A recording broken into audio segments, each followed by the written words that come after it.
Good news, katropa! Only na ang TikTok, FB at ML with TNT Saya All 99. At may only calls and text to all na rin at 6 gigabytes data for all sites and apps. Hindi ka mabibitin sa Saya for 7 days. Kaya lipat at load na sa TNT.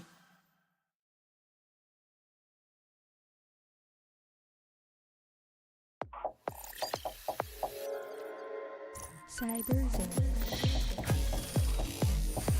Get it. Get it? Get it. Get it. Get it. Got it at CyberZone. Get it. Get it. Got it. Got it. Get it. Got it. Ooh, got it at CyberZone. Get it! Get it! Get it! Got it. Got it. Got it. Get it! Ooh, got it. Wow! Got it at CyberZone! Get it.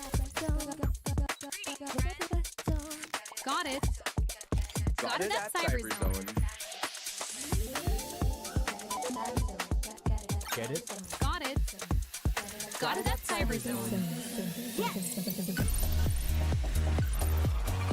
No limits, all thrills here. Get it. Got it. Got it at CyberZone. Get it, get it, get it, Got it. Got it. Got it. get it. Got it. Awesome. Got it at CyberZone.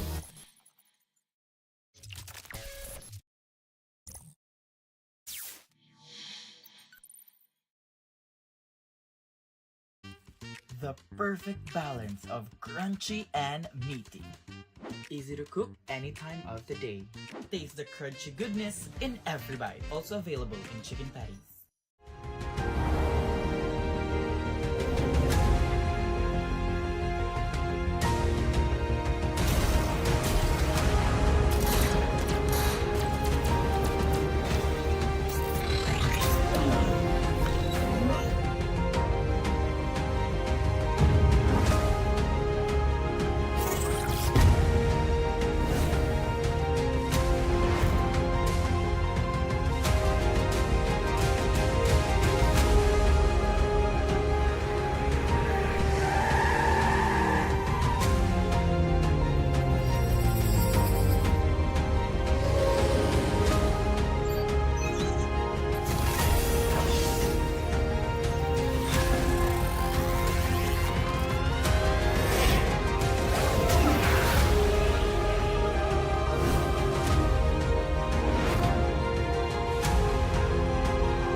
Hello? Hello, mic test 1, 2, 3. Sabi niya sa 3, 2, 1, 1, 2, 3. necessity na ng mga turista natin. Bago sila magpabook, inaalam talaga nila kung meron kaming magandang internet connection sa lugar. My name is Madel Tibay and currently I'm handling Marinas Pension House here in Santa Fe, Bantayan Island. Para lang ako nagbabakasyon ma. Andito lahat peaceful, mental health ko healthy. When it comes to income, yes, as long as nagbubumang tourism natin dito, I can say na stable ako and wala pa akong planong umalis. Dad, natatakot akong mamagsak. Huwag kang matakot, di mo ba alam, nandito lang ako. Huwag kang matakot na matulog mag-isa, kasama mo naman ako. Huwag kang matakot, huwag kang matakot.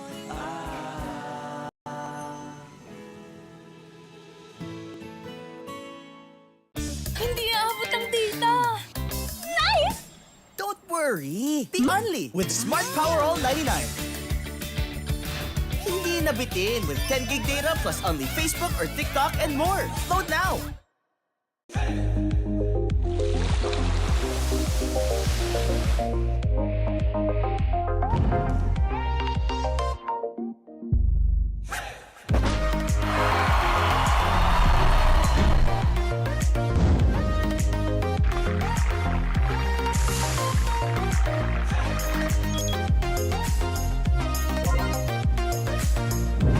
Customers value choice, quality, and uniqueness. With a good understanding of what our customers desire and providing beyond expectation, that is how Virginia Foods thrives. It is that same passion for our customers that has convinced us to transform Virginia Foods. Virginia Food has been in existence for more than 40 years. We are a processed meat company. We do canned meat products and frozen meat products. But because of our commitment to our customers, we have gone beyond just being a processed meat company, but become an ultimate food solution. This is our primary goal, to create the best food products for every household or business. We pride ourselves with our research and development team and innovation. We can actually create different products for different market segments. Our core strength is product innovation. Virginia Foods aims to deliver new products and is capitalizing on this endeavor now more than ever. Our company is grounded on 4 pillars. The pillar of product, supply, service, and relationship. The pillar of product is represented by our research and development and quality assurance. We guarantee that nothing leaves the plant without passing our standards in quality and product safety. Virginia Foods began as a backyard poultry farm in Mandaue back in the 1960s. Since then, the company has grown to become one of the most exciting food manufacturers in the country. The pillar of supply is represented by our plant and operations. At Virginia Food, we invest in technology and innovation. Thus, we want to assure our customers that our products are produced efficiently at optimum cost. Virginia Foods serves different types of households within a broad demographic, from families in the province to the millennials in their condos. We also serve various sizes of food business operation, ranging from barbecue stalls to catering companies. Virginia Foods has satisfied the needs of customers from all walks of life. The next pillar is the pillar of service. This is represented by our distribution and logistics department. In the Philippines, being an archipelago and being in the typhoon belt, where there are a lot of calamities happening, there are a lot of servicing disruption. You cannot ship your products from Cebu to Davao or to Cagayan because of typhoon, but because we have depots across key cities in the Visayas and Mindanao, we have maintained a level of inventory that will assure our customers of uninterrupted service. Just recently, we launched our express delivery service, bringing our quality products right at your doorstep. Our comprehensive range of food and other products now have a nationwide reach, even venturing far beyond our borders to our Southeast Asian neighbors. The last pillar is relationship. It's represented by our sales and marketing department. This is where we forge partnerships with our customers. We try to understand the need of our customers to be able to give value to them. More than just food company, we believe in cultivating a brand relationship with our customers by providing the best customer support to our partner businesses. Over the years, our business has grown exponentially, making Virginia Foods one of the most profitable food manufacturers in the country. But none of that would be possible without our people, who share our passion for success. What sets humans apart from machines is man's ability to be creative and man's ability to forge relationship and partnership. That is the reason why at Virginia Food, we invest in training and seminars to really draw out the best in our people, to help them become the best version of themselves. In Virginia, we really rely on our people. The success of our company is grounded on our people. Virginia Foods is all about innovation and quality. But our values do not end there. We give back what we can through community outreach and environment protection programs. The culture of Virginia Food are founded on different values. The values of integrity, the values of passion, excellence, and creativity. Customers, quality products, efficient distribution, and good values. That's Virginia Foods. Now ready to serve you even more with our latest innovation, the ultimate food solution. Basta Virginia!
Good news, katropa! Only na ang TikTok, FB at ML with TNT Saya All 99.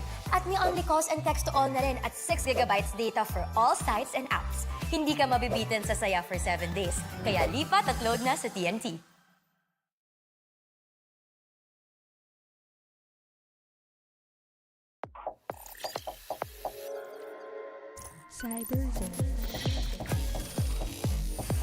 Get it. Get it? Get it. Get it. Get it. Got it at CyberZone. Get it? Get it? Got it? Got it. Get it? Got it. Ooh, got it at CyberZone. Get it? Get it? Get it? Got it? Got it. Got it? Get it? Ooh, got it. Wow, got it at CyberZone. Get it. Got it.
The stage is set, the stakes are high, and the battle for victory rages on across every side.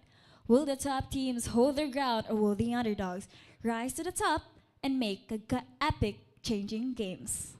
Hey there, esports fanatics! Welcome to Cebu's top collegiate esports competition, the one and only CESAFI Esports League. This is Shane, your hype in the mic, and your all-access pass to today's thrilling matches. For our games today, this is the 4th week of our Valorant tournament here at 𝐖𝐞𝐞𝐤, and we are bringing you Smart Sports, Smart LiveStream App, SM Cyberzone, and the official Facebook page of CESAFI Esports League. So wherever you are, stay locked in because this site is ready. But before we jump into today's battles, let's take a look at the current standing and how last week's game changed the leaderboard. Both the webmasters dominated their game, securing UCMain the second spot in Group A, while UCLM claimed the top spot in Group B with 6 points, the highest in the standings so far. Meanwhile, the USJ-R Jaguars and the BC Cheetahs are still on the hunt for their first victory. In a thrilling showdown, the USC Warriors and the CITU Wildcats ended their match in a draw, keeping the competition wide open. For today's schedule, we have the UPC Fighting Maroons versus the UCLM Webmasters, followed by the USC Warriors and the USJ-R Jaguars. And lastly, we have the USPF Panthers versus the BC Cheetahs. And all of this is possible thanks to our sponsors. We would like to thank PC Express for all of your digital needs. Virginia Food Incorporated, Pasta Hotdog, Virginia. Thank you also to Smart and PLDT Homes, leading and inspiring Filipinos to create a better tomorrow with PLDT. And lastly, we would like to thank Crayon Lab Custom Apparel and Digital Prints. Let's not wait any longer. Let's introduce our first series for today. We have the UPC Fighting Maroons versus the UCLM Webmasters.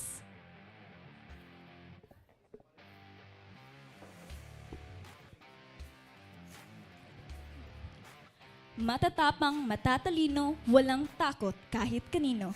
The team, known for their resilience and tactical gameplay, are ready to bring the heat and claim their next victory. Let's welcome the University of the Philippines, Cebu, Fighting Maroons.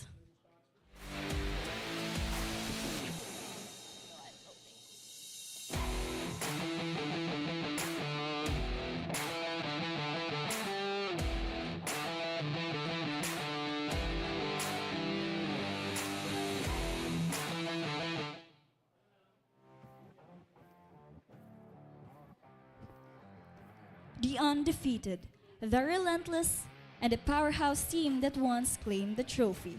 With momentum on their side, they are set to dominate the battlefield once again. Make some noise for the University of Cebu Lapu-Lapu Mandaue Webmasters.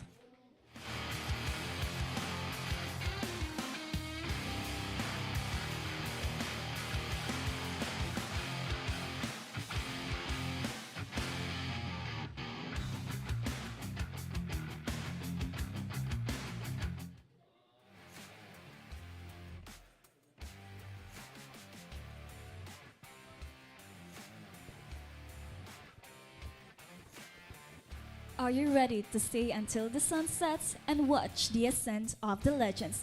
Let's pass it now to our casters. Casters, take it away. Thank you so much, Shane, and good morning to you back at home. Welcome back to CESAFI Esports League. Now we are in week 4, when we are, of course, your casters for this match. I am your knockout caster, 𝐿𝐿𝐿, and here with me today is Nobody. Yes, sir. Of course. Now we have some exciting matches for us, Nobody. And what is our match for today? Our first game is going to be UP Cebu versus the University of Cebu Lapu-Lapu Mandaue Webmasters. Right. And I think this is one matchup that we ought to see because both of these teams have very promising starts to the season.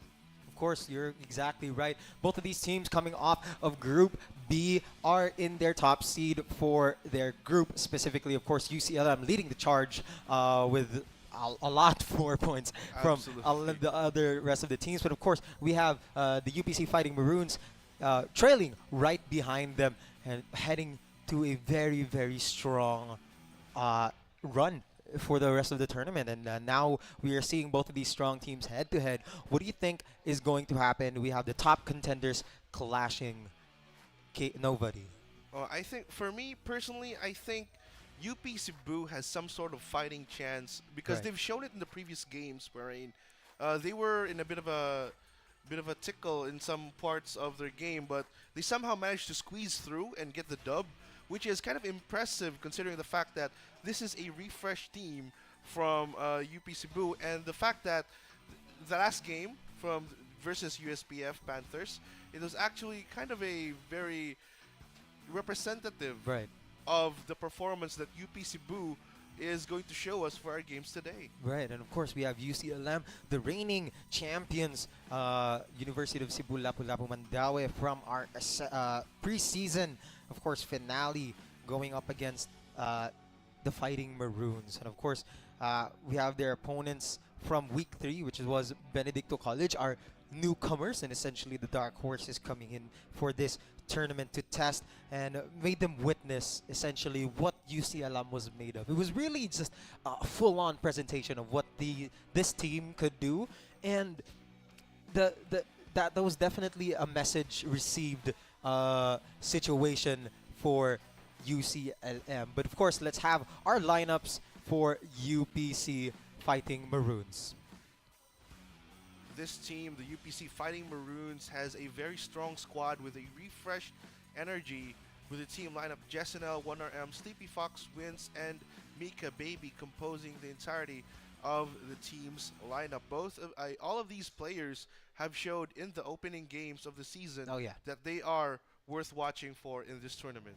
Exactly, and we've seen a lot of hype around UPC. Yes, of course, their star player Wins coming on some very, very high plays just out of the gate in this tournament. So it's going to be very exciting to see how UPC Fighting Maroons are going to live up to our expectations, being one of the crowd favorites, essentially, other than, of course, our superstar teams that we've already seen. But of course, we have a lot more to expect. I mean, who else do you think could show up in this game? Nobody. You know, I think not just 1RM Wins, but also Jessenel has shown a lot of promise, as well as Sleepy Fox. The entirety of the team actually is very promising as well, but they do have to take into account that their opponents are a very promising team as well with UCLM.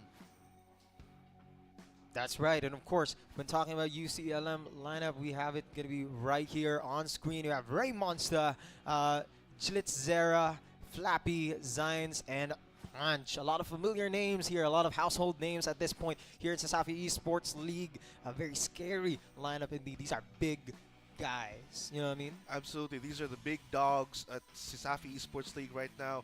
These players have been here since the previous season. Yeah, just a few changes here and there, but a few tweaks to their compositions, the roster, but nonetheless, they are still the powerhouse team that they are, considering that they won the preseason championship, and it was a convincing one as well.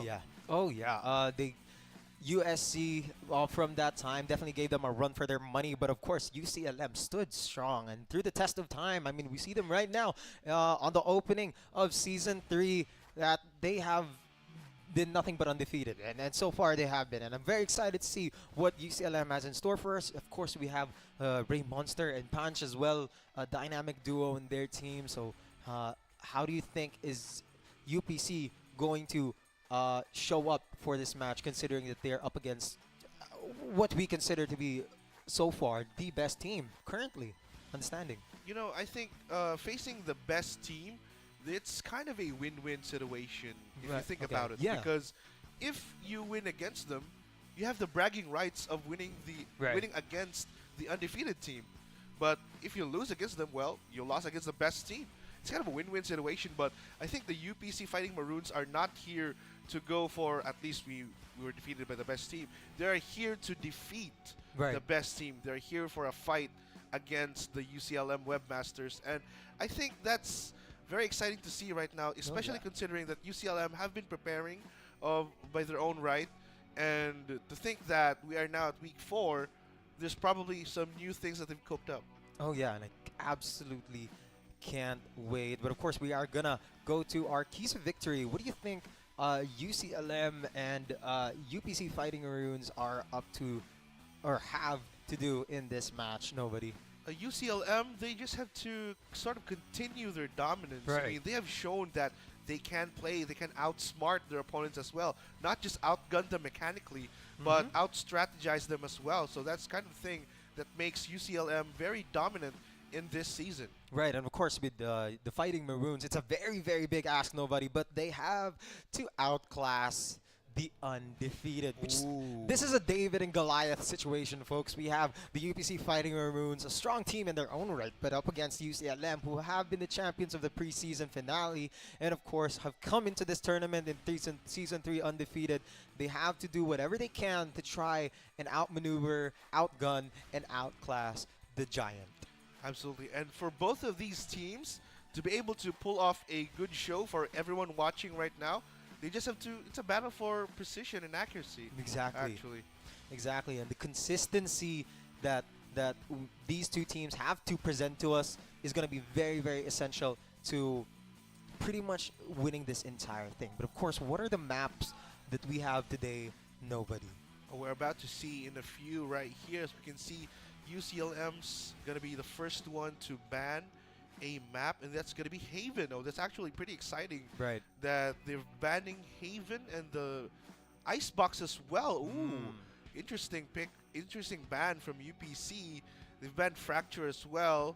So Pearl is out of the equation. So that's going to be, you know, kind of a good thing. I don't really like seeing Pearl. Ascent is out as well. Oh. So we're going to be having Split. Ooh, interesting. So first map is going to be Split. And then Lotus. Second map is Lotus. Right. Ooh, Split is a controversial map pick for UPC. No, that's UCLM's pick. Ooh, so they're No, this is a UPC pick map, UCLM pick defender. Oh, okay, yeah. okay. So that's actually a pretty interesting pick from UPC, considering that Split is sort of defender-sided, if you think about it. But that we'll see later what they have something cooked up for. Yeah, that I mean, Split could definitely pull off like a double controller, double initiator in this map. Very, very interesting map. Of course, Lotus. There's so much to say about Lotus with so little time, but it's a massive map, 3 sites, and what more could you ask for? Really, there's gonna be gunfights. There's gonna be a lot of mano y mano, a lot of ISOs in this map that really are going to test the gunplay, essentially, of these two teams, and it's unsurprising that UCLM picked that very map.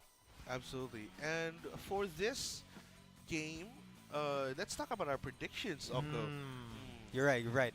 For me, I'm going with UCLM this time. UCLM. You're gonna go safe. You're gonna go for the undefeated champ. Why is that? I'm going for UCLM mainly because, as what I've seen from their previous games, they've been absolutely dominant in all of those games. They've held their opponents to like single digits most of the time, if not all of the time. Right. And that's just the thing. Like, their dominance is still unparalleled up to this day. But who knows? Who knows? Right. I think that's especially because nobody has really presented us with an answer. And I think in my prediction, as much as I'd love to say UCLM because it's a safe pick, and of course UCLM has been super consistent throughout the tournament, I gotta go with the Fighting Maroons here. Nobody. I gotta go with the mga scholar ng bayan, the Filipino pride, essentially, of our schools here. And I'm not gonna lie, a lot of these players have that potential, and of course, not even just talking about wins. 1RM being there in the UPC lineup has really given a lot of these people hope. And of course, with their previous performance against USPF, that really showed us how much UPC Fighting Maroons have improved. And I would love to say that they definitely got this in the bag. Ooh, absolutely. And take a look at those picks right now. Smoke. Oh, UPC. You mentioned UPC, right? Yes. Your pick is UPC, and they've gone for a Breach and Tejo combo. Right, double initiator here, right on the split. Definitely. I believe they are attacking, so it's going to be very beneficial for them. An Astra for both teams. Of course, you could have gone either way. A lot of people would pick Viper and all that. But what do you think of the Sentinel comp for both teams? Sentinel, it's going to be Vice up against the Cypher. Vice is, I still haven't seen enough of Vice here in Split. Cypher, I've mainly seen a lot of Cypher plays here, and I think that between both of them, Vice has the better kit. Right, definitely Vice is a very strong, sort of aggressive, a lot of damage heavy sort of kits. Not a lot of information essentially, but I think that's what UCLM is trying to go for. They're trying to not essentially gain that type of information as much as Cypher can, but to try and shut down not UCLM, UPC Fighting Maroons essentially with that Vice pick. But here we have it. We are here in Split right now. UCLM versus UPC Fighting Maroons. Here they are coming. They're playing this very slowly, but Yoru takes the first pick against Jessenel. It's going to be 𝐸 taking the first kill for UCLM here. 𝐷𝐼N's firing a bit of a warning shot. They're pretty weird what's happening right now. It seems like both teams are not aggressively entering sites, but 𝐸𝐴𝐵𝐵y finds 𝐷𝐿𝑖𝑡ZERA onto vents. It's going to be a casualty for UCLM, but 𝐸 on the other side takes on 1RM as well. That's going to be an attack on the A side already. Flappy all alone. Vice wall has been triggered. Flappy takes on one. Will he be able to take a Sleepy Fox? Yes, he will. 2 for Flappy. 1 player remaining for UPC, and wins will get taken down by 𝐷𝐼N's. First round will go to UCLM. Very great round here for the UCLM Webmasters. Of course, we see UPC try and attempt to go for that middle control, right? Trying to scoot their way or snake their way into this side. What they just have not realized is that Vice is laying there in wait inside, and unfortunately they had to commit there even though they knew they were going to be pincered. But right now UPC is going to have to step back here and buy smaller guns this time around. But you know, in the recent trends of competitive rounds, eco rounds are where teams usually, you know, kind of get back at the crystal rounds winner. But we're about to see what that happens as Patch already takes down 2 out of UPC. Will he be able to take a third? No, he won't. Sleepy Fox will take him out. That's going to be a Bulldog out for UCLM. However, they still have the man advantage. 4v3. UP Cebu are in the back foot right now. So without their singular duelist and now without another initiator, this is a very troublesome spot here for UPC. There we have Wins going down for the count. Sleepy Fox as well, while 𝐸𝐴𝐵𝐵y takes out one of the UCLM. Now with a 1v3 situation, 𝐸𝐴𝐵𝐵𝐵y all alone here on B side. There goes the fault line. Spots 1, but they don't know how many enemies are there currently. Or whether he is, but 𝐸𝐴𝐵𝐵𝐵y gets spotted by 𝐷𝐼N's. UCLM completes 2 rounds against UP Cebu. Now, of course, there's going to be a bonus round here for the UPC. UCLM right now. Of course, the Yoru. Can I get a? Who is this Yoru again? I'm sorry, this 𝐸. All right. So 𝐸 on the Yoru. 𝐷𝐼Nzera. It seems that's their name, but it's is that Ray Monster or 𝐸? It's gonna be Ray Monster. Yeah, that's gonna be Ray Monster on the Yoru right there. Getting off a pretty decent pick there on the mid side back on that second round. Jessenel. Ballsy pick right there in middle actually manages to deal a bit of a huge damage there. They are going to go for this mid control once again. Wonder if they're going to pivot all the way to B or A. We do know the Vice is waiting there on A, so they're going to try and scout out B site right here. Jessenel leading the charge. Doesn't have a satchel anymore, but he does have a Roomba on his hand. That's going to be a collat? Is that a collat? No, it's not a collat, but Panch takes 2 heads right out of the equation for UPC. Despite having only the Sheriff in his arsenal, just goes to show how effective economically this UCLM squad can be, as 𝐷𝐼Nzera takes down Sleepy Fox on the off screen as well. That's going to be a 2v3 situation with UPC pretty much scattered in the wind here. We have B and A side control. Seems like A seems a bit more favorable, if I do say so myself. Well, we might see a transition here from Micah Baby. That's going to be a good pick here for Zines. Turns, but I 30 think seconds left. It's quite interesting how Zines managed to win that gunfight despite having lower HP and wins having the better weaponry. But Mika Baby spots Panch, however, doesn't deal enough damage. 14 seconds left on the clock, there's not enough time. And 𝐕𝐚𝐥𝐸 takes down Mika Baby. UCLM now leading 3-0. There we have a 3-0 right here. UCLM seems to be pretty dominant right now against UPC, fighting Maroons, which is troubling me very so. But of course, it is still early on in the game. 3-0 is pretty much nothing. Nobody. Yeah, it's still very early on to the game, and we have seen flashes of brilliance coming in from UPC as well. The way they controlled mid was actually quite decent right there against UCLM, but nevertheless, the coordination from UCLM still outshined them during that time, especially with the flash coming in from the breach, leading to Panch's 2 Sheriff headshots. But as they're coming into the site, Flappy, however, spots 𝐺𝐸 as he's satchelating into the site. Wins, takes out one of his own. 𝐺𝐸 will go down. 1RM will have the stun ready to go. 1RM makes his way onto Heaven. Zines all alone with the Vice in sight. 1RM takes down 𝐕𝐚𝐥𝐸 right there. They have access to Heaven already. This is looking good for UP Cebu. 1RM picks up a Vandal. Very good stuff coming in from UP Cebu right now.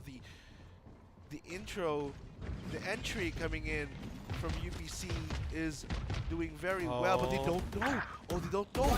There we have it. Mika Baby takes down Flappy. It's gonna leave Panch to do all the work in a 1v4. Panch, will not get the job done as Mika Baby takes him out, and UP Cebu gets their first round win. Right, I was very, very worried there for UPC. I'm not gonna lie to you. With that decent control up to Heaven, it feels like they spent a lot of time in Heaven just standing there, and I was worried like they're gonna get pincered, they're gonna get trapped.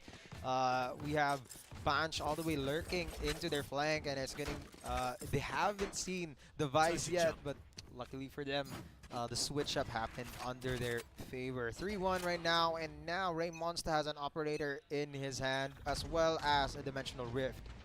Oh, this is going to be interesting how UCLM is going to hold this one. The operator is a very good weapon here in Split, especially considering mid, but he won't be guarding mid. But he will be right now as he will spot one. 𝐺𝐸 will go down to the operator. That's going to be the entry for UPC down in a moment. Look at that, pushing up against the operator. Pretty bold move right here from 1RM. Goes into the grenade. And now they're a bit low. They're a bit low. But still alive. The paint shell was absolutely on point there. Dealing huge amounts of damage to 1RM. Zines creating some sort of diversion, but 𝐕𝐚𝐥𝐸 uses the Dimensional Drift to try and scout enemies right now. The stealth drone couldn't catch anyone. 1RM and the gang are looking to attack B site, but do they know there's a lot of players already on the site? UCLM right here. Panch takes out 1RM. Panch just right in the corner. Mika Baby with his own. 𝐺𝐸 Zines take down Fox. Yoru with the operator still doing a bit of a work there. Gets the third. 𝐕𝐚𝐥𝐸 with a 3K secures round number 4 for UCLM. There we have it. The payoff coming in from that operator. Absolutely beautiful right here from 𝐕𝐚𝐿monsta. UCLM with another point on the board. 4-1. Definitely a very troublesome situation here for UPC. Seems like they have to switch it up somehow. And of course, with their stick play, it's not going to be good for them to get picked off one by one in a line with the operator on 𝐕𝐚𝐿monsta's hands. Now 8-3 in their KDA. Micah Baby is the only one chasing him down with that 6. So it's going to be the 6th round here coming up. This round, it looks like UPC is changing the pace here. They're trying to be a bit more aggressive now. as they take down Flappy in a site. Aftershock will be used. Doesn't hit anyone as of the moment. But take a look at this. Ooh, 𝐕𝐚𝐥𝐸 still with the operator. Takes down Jesino with a shot through the wall. Sleepy Fox takes down 𝐷𝐼NS. The stealth drone will not spot anyone. 𝐕𝐚𝐥𝐸 still has the operator. But 1RM takes down 𝐿𝐿𝐴 as well. Good trade coming in from UP Cebu. They have the man advantage. 3v2. That's right. We have UCLM scattered into the wind here, going to the B side right now with only the Astra left behind. They're gonna have a free plant here, obviously. But of course, what is Punch gonna do? Try and clutch this up. 1v3 situation. Punch doesn't have the amount of utility he needs, I think, to isolate the 3 players. He's gonna have to take a risk in fighting 2 players at once here. But what can he do? It's very cramped up here on the site already. What can Punch do right now? Guided salvo will put him out of position, and 1RM takes that kill. Very good coordination from UP Cebu right there. What a coordinated execution right there to reposition Punch right into the hands of UCLM. Absolutely beautiful play there with the aftershock guided salvo. But of course, Raymonsta have been terrorizing UPC Fighting Maroons with this operator. And since he's got his hands on it, he hasn't let go. He has not let go, and it doesn't seem to be so anytime soon, nobody. Absolutely. I mean, the operator is, like I said before, a very efficient weapon here in Split, considering the amount of area you have to cover in a single line. Oh, one has been spotted already in sight. The Armageddon has been used already to isolate UCLM. They've got the site all to themselves. 𝐷𝐼NS takes down Flappy in the process as well. Aftershock will be used, however, that's going to be in the wrong position. Jesino takes down Punch. 𝐷𝐼NS with a good trade right there. 𝐿𝐿𝐴 as well. 1RM is down 3v2. Oh, the showstopper from 𝐿𝐿𝐴 takes down 𝐸𝐴 and Sleepy Fox. It's going to be a 1v2 now. Wait. Ooh. They're going to stick. They're going to stick this one. Oh, but 𝐷𝐼NS! Oh, 𝐷𝐼NS! 𝐷𝐼NS with the 2K. Finishes the round with a triple. What a clutch there from 𝐷𝐼NS. They were about to stick the defuse. And immediately with the headshots coming from 𝐷𝐼NS to close out that round, making it a 4-3. Let's just talk about how that showstopper, I'm not gonna lie, also saved the round for UPC Fighting Maroons, because Ray's already was knocked out at that point. There was going to be no 𝐷𝐼NS right there, but the showstopper evidently takes out 2, making a lot of space for 𝐷𝐼NS to close out the round. Absolutely. Just amazing stuff from 𝐷𝐼NS right there to be able to retain his composure and take the 2 kills while the enemy team was defusing. A lot of things happening already here at round number 8. 𝐷𝐼NS takes down 𝐿𝐿𝐴. Here comes the identity theft. Jesino takes down 𝐷𝐼NS. It's going to be UPC man advantage. Flappy takes down Jesino inside already. It's going to be 1 player down for UPC, but 𝐕𝐴 gets taken down as well. 1RM with his own, and 𝐷𝐼NS will close it out. UP Cebu managed to climb and chase UCLM. Right, but I wouldn't count them out. I wouldn't count UCLM out just yet. They do have 3 ultimates that they have yet to use, and that Steel Garden is going to be a problem on the thorny side of UPC. They do still have the showstopper already up and ready, and as well as the Rolling Thunder here from the side of UPC. So I wonder how they're going to approach this next take, seeming as they are going to take it possibly a bit slow here with this them being spread out. Oh, take a look at this. UPC playing for a default right here. Not as clumped up as they were in the previous rounds. 𝐸𝐴 leading the charge with his smoke coming onto a ramp. It's going to be 1RM making a bit of a noise here in B site to try and lure enemies going into B. Right. But it seems like UPC are taking their time, taking their good time, trying to enter a site. Right, doesn't seem to be working here. Look at UCLM doubling down on their Sentinel. Ooh. Really good pick there from Wins. They now have the opportunity to try and move in, but are they playing into the hands of UCLM, seeing as they are trying to back up their Sentinel? Ooh, 𝐕𝐚𝐥𝐸 is lying in wait already. Very slow, no? A side very slow. Wins making his way through heaven. Will he spot 𝐷𝐼NS though? Oh, he does know the breach is there right now. The entirety of UPC squad once again in a similar position to where they were previous rounds, waiting in heaven for a long time. Here comes the Steel Garden. Gonna be used, and I think it's gonna affect only a few. It seems like UPC are going to try and make their way all towards middle right now. Flappy still has full HP, lots of full HP. Look at the actually, time. but the time is not on UPC side. 𝐷𝐼NS will take advantage of this, but Wins and 1RM already take down 2. Flappy and 𝐷𝐼NS are down. They don't know the reason is there. 3 seconds, 2 seconds, 1, and they won't be able to take the round. Panch is just safe in middle, winning the round for UCLM. Absolutely amazing stuff from UCLM, dwindling down the time and just playing for it. They were running down the time, and unfortunately it did not go well for them. They only needed 4 seconds for a plant, and unfortunately Raymonster had to deny that from UPC. Not even mentioning how Panch, seeing how the time was already low, immediately ran back to on the mid side, which is honestly really risky for UCLM. If they got that plant down, that's going to be a 1v4 situation for Panch. Absolutely. It was a very calculated, risky move for UCLM to have Panch back out of that altercation in middle. But this time around, with UCLM winning that previous round with the skin of their teeth, it's going to be �80𝐷𝐼NS once again leading the charge here. Seems to be this controllers taking charge of the game, but �80𝐷𝐼NS takes down Flappy, who had the inferior weaponry armed only with a Bulldog. Couldn't take down �80𝐷𝐼NS or not even touch him during that time, but �80𝐷𝐼NS takes another kill onto Janet Zera. He will go down. No more raise. No more potential for a paint shell right here.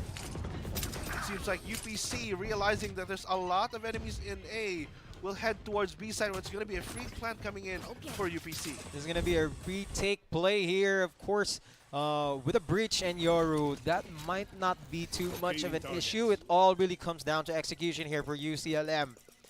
Of course, we have the stealth drone here, waiting it out for the flank, and they see that there is no opportunity for them. They think they do hear them here up in mid side, so they are going to spot them out, ready for action. They do have both Rolling Thunder and Dimensional Rift ready to try and take out 5, but do they want to risk that? Or maybe they want to wait for one pick first. 𝐷𝐼NS still has the showstopper, but 𝐷𝐼NS won't notice. 𝐷𝐼NS takes down 3! Oh, that is amazing stuff from 𝐷𝐼NS right there, but �80𝐷𝐼NS spots him out. It comes down to �80𝐷𝐼NS, but here comes 𝐕𝐚𝐥𝐸. 2v4 turned into a 1v1. This will there be enough time? Sleepy Fox flashes him out, takes him out, and UPC will get round number 5. Almost. UPC almost threw it out of the window right here. UPC, absolutely scary stuff right there. Look, take a look at this. Look at that. This drop from 𝐷𝐼NS. The drop from Absolutely 𝐷𝐼NS, absolutely blinding UPC. And of course, with the Yoru blind as well, closing it out. Just blind after blind after blind. That's the name of the game here for UCLM, and they did close out. I mean, the UCLM, but fortunately enough for UPC, they did get to close it out. Still, Dimensional Rift and Rolling Thunder available here. Rolling Thunder for both teams. We have 3 ultimates each for them, and they all have an opportunity to execute here. UCLM now in a bit of a pickle here. They have inferior weaponry against UPC, and we are heading on to the end of the first half already. So they gotta make stuff happen right now. UCLM, I kind of wasn't expecting them to be in this much of a struggle against UPC, but it seems like the promise of UPC is starting to show right now. They are indeed a squad to be feared of. Look at that. Smoke played into the hands of UPC just to keep their Cypher safe. Very smart move there, considering that they have gotten that wall up and triggered it. That is going to be Punch in the middle, in the midst of 4 other agents with a sheriff on hand. Full util still, and they just don't know they got it locked down here. Here's Patch, will face the targets, couldn't get do not one. 𝐿 takes him out, 𝐸𝐴𝐵𝐵y takes down Flappy as well. 2 players down already for UCLM, but 𝐷𝐿𝐻𝐵𝐴 takes down Wins. 15 seconds, bomb still hasn't been planted. Can they deny this one more time? Oh yes, they do! They denied it, but 𝐷𝐿, Showstopper is online. 2 seconds left, 1 second, and 𝐷𝐷𝐼NS will take himself out of the equation. He goes to safety, and UCLM once again winning by not engaging. UPC having a lot of trouble with timing here, which is really problematic for them because this is their play.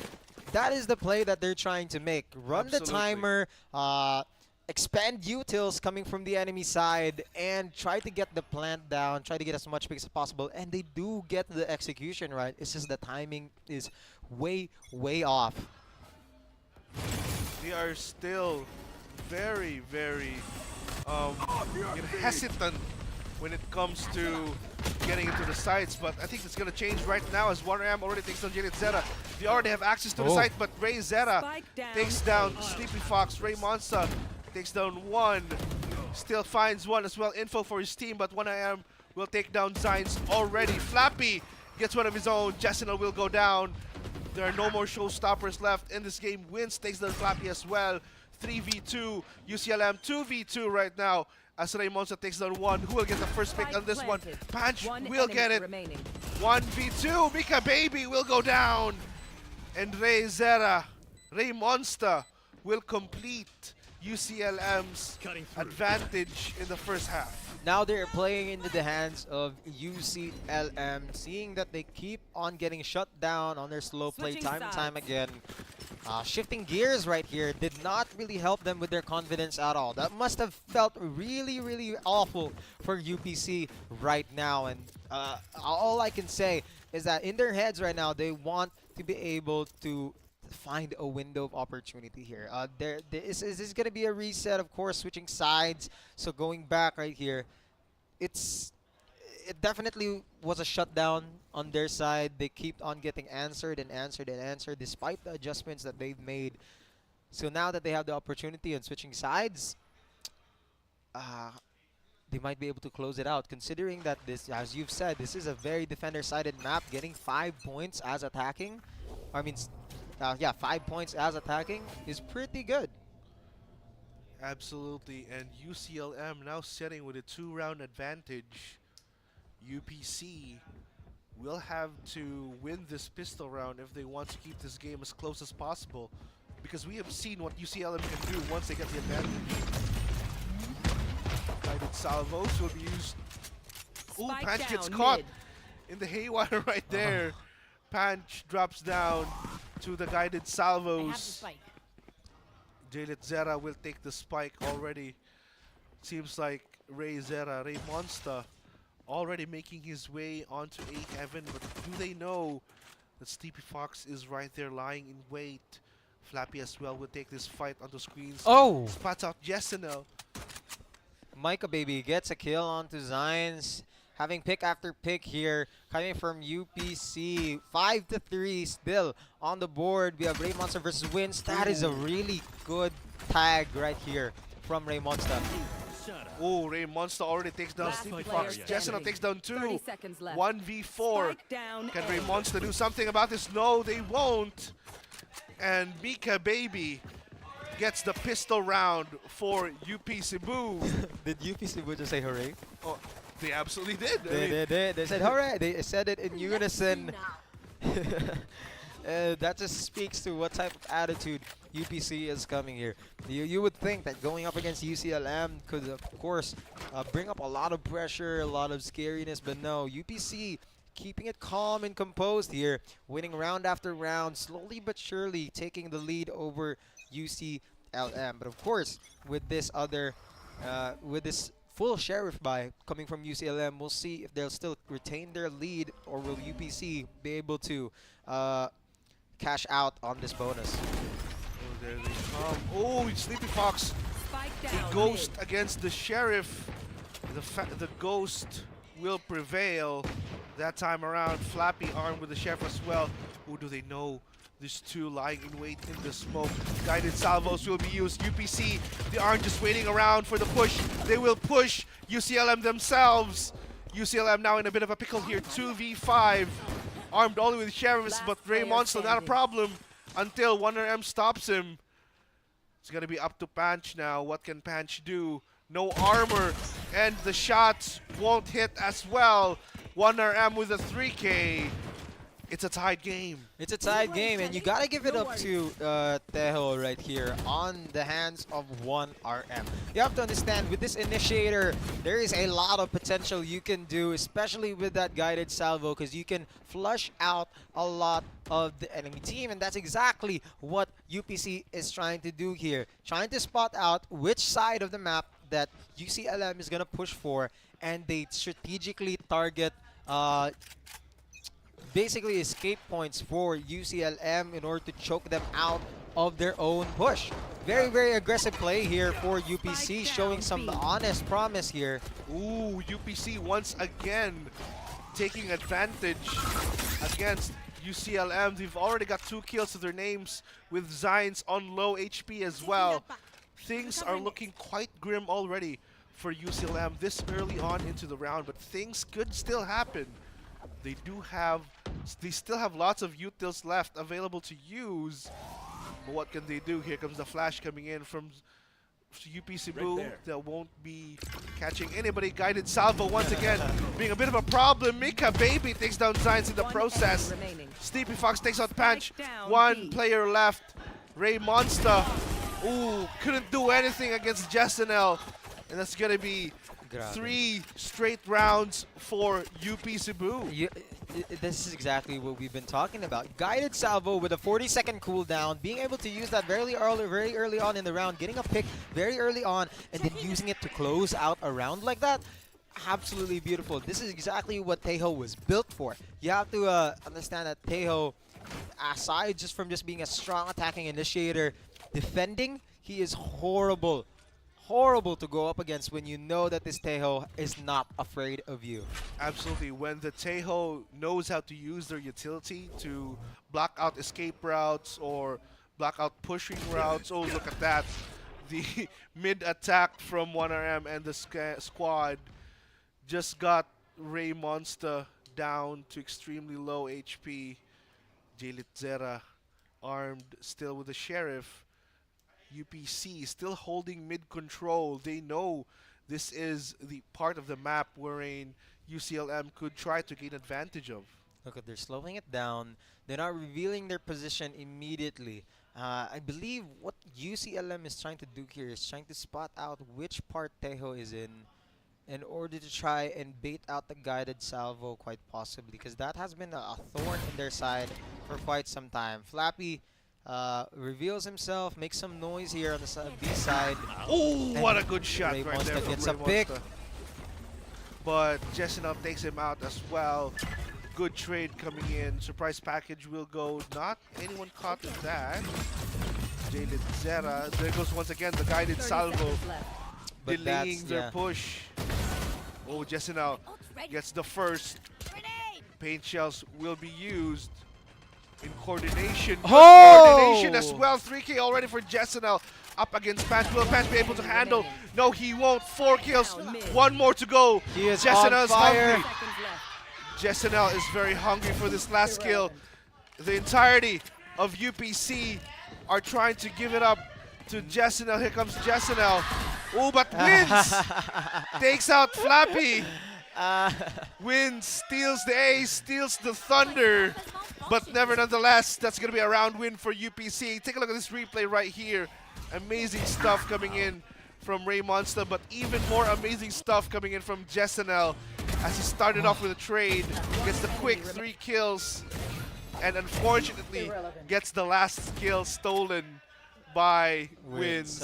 Absolutely beautiful. You have to understand the delaying the push like that and being able to set it up for Jessinel was absolutely beautiful. Of course, timeout has been called. I believe this is for UCLM. But meanwhile, of course, we can't have the show brought to you without our sponsors. Of course, we have PC Express. Choose PC Express for all your digital needs. Virginia Foods Incorporated, Basta Hotdog, Virginia. Smart, live more with today with Smart. We have PLDT Home, leading and inspiring Filipinos to create a better tomorrow with PLDT. Special thanks to Crayon Lab Custom Apparel and Digital Prints. And we are now live streaming on Puso Pilipinas, Smart Sports, SM Cyberzone, and on the official CESAFI Esports League page as we head back onto the game with UPC having a 2-round lead. Look at that. Ray Monster still pretty high up on the leaderboards here despite being down 2 points for UCLM. That just goes to show how much of how much star power UCLM or Ray Monster has solely in the hands of this Yoru. Wins. He catches one already. That's going to be mitigated by UCLM. Panch already with a plant. The entirety of UPC will have to retake this site. They do have a showstopper though. They could still play for a post-plant retake. That's the guided salvo to close out the corners right there. We have Jessinel going down in the hands of Ray Monster. Win still playing that corner. Panch takes down 2 already. Gets his third. Zera gets that one. Now they're pushing, and UCLM is starting to fight back with a flawless round up against UP Cebu.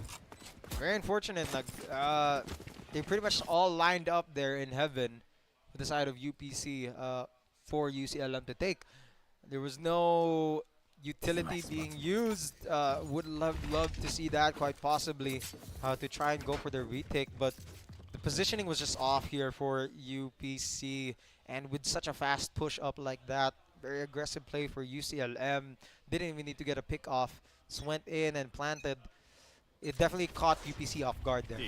Absolutely. The stuff that UCLM is pulling off right now they're doing is again. Just absolutely amazing. They're here to show they're not going to be going down without a fight. They may be chasing 1 round, but to them, that is just 1 round. Look at this. Ray Zera already trying to enter. Will have to TP out, however, due to the guided salvos being used.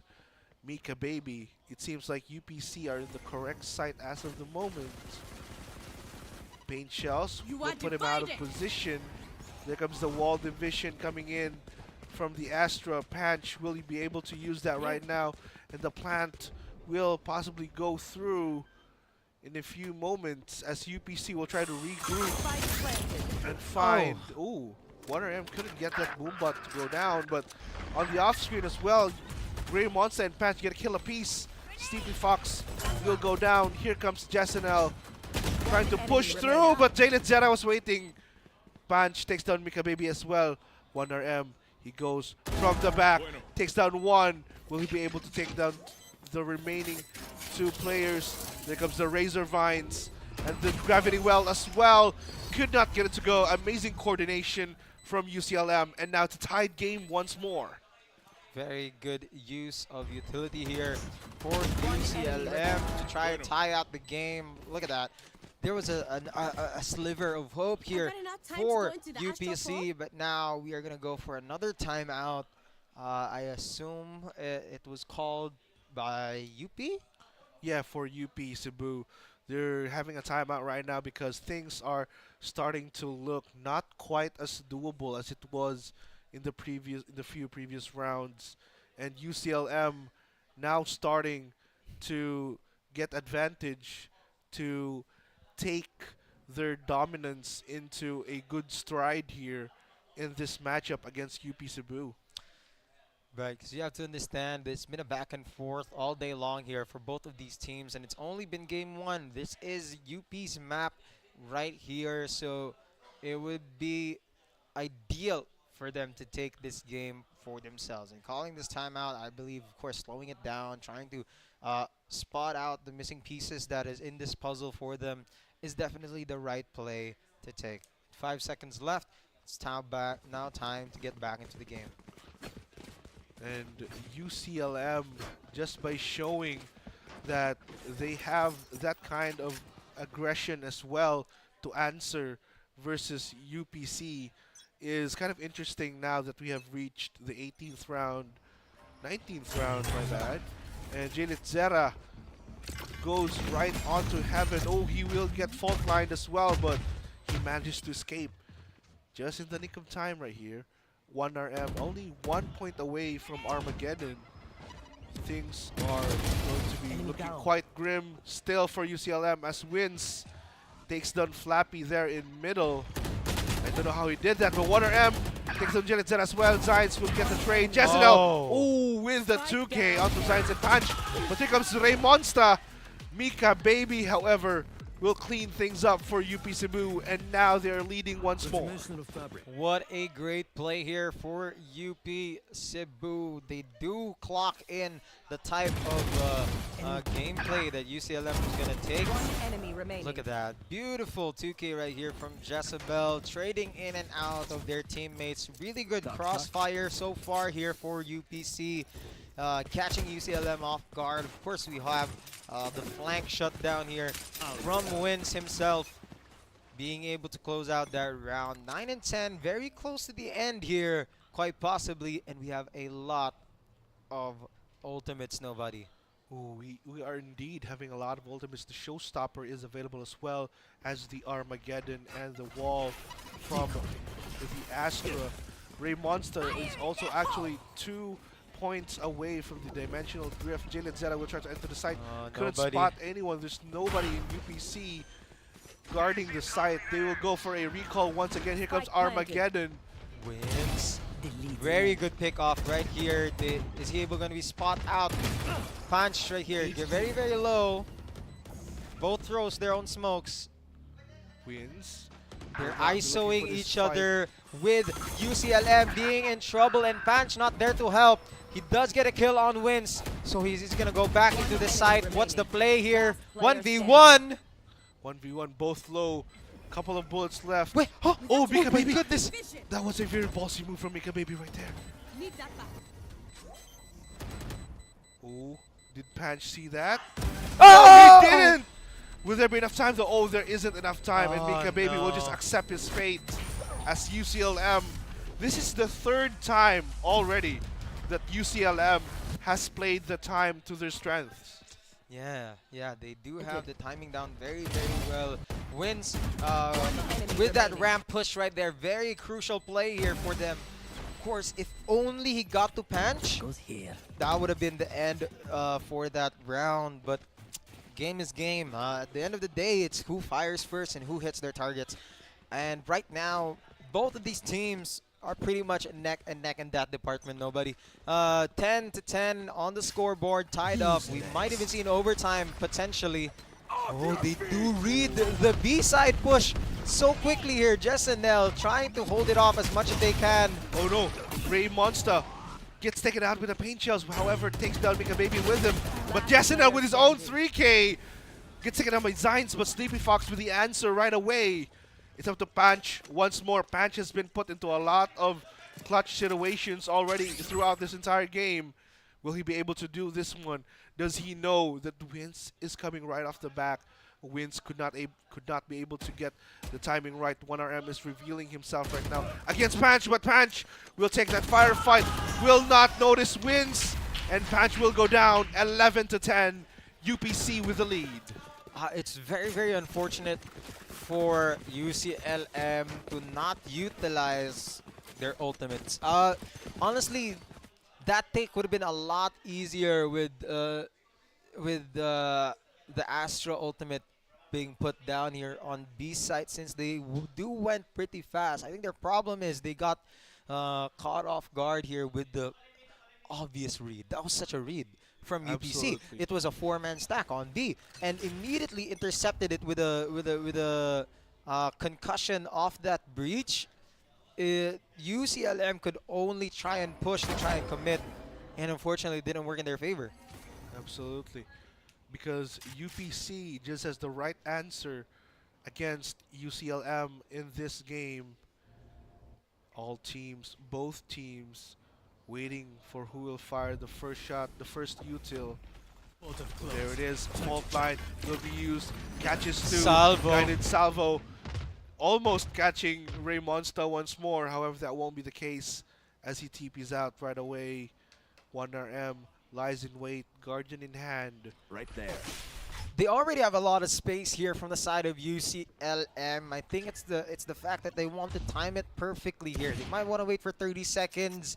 They do have a lot of utility still left. UPC, however, has 4 ultimates on the ready with 1 shot to the head. Wins might be able to get some wall hacks up and running here for UPC. Ooh, 1RM takes down Flappy, but 𝐷𝐼NS with a good trade of his own clears up the site for UCLM. 𝐷𝐼NS with the kill onto Wins as well. UCLM now have control of the site. It's up to UPC how they can control this, but here comes the showstopper and the Rolling Thunder. 𝐷𝐼NS takes down 𝐽𝑠NL. 𝐸ePyfox will be taking down 𝐕𝐚𝐴. 2v3 bomb is still not planted. 𝐺𝐿𝐿𝐴 takes down 𝐸ePyfox now in a 1v3. Mika Baby gets the first, but 𝐷𝐼NS will get his 4th. That is so frustrating actually here for the side of UPC. They had the time down, they denied the plant, but unfortunately 𝐷𝐼NS was just too quick with the trade and response here for UCLM. It gave them the round, it gave them another glimmer of hope, and it's 11-11 right now. Could possibly be overtime. I hope it is. I'm not gonna lie. This is a very, very good game, nobody. Both of these teams showing how exactly they are meant for each other. I would say meant for each other because they are bouncing off each other left and right. Very good adjustments for both. And of course, a lot of answers and reads, especially coming from UPC. I am very, very surprised with how much they are reading UCLM right now. Look at that. Immediately reading B, stacking onto B. Ooh, zero information yet, by the way. Zero information yet, but their intuition is guiding them towards B site already. It seems like UPC will be taking their time. However, guided salvos will be used already to scout out any opponents that might be lurking in middle. But 𝐽𝑠NL and the gang waiting, lying patiently there in B. No, I think TP. The guided salvo was definitely there to try and discourage a flank opportunity here for UCLM. They know they're gonna commit to B. Oh, there it is. 𝐽𝑠NL takes down 𝐺𝐿𝐴. 𝐕𝐚𝐴 takes down 𝐽𝑠NL as well. The TP will be utilized. Surprise won't go. Surprise package won't hit anyone. Yoru, there it is. Aftershock will be used. Gets put out of position, but still able to do a bit of a damage here. 𝐷𝐼NS and 𝐕𝐚𝐴. 𝐷𝐼NS as well takes down 𝐸ePyfox. 1v4. It's up to Wins. Still has the identity theft to play with. Plant will go down. There's Wins, but 𝐕𝐚𝐴 gets the better angle, and UCLM on the brink of winning this matchup. Of course, knowing Wins, UCLM completely clocked the way he flanked. He's done this 4 times during the match where he would flank B site very, very effectively, I would say. And finally, UCLM has found that answer to shut them down. Although, it wasn't really necessary considering it was a 4v1 situation. They already know that that was going to happen, but look at this. 𝐕𝐚𝐴, after 10 rounds in, finally picks up another operator to try and end this game. He wants to end this game. Oh, what? Oh my goodness. Interesting pick there from 𝐕𝐚𝐴. Drops the operator for the Vandal. Dimensional Drift now in play. 𝐽𝑠NL takes down 𝐺𝐿𝐴. Now it's up to 𝐕𝐚𝐴 to try and secure positions for his team. There goes the Boombot. However, it's going to be onto the clone. Spike has been planted. UPC will have to do everything they can to force this into an overtime. Steel Garden on the ready. Steel Garden will be used as well. Pushing them back here. UPC very much in trouble. I would say it was a bit early for that Steel Garden, but 𝐕𝐚𝐥𝐸 gets a pick off read on the punch. The Rolling Thunder goes in quick, coming from UCLM, and the Aftershock as well to close out that corner. 𝐕𝐚𝐥𝐸 with the 3K 𝐬𝐈Ns in trouble. They got it! They got it! UPC forced this into an overtime. Wow, absolutely beautiful there. I knew it. I knew it. The Steel Garden came out way too early there. Coming from UCLM. I'm pretty sure they could have played it out a little bit more. Maybe wait for UPC to show a little bit more utility before using that Steel Garden. It would have been a really good play. And honestly, UCLM still played that out to perfection with the Rolling Thunder and as well as the Aftershock follow-up to try and close out that entranceway here. But they did not expect the drop all the way from heaven and ramp. Absolutely. Things are going unexpectedly for UCLM. I mean, at the start of the matchup, when we were doing predictions, I didn't think they were going to overtime. No, honestly. I didn't think it would go to overtime either. I honestly thought UPC was going to show us something crazy. And honestly, it still is crazy. Speaking of crazy, Ray Monster takes a fight onto middle, however, gets retaliated right away by 𝐷𝐸𝐿. Very low though, 50 health remaining here from 𝐷𝐸𝐿 and no heals for their team. They are gonna go for a mid to A pivot from UPC side, which leaves out the breach here from UCLM, which they probably need, but they aren't. They are gonna rely on their Sentinel here. The Vice, very strong Sentinel, and he's closed out. Not the choke points, but the site itself. They are playing with time. They know UPC is gonna play with time. So what Vice essentially is doing here is try to close out the actual site push and to deny that plan with the play for time for UPC. Absolutely, UPC once again still playing for time, but 𝐷𝐸𝐿 couldn't take down two.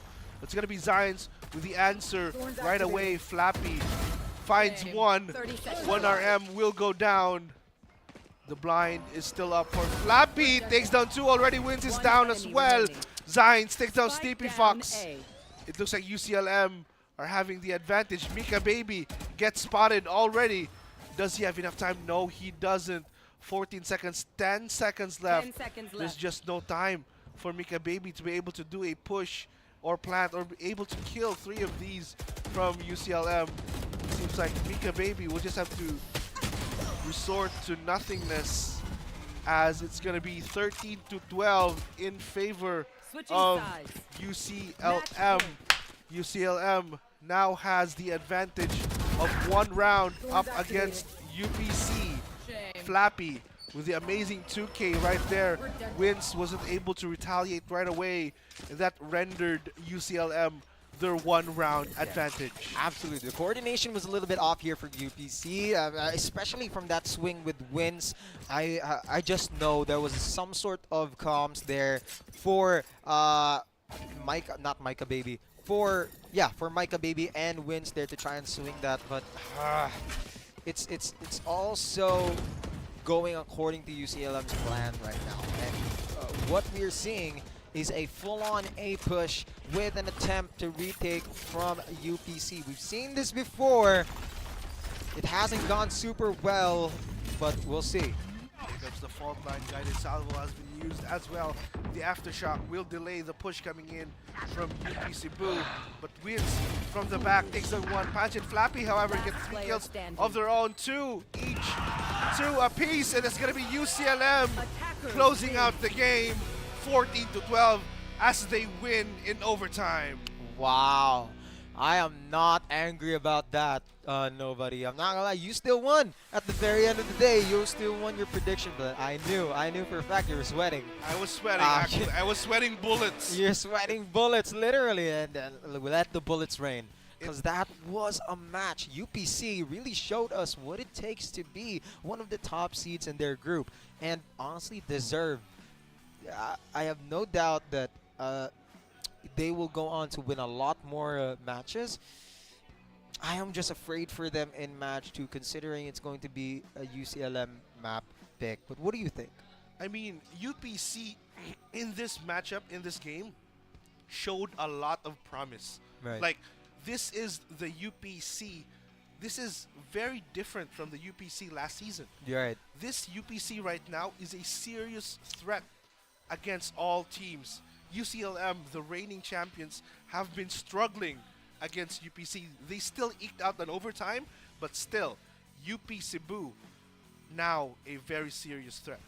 I am a bit worried coming into this next map. It is Lotus, right? It's Lotus. It's gonna be Lotus. It's a very, very big map. And honestly, I do have hope. Because a lot of their plays, especially in defending, which is very surprising to me, relies on a lot of wins being able to lurk into the flank. Which, it's so weird seeing, you know, your Sentinel lurk and flank all the way there. But it works for them. But I feel like they rely on it a little bit too much. They rely on the fact that they are very aggressive on defense. They try to push, they delay the push, yes, and pincer it with a lurk, but it does get a little bit predictable, especially when you're going up against a team like UCLM. UCLM has such good gunplay, a lot of surprising strats. If you remember that operator kill on the 25th round, I think it was first overtime. What was that? Honestly, that was like a cheeky little move coming from Ray Monster, coming from UCLM, and they saved it for overtime. Those are the kind of things that you really have to look out for when you are UPC. Like, what is UCLM gonna pull? Like, we already know they're strong, but they have the really cheeky tricks up their sleeves that you need to look out for. Absolutely. UPC has been a serious force, but UCLM still being the immovable object that they are. Right. So our MVP for this game, who do you think is your MVP for this game? It has to be Ray Monster. There we go. There we go. 27 kills and 21 deaths. Honestly, 27 kills is absolutely insane, but props to UPC for giving him 21 deaths in this match. Ray Monster was absolutely unbelievable on the Euro, being able to execute perfectly with that operator. And of course, being able to bait out. Honestly, we haven't really talked about this, but Ray Monster being a Yoru, of course, duelist, being able to entry like that has baited out a lot of the utility coming from UPC, and we can really see that with the amount of teleports that he has been using. If we could only replay how many teleports he's used, especially to bait out a lot of the utility, it really all goes down to Ray Monster, and because of that type of shutdown play coming from him, UCLM has a lot of space to work with.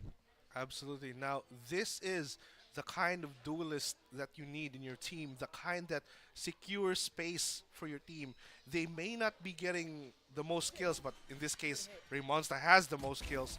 But, you know, my point is, your duelist has to be able to create space for your team to play with, and that's exactly what Ray Monster did, and he top fragged as well. So just overall, absolutely amazing stuff from UCLM's Ray Monster right there, and the fact that he had been using the operator for a bit of a few rounds actually on the defensive side as well during the first half just goes to show the versatility of Ray Monster using these weapons in his comfort zone.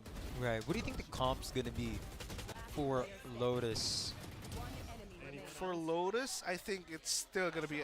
I think we're gonna see Double another initiator. Tejo. Double initiator comp again here. Double initiator comp, because the guided salvo right now is still a little bit too OP. Yeah. No, I would agree.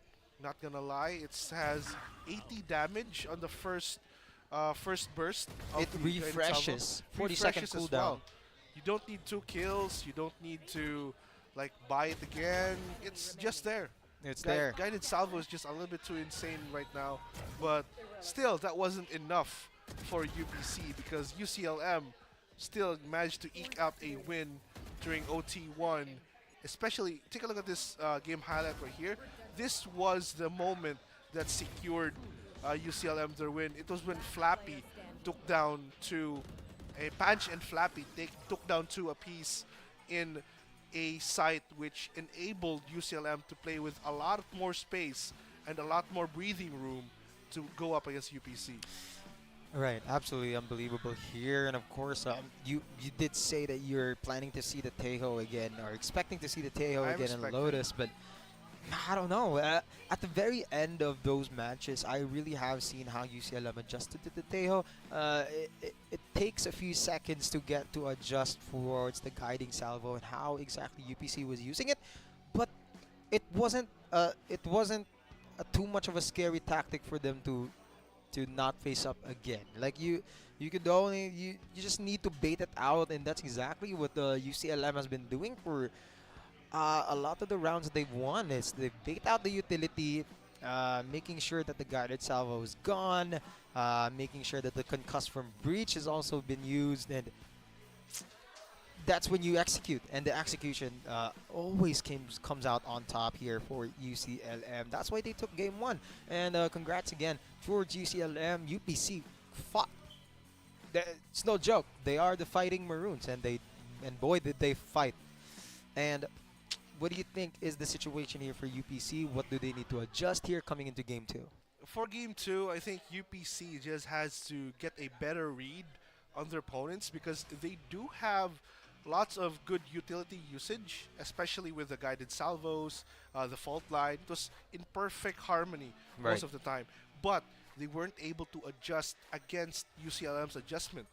That was the thing there. The thing that set apart UCLM from UPC is the fact that UCLM was able to adjust on the fly what they needed to do against the Tejo and Breach combo by UPC. Just one more thing about that. Like, you're right. Like, UCLM has such sharp whips about them that another problem, of course, coming from UPC is just the faulty timings coming from their plays. Yes. They have such good plays, and they do execute it quite perfectly. It's just the timings are so off, and I can commend UCLM for completely taking advantage of that and realizing how UPC wants to play. They did not only go with the flow, but they used their own strats against UPC, which is so much more that you can expect from a team like this. And of course, that's what the level that we're playing on here in CESAFI Esports League. And that's the type of plays that we want to see coming into this game in Lotus. No, a little bit of adjustments here on the timing from UPC, and a little bit more, I would say, execution here from UCLM. Because they do have execution, yes, but it comes to the fact that UPC plays a little bit differently than most teams. I would say aggressively slow. Is that a word? Like, they are aggressive, but they're slow. And they want to take their time, and I'm not really sure how else I can explain it. Can you? Like, I mean, it has been shown in lots of times already throughout the entire match where this was very prevalent in the game. They had control over A Heaven, but they just took a lot of time to utilize the space they gained. They did not push right away. They did not secure other spots. They were just staying in Heaven. Right. And I think the crossfire situation here coming from UPC was promising. It's just that it's not the same sort of idea that they have when it comes to attacking. Because when it comes to attacking, you want to be able to take as much space as you've said, but also cover as much angles as possible. And unfortunately for UPC, for some reason, on that Heaven, they decide to box themselves out of the entire game, which is very weird to me. But of course, it has worked. Not saying, but if they won them the round, it won them the round. But it doesn't mean that it's an ideal play for them, because it's so evidently, you can evidently see that UCLM has taken advantage of that slow paced stick together ube strat play coming from UPC. Absolutely. I mean, UCLM adjusted to that. They knew that UPC was going to be a little bit more clumped up than usual, so they answered right away. But in game number 2, will UPC have an answer against UCLM? Take a look at their comps right now. 𝐚𝐿𝐴 still on the controller right there. They're running a double controller. Ooh, double controller and double initiator here. 0 sentinels here for UPC. They are going to go hard line.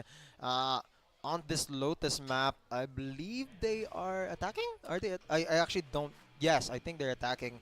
So it does suit them quite well. UCLM does have Vice as their one Sentinel and going double initiator as well. Of course, controllers, Omen and Viper is a crazy pick, honestly. Yeah, crazy. I mean, Crazy. Viper, ever since that nerf, I haven't seen that much use of Viper, but still, I mean, the utility that Viper offers, especially with the Viper Spit, is still so crazy to be able to do here in Lotus, especially in a game as cramped as Lotus. Right, and just being able to have that double controller lineup, honestly, this could be the play here for UPC. As you've said, Viper hasn't been as strong as previously she's been, but paired with another controller, that is suffocating. That is absolutely suffocating nobody. And now we're going to have the start of the round. Of course, pistols are the name of the game. Both of these teams have one each. A pistol round from last game, but let's see how it plays this time around. UPC playing it a bit slow right now. Their defenders. Guided Salvo will be used the fault line as well. Wins will be caught in the haywire right there. UCLM with the aggression. Stealth drone will be used to clear out waterfalls right now. Ooh, Wins has been spotted, and so is Sleepy Fox. It's going to be OneRM will answer with his own stealth drone. However, the spike has already been planted, so this is advantageous already for UCLM. Here comes Jessinel. Jumps into the Viper smoke. Could not get any. Oh, Jessinel takes down Teho as well.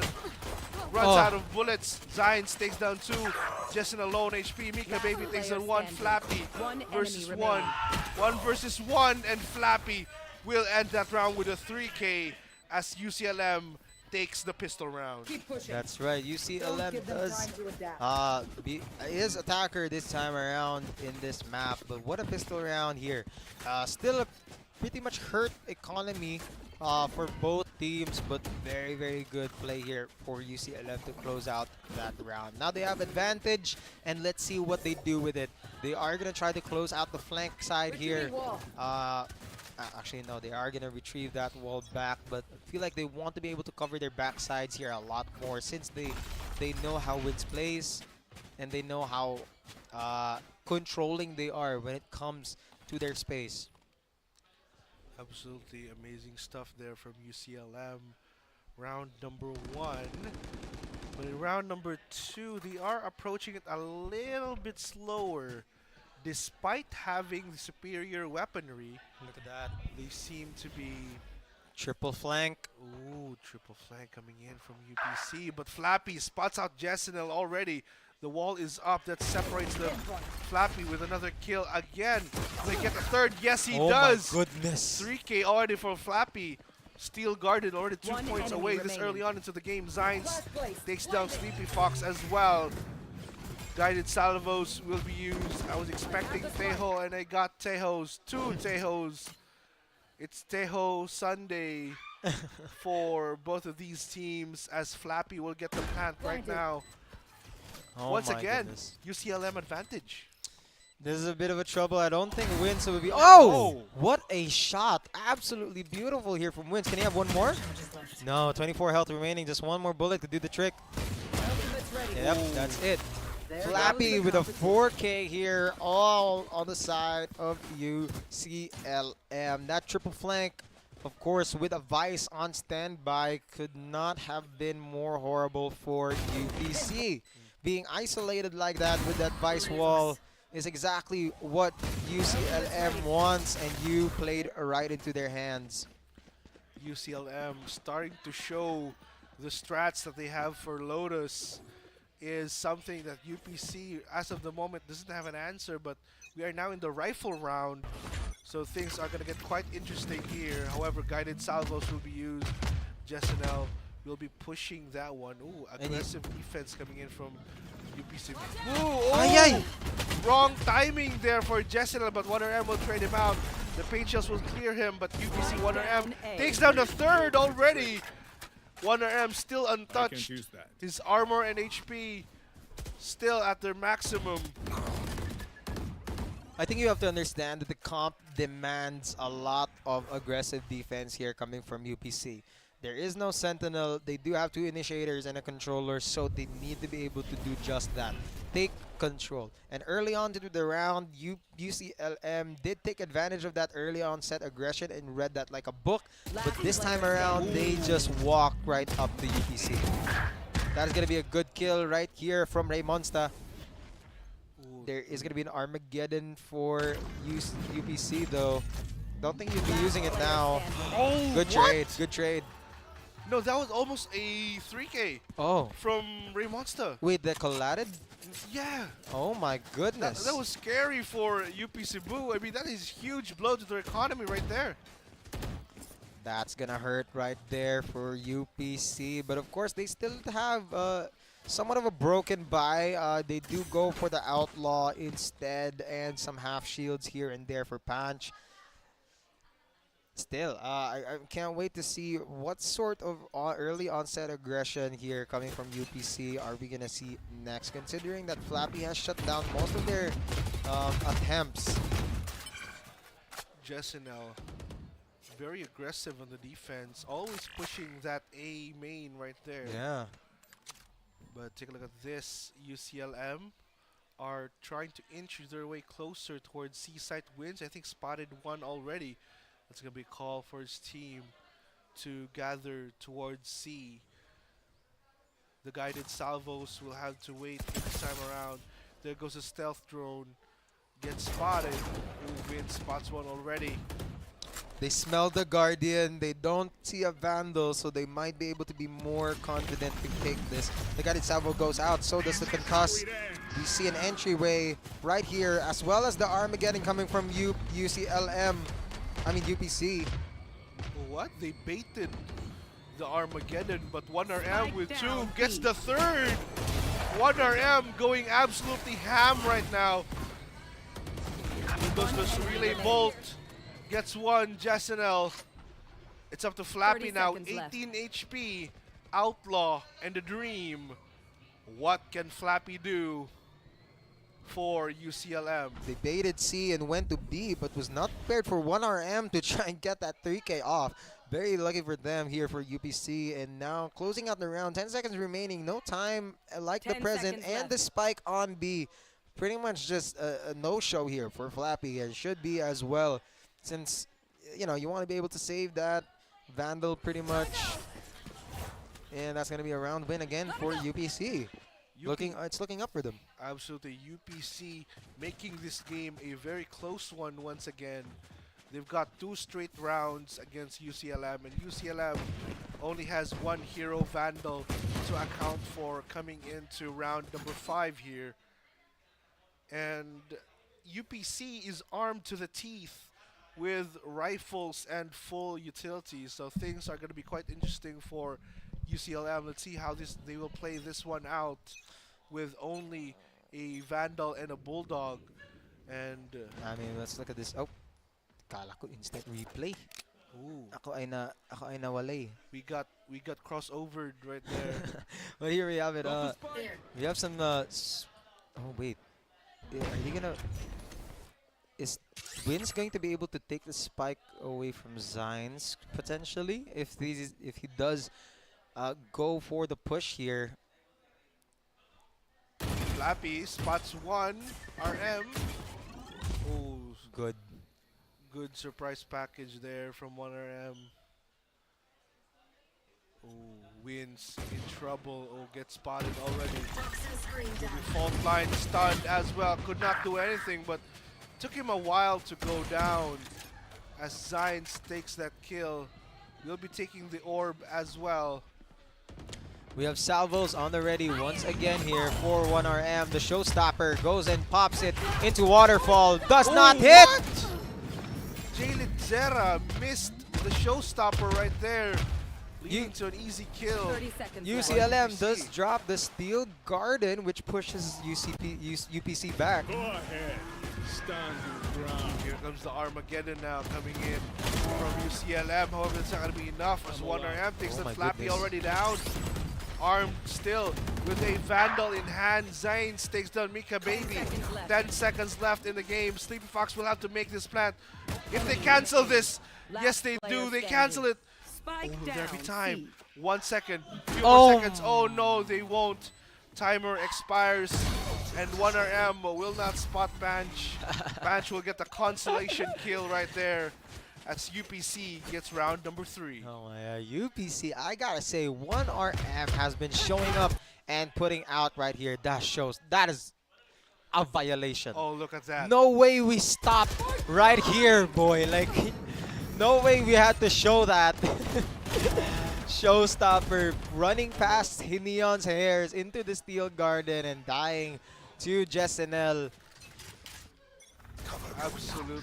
Can I just say that was a violation? Yeah, I mean, the way you saw the arrow being drawn. I actually did not. There was an arrow? Yeah, there was an arrow being drawn on the screen. That was actually a violation. I had to look away because it was too painful. It was too painful to watch. I had to look away. But here we have it. Once again, UPC going for that main A control here to try and take it. That's a lot of space. You have to understand, A main is a very, very big space and a very good opportunity to control that space. So you want to be able to have that, the type of comp that UPC has, being able to control that very well. Wins, gets picked off, making C completely available for UCLM. There it is, the Armageddon will be used as well. Flappy will be spotted this time around. He'll have to go through the rotating doors. Will 1RM catch him this time around? No, he won't. He instead, almost gets killed. Flappy, 27 HP left. The plant will go down this time around. UCLM now have the advantage. 𝐺ESNL takes down Flappy. 1 kill. Oh, 2 kills for 𝐺ESNL already. Punch waiting in the corner. Could not get anyone as 𝐸𝐸 takes him out. Sleepy Fox with his own as well. Gets 2. Zains will go down. And UPC now with a 2-round lead. They played that perfectly.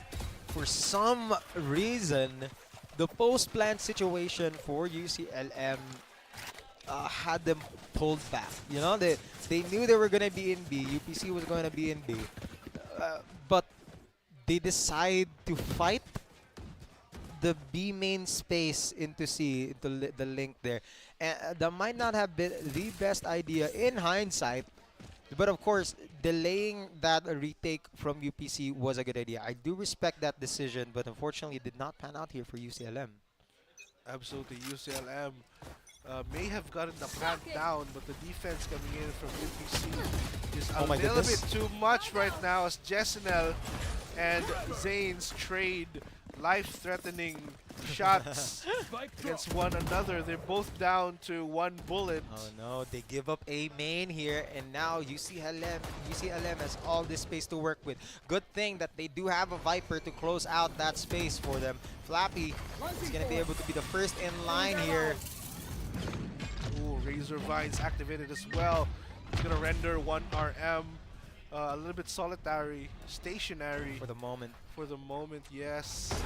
Indeed, but Jalen Zera spots 𝐸𝐸. 1RM finally gets to move, gets 1. As Flappy will go down, they get blinded by Zains right there. So Zera takes down wins already. Oh, there it goes. Sleepy Fox with the kill onto 𝐸𝐸. 2v3 with Zains on low HP. Rolling Thunder still available for UPC, but Zains on the other side takes him down. It's going to be up to Sleepy Fox now. What can Sleepy Fox do? 16 HP. Oh my goodness! Gets spammed through the smoke, through the walls. Banch will do that and get round number 3 for UCLM. Wow. Very, very good reply here from UCLM, seeing as UPC has slowed down a bit in their aggressiveness defense here. 4-3 as of the moment. UPC still leading the charge. Flappy, though, has a much better KDA than 1RM right now. And let's just say 1RM has been playing. Oh, this man can play. This man has been playing his life out since we got into Lotus. For some reason, this is his map. And he is completely in charge here with the 𝐸𝐸, with the guided salvo, with the Armageddon, everything you need here from 1RM. I mean, he charges up the Armageddon so fast as well. I mean, they've just used Armageddon in the previous round. And Yeah. now I think he has, what, like 2-3 points into Armageddon? Very cool stuff coming in from 1RM and the entirety of the UP Cebu squad. They baited out C. I mean, they do drop the Viper Spit, so that was gonna be a no-go. They are predicting a B. Look at that read right there. They already know that it's gonna be B. They are gonna pop that wall here, form that Viper. Ooh, Do the smoke. Once again, first blood onto Jalen Zera. Fault line and guided salvo will have them used. The rotating doors as well as they try to move themselves onto C site. Razor Vine will be destroyed. Little bit more action here still in B. Rotating doors opened. Once again, Flappy will not spot him. Jessenel takes the one, gets the second. Jessenel slides into the fray. Gets the 3K. Oh my goodness. A pink explosion right there for Jessenel. Can we get a replay? Good sir. That was absolutely phenomenal. Look at that B defense right here from UPC. The TP from that open did not work as planned, and the slide into the headshot. Disappear into the night with pink blossoms in the sky. That's exactly what UPC has in store for us with a 5-3 record right now on UCLM's map. What do you think is the play here for UCLM? UCLM, they gotta respect the kit that Neon has. I mean, the ability to slide around and retain a little bit of accuracy, well, since they removed the 100% accuracy thing, is kind of a hassle to deal with, especially with their kit not being attuned to Neon's, not being anti to Neon slide. Right. And there goes the stealth drone. Spots wins, but couldn't silence him for that time around. Right there. They already barge into the site. Stealth drone will be used as well. Look at that. Now we see UCLM holding that site with Vice right there onto B main. Oh, but they do have a scuffle right there. Flappy goes down for the count. Jessenel takes him out. UPC looking very advantageous right now. 4-3. Make it a 3-3 with Zions taking out Jessenel. That's going to be one less lonely Neon right here for you. Ooh, That's the defuse. Already on the defuse. Hala. Is there anyone to contest this? The fault line will not do anything. No shot. No way. Mika, baby, just absolutely clutched it. No shot. Pros don't fake, man. That's what they say. Pros Dude. don't fake. I thought that was a defuse. I for sure as hell thought that defuse came out. But no, we had a wall bang right here coming from UPC and completely saving the round for them. 6-3. This is the best situation that UPC has been in on throughout this series, and I think they're gonna be able to hold it down actually. But UCLM does have guns now, so let's have them answer that question for us. Here comes Zines leading the charge. He does have the spike in hand, so their intent will be to go towards the C site or rotate towards B if ever things get quite feisty in C. But it's only wins remaining there at C site. Tejo, oh, he does have an Armageddon up, so this would be quite interesting to see how Ray Monsta will play this one, especially with the Armageddon up. That's a molly right there with the showstopper coming from UCLM. Is he gonna find anybody? No way. He's gonna shoot it once again in Waterfall and not get anybody else. I thought we were gonna see a Neon flank again, but the Rolling Thunder coming from UPC is gonna be able to close out the distance here for them. Panch in trouble, barely see anything. Jessenel gets a kill and another as well with a triple right there. Panch shuts him down with a more chance here for UCLM. Is he gonna try and find another one? But look at that! Just seeing the tip of their gun here from Micah Baby gets the defuse, and now it's a 7-3 situation. Nobody. My goodness me, the way that Mika Baby predicted that Panch would go right through the smoke. He's just absolutely phenomenal. Had he not predicted that, Panch would still have had a fighting chance.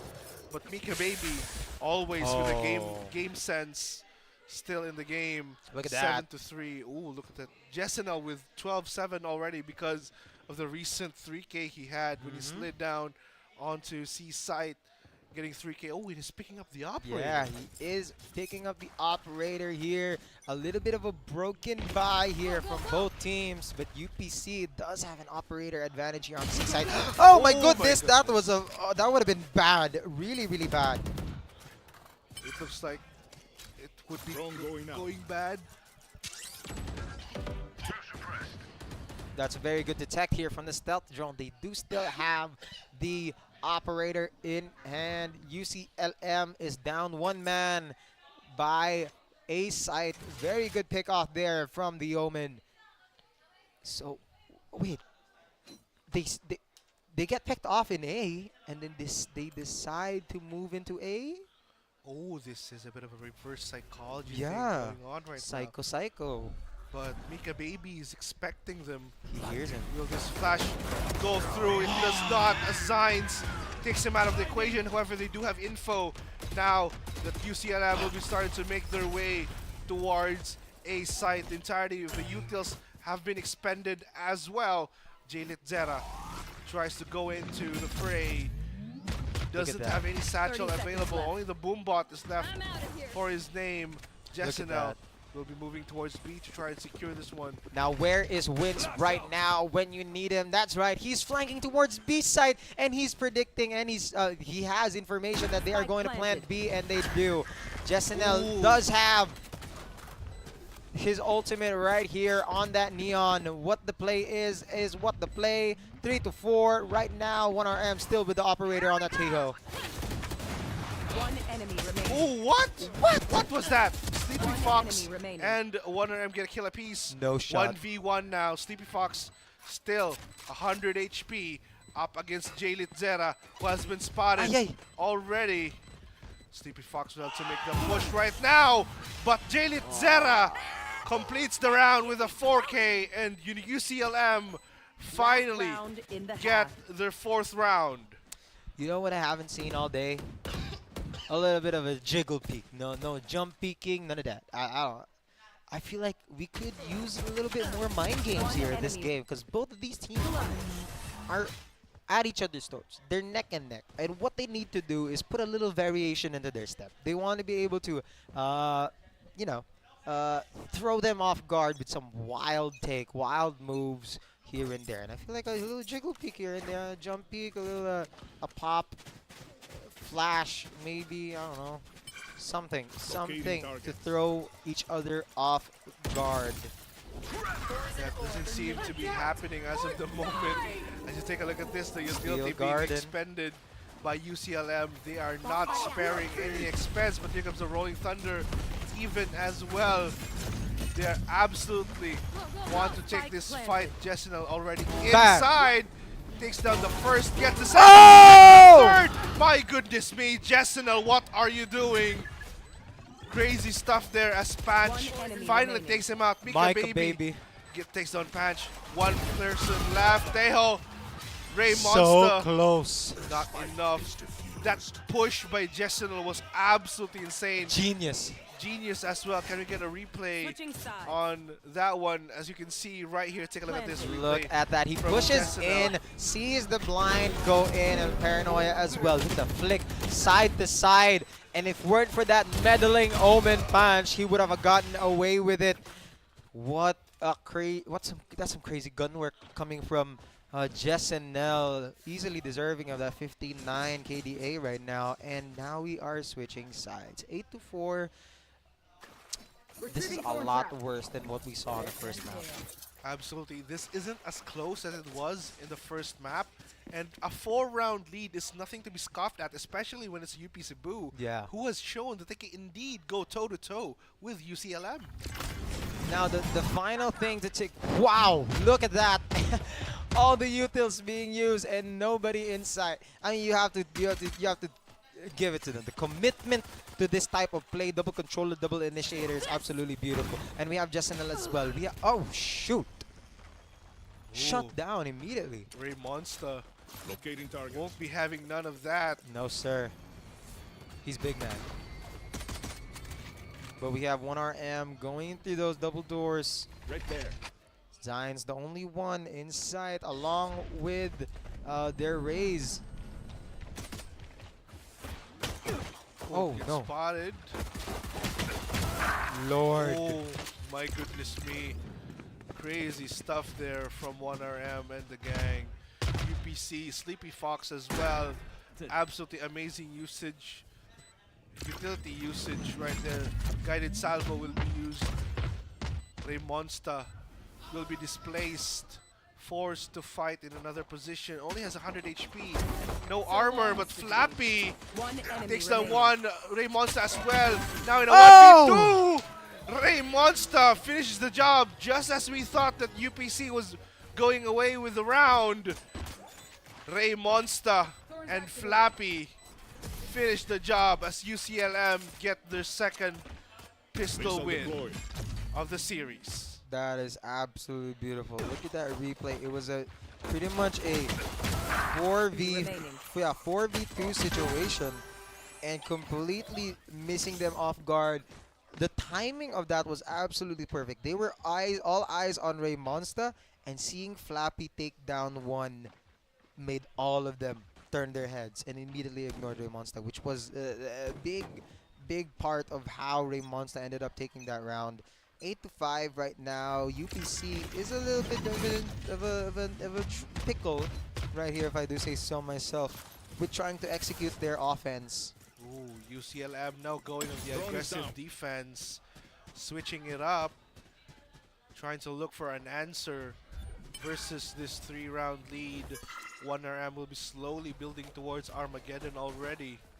Flappy all alone in C site.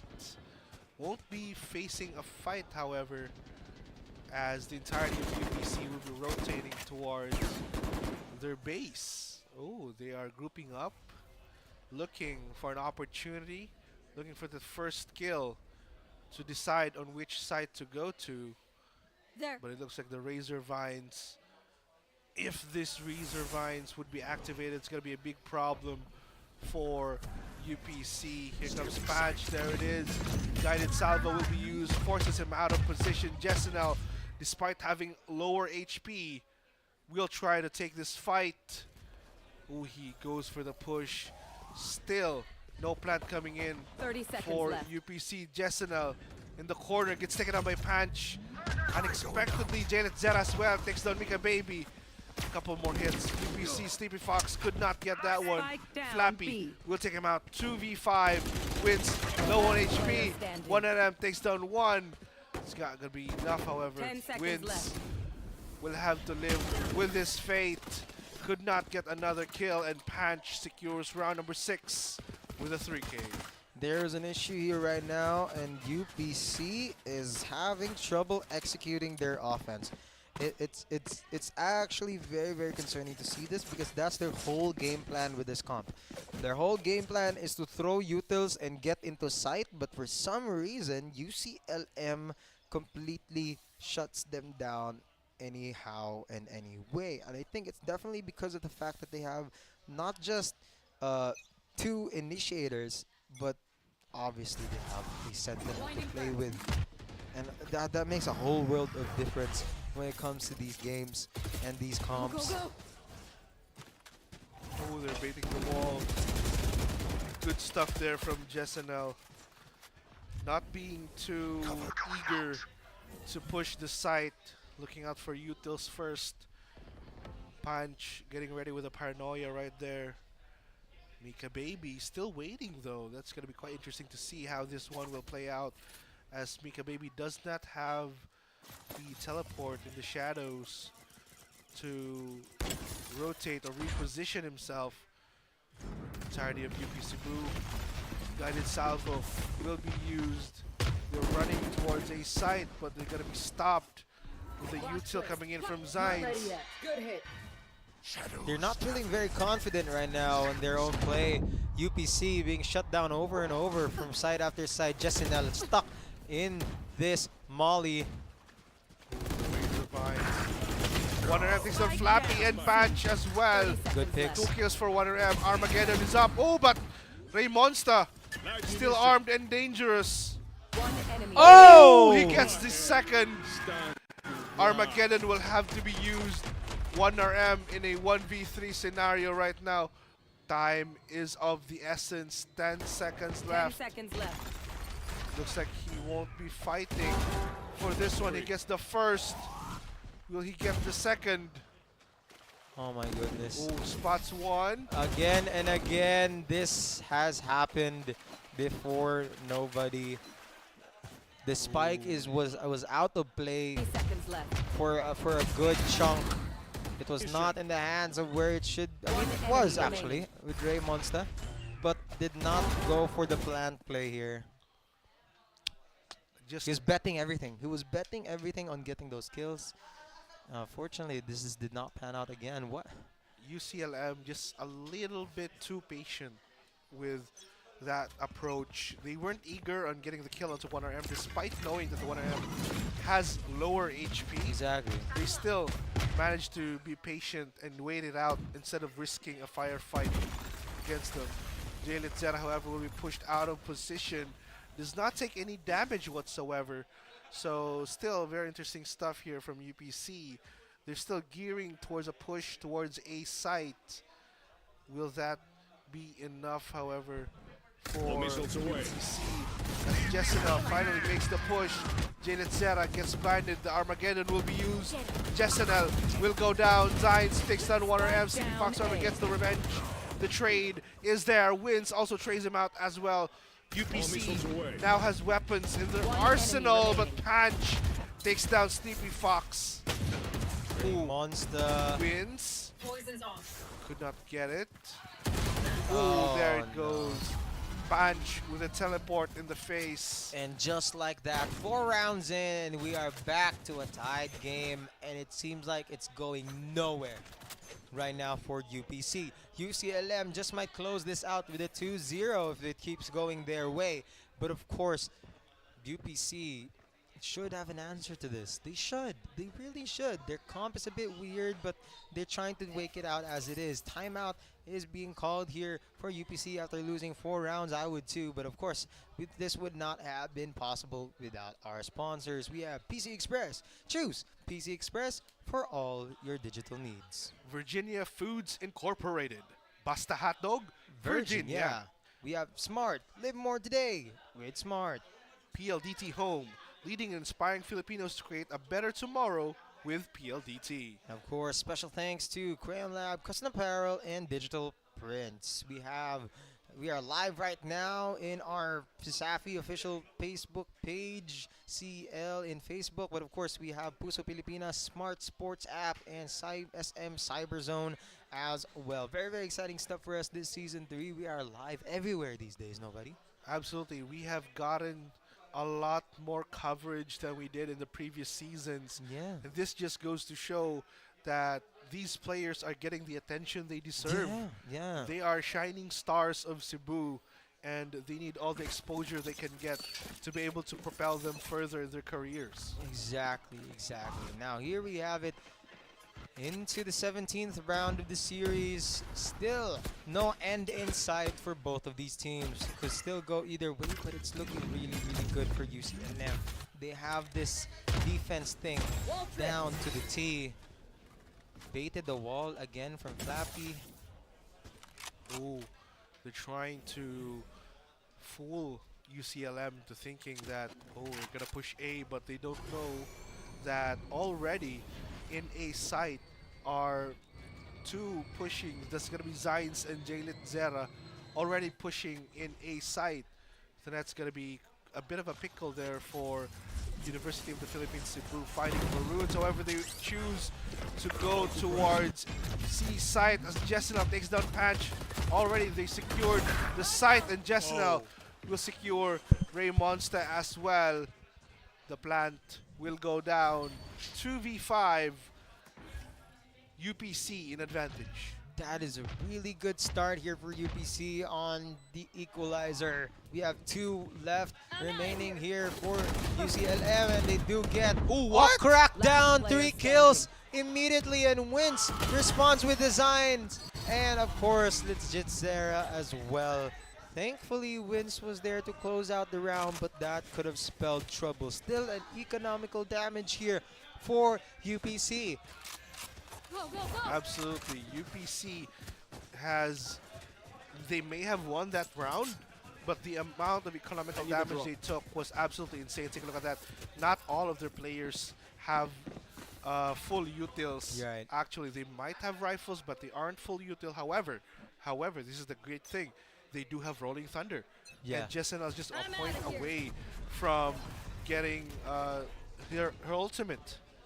Right, and this is going to be perfect for them with Rolling Thunder, and of course the Neon Ultimate is going to be one hell of a match, and they're still pushing C. There's something about C that's enticing them, and of course not just because they won that previous round, but it's just something about baiting out the utils from Vice that they want to be able to ensure. They bait out the doors as well, trying to feign for a B push, or are they? Ooh. Take a look at that.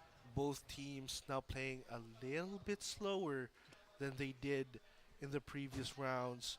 This is a very crucial round because if UCLM wins this, that's going to mean UPC will have a couple bit more rounds of no guns, but UPC �𝐸𝐴𝐵𝐵y gets the first kill onto 𝐸𝐿𝐻𝐻𝐿. Zions will have to back off for the time being right now. Ooh, guided salvo will be used as well. Jesena with a push coming on towards A site. There goes the surprise package. They're gonna meet each other in the middle. 𝐸𝐿𝐻𝐻𝐿 getting Ray knocked Monster. out here by 1RM. Rolling Thunder goes out, but no hits yet. Patch takes down 1RM. That's gonna be a big heavy hitter from UPC. Down for the count. UCLM. Flappy does not get the turn that he needed, and another one. Jesena takes the round win here for UPC. Charge and shoot. Oh my goodness me. UPC are feeling it right now. They're feeling the heat on their backs. Jesena almost dropping a 20 bomb right now.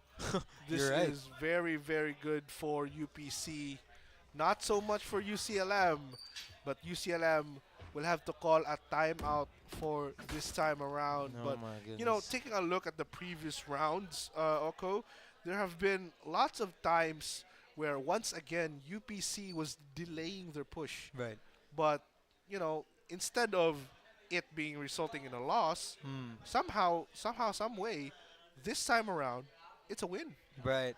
And I think you gotta give it up to Jesena right here. Jesena has been absolutely perfect on that Neon.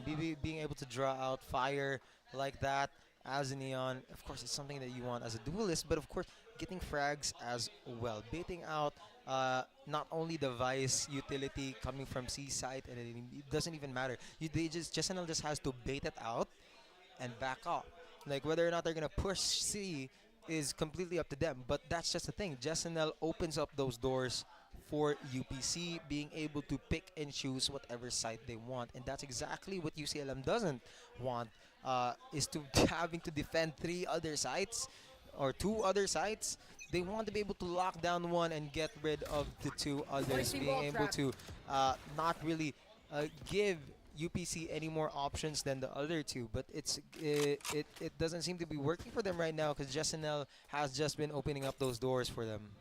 Absolutely. The way that Jesena has been pushing sites, creating space for his teammates to work with is insane. Almost on par with Ray Monster's performance in the last game. Look at that. See the walls being baited once again. The Razor Vines as well, so that's going to be expensive utility being baited away from UCLM. And you have to understand, there is 5 ultimates in the hands of UPC. What ultimates are going to come crashing down here? We might see a B Viper spit, and we are, I think. Are we? Oh, not yet. Not yet. UPC are slowing the pace down. Oh! 𝐸𝐿𝐻𝐻𝐿 takes down Jesena, but wins with a quick trade.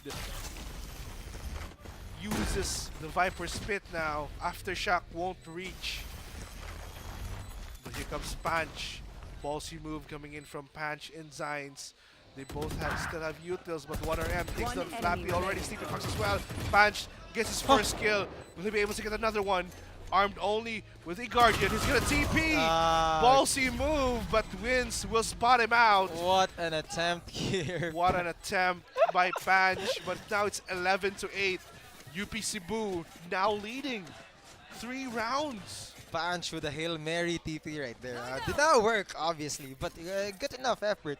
It was definitely like a Hail Mary play, which I respect a lot. When it comes down to it, the strongest players are the ones that can really commit to a Hail Mary play like that. And just imagine if that worked.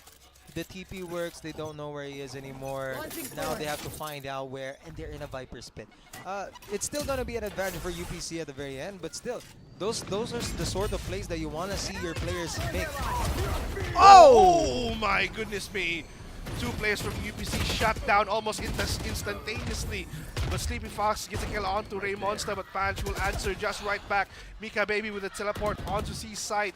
They now have control of the site. They will fake this plan, trying to force UCLM into expending all of their utilities right now. 3 players from UCLM cooped up in the corner. Here comes the showstopper, but 1RM still alive. Armageddon still there. Can we see a plant, please? We have a minute left, still a lot of time, but still.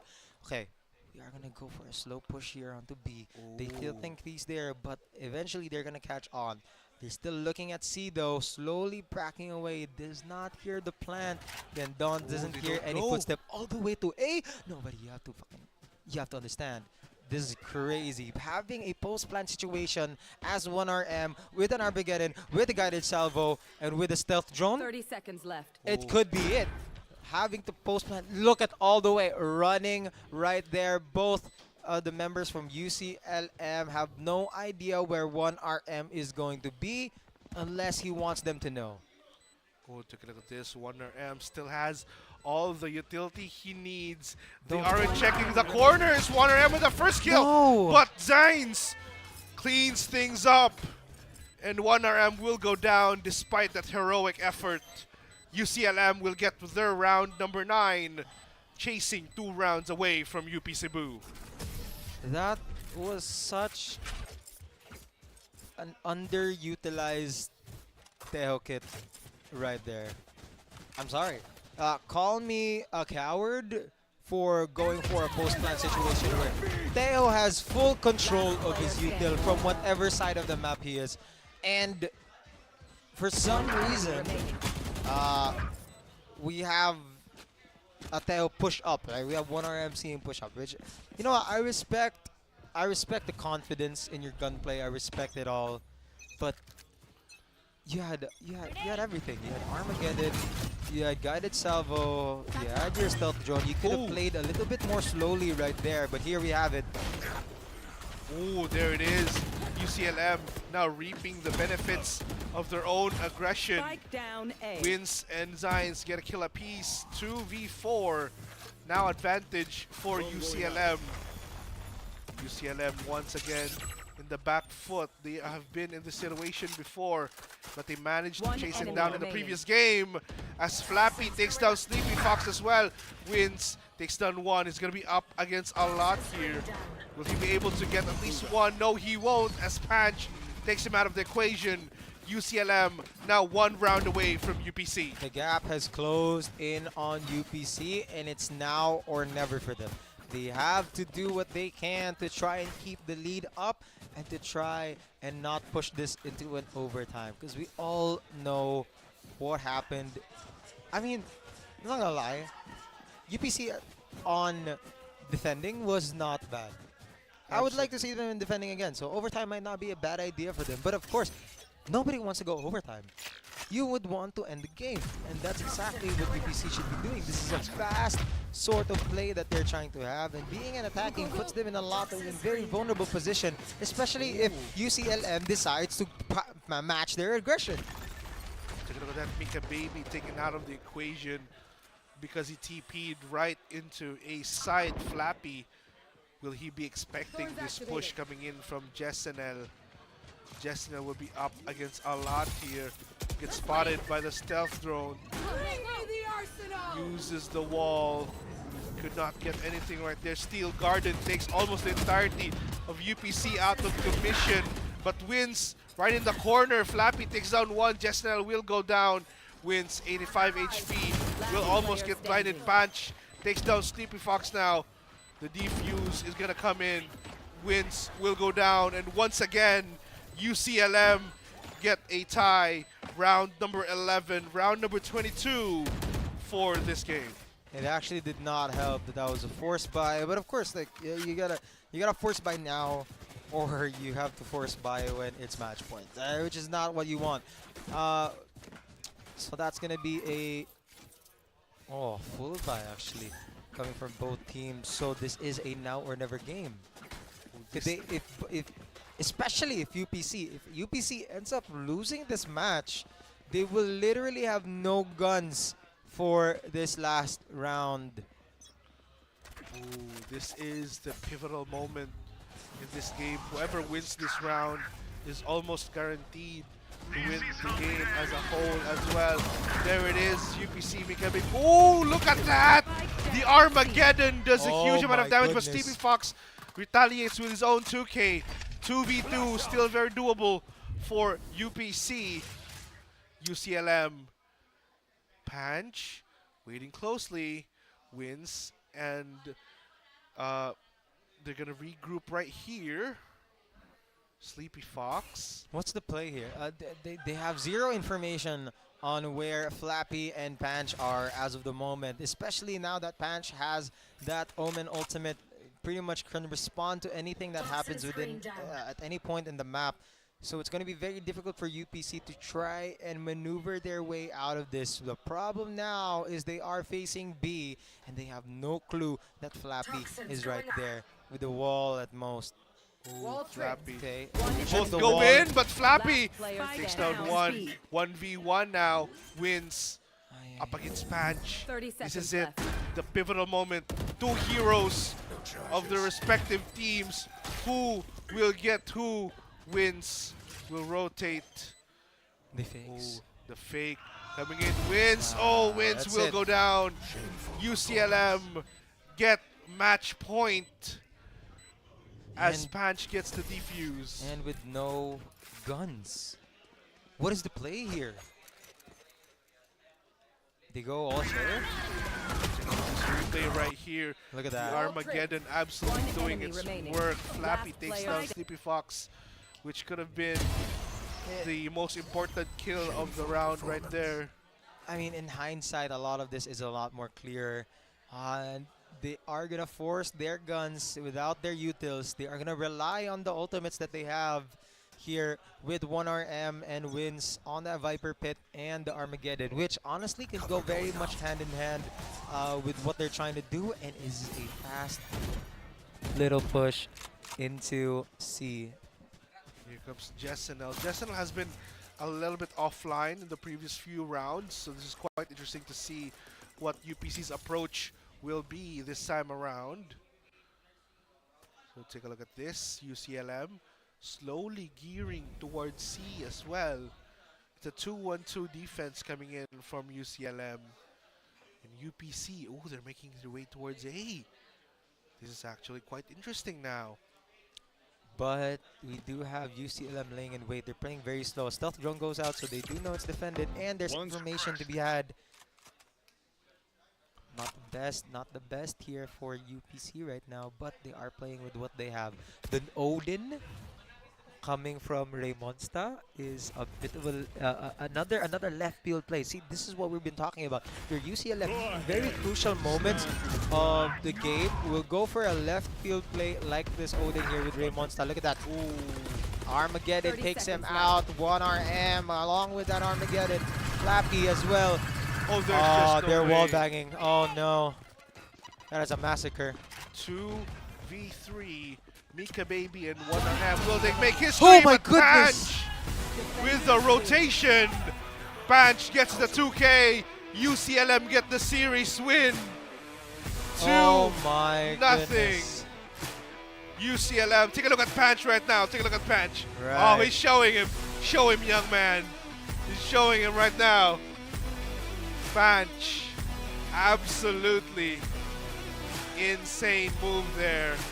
That must have been super frustrating for UPC. Congratulations to UCLM, but you have to understand what a game for UPC as well. Honestly, perfect game for both of these teams. They really set the tone to what this tournament is going to look like and what the group is going to look like at the very end of the day. Absolutely. So it has been confirmed to us that both of these teams are the top two, and I feel like it will remain that way for quite some time. UPC has showed us how strong they really are, especially with the top seed currently of the leaderboard against UCLM. So I don't think I don't think this is a downer for them. This isn't something that they go home and be like, oh, no, we lost. It's the fact that they pushed UCLM so far back the way they did. And I think with just a little bit more push, a little bit more motivation and encouragement from, the support system that UPC has, they might just be able to go above and beyond.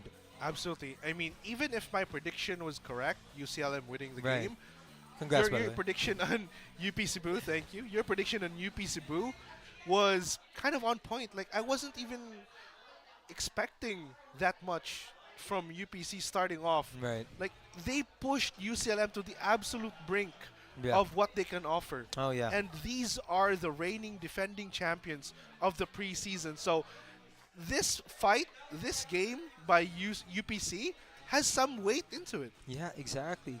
And you just got to give up to the players. What a match to start off our second day, week 3 into this match. Again, congratulations to UCLM for winning that, and of course, the Fighting Maroons for being such a good sport. And what a match. There's so much I can say, and then so much that I've already said that, I don't know, I just kind of like want to bathe in this glory. Because what a match. Like, I've definitely seen superstars before, but I haven't seen superstars rise up in such a way. And I think UPC is definitely a rising superstar of a team. Yeah, absolutely. There have been lots of moments of glory right there, but to further explain those moments of glory, let's head on to our interviewer right there. Chain, take it away. Thank you so much to our casters, and I am here together with the UCLM webmasters to get to know them better. And I have here Ray Master. I want to ask you, Ray Master, in the first game you played Yoro, however in the second game you played Teho. So which agent best represents your play style and why? I think mainly duelist because I like aggressive plays. Then I just use Teho to feel for a team. Okay, so you're a very flexible player. Now, aside from winning, what is your other goal for this season? Nothing. Just win the season. Just to win this season. Okay, now I'm gonna ask the other players. So, in the first game, it was a neck-to-neck battle, but in the second game, they were able to bounce back. How were you able to do that? Ano lang, counter play. Okay. Our champions are man of few words, and thank you so much to the UCLM webmasters. That's it for our post-matchup interview, and I would like to thank all again. Congratulations to all of you. And now all of this is possible thanks to our sponsors. Thank you so much to PZ Express. PZ Express for all your digital needs. Virginia Food Incorporated, Basta Hotdog, Virginia. Thank you also to Smart Communications. Live more today with Smart and PLDT Homes, leading and inspiring Filipinos to create a better tomorrow with PLDT. Lastly, we would like to thank Crayon Lab Custom Apparel and Digital Prints. And that's it for our post-matchup interview. Let's go back to our casters. Thank you so much, Chain, and of course, thank you so much to UCLM. Of course, they are not a man of words, they are men of action. That's what they are, and boy, did action we receive. Absolutely amazing, and of course, I can't wait to see who the MVP is. Nobody, who do you think it is? I have a strong feeling it's going to be Ray. There it is. It is Ray Monster once again. 2-time MVP in the series for Ray Monster. I mean, it's not just about the numbers, but the way, remember, first game, he was a duelist. Second game, an initiator. And the Teho from Ray Monster was just absolutely insane. He was able to push out opponents, displace them a lot of times, put them in very uncomfortable positions. The Armageddons as well were on point, getting at least 1 kill per use. So that's going to be very, very beneficial for UCLM, especially when Ray Monster is in initiator position. Exactly, and of course, it's not a surprise to see 2 Tejos in the MVP. It's really not a surprise that RM did so well. He did so well, actually. And I kind of thought it was going to be Jessanel who was going to be MVP in terms of numbers, but it was absolutely beautiful to see both of these Tejos play in such a way that was nuanced, but as well as pretty familiar. Like it is. Just again, the replays, seeing the highlights, absolutely amazing shots. But as I was saying, the Tejos are all have a very familiar gameplay, but it comes down to the nuance of it all. And unfortunately for UPC, Ray Monster just had the better Tejo. Absolutely, Ray Monster. The utility usage was just a tad bit better than 1RM's, despite 1RM's amazing showing with his rifle. You know, the gunplay from 1RM is absolutely amazing as well. But this time around, Ray Monster takes the cake. And take a look at this replay from Jessanel earlier.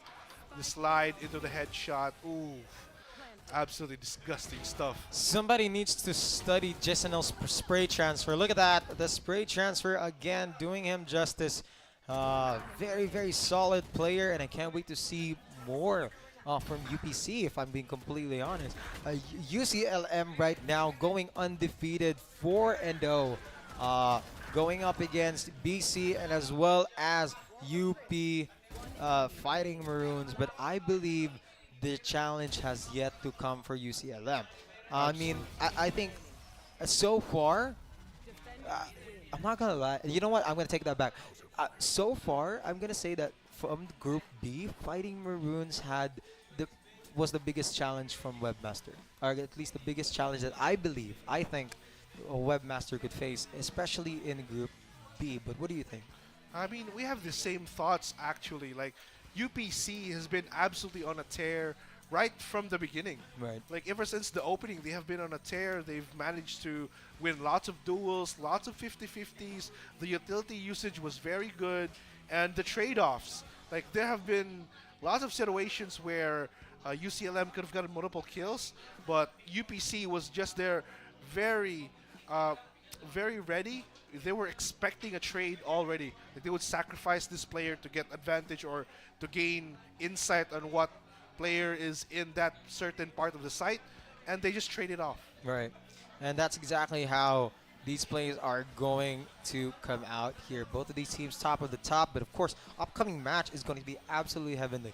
We have USC versus USJ-R. Now, if I'm being completely honest, we haven't seen a lot of showing coming from USJ-R throughout the tournament this season, but I don't think that's the end of it. Like, it can be the end of it. And of course, USC coming fresh off essentially a draw, right? Like, they came off a draw of the CITU, and as much as I love both of these teams, I don't think USC expected to lose a map absolutely. Against CITU. Like, they weren't expecting CIT to be that much of a powerhouse coming into the game. Like, they thought they would have an easy field day with them, but no, CIT answered right back. CIT is here to fight against USC, but right now in their matchup against USJ-R, we have to talk about USJ-R. They haven't been showing enough of a firefight, not enough power coming in from USJ-R. So, what do you think would be USC's gameplay against USJ-R? I think you can't let go of USJ-R's potential, especially their match against UC Maine. If you had, if we recall from last week, USJ-R and UC Maine were up against each other, and USJ-R absolutely put up a fight. It eventually came down to the wire, and if I remember correctly, it did end up a draw, if I remember correctly. But USJ-R did put up a fight against UC Maine, so don't let go of that. However, I don't think they will have the same sort of ability when it comes to facing USC, and I think that's what worries me the most. Absolutely. That's what worries us the most as well. But we'll be seeing a lot more of that action later here at the CESAFI Esports League. This has been Nobody and 𝐿𝐿𝐿𝐿, and thank you so much. We'll be back after a short break.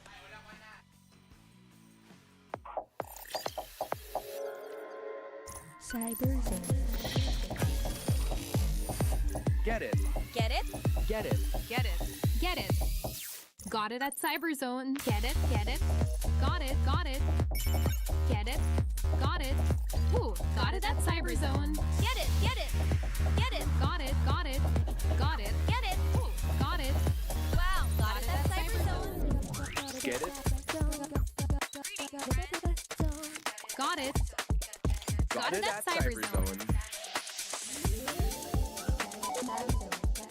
Get it. Got it. Got it at CyberZone. No limits, all thrills here. Get it. Got it. Got it at CyberZone. Get it, get it, get it. Got it. Got it. Got it. Get it. Got it. Awesome. Got it at CyberZone.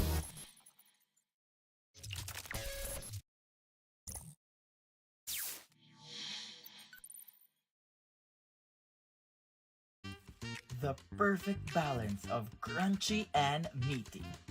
Easy to cook any time of the day. Taste the crunchy goodness in every bite. Also available in chicken patties.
Isa rin yan sa mga nagiging necessity na ng mga turista natin. Bago sila magpabook, inaalam talaga nila kung meron kaming magandang internet connection sa lugar.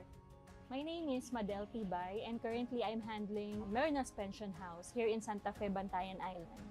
Para lang ako nagbabakasyon ma. Andito lahat peaceful, mental health ko healthy.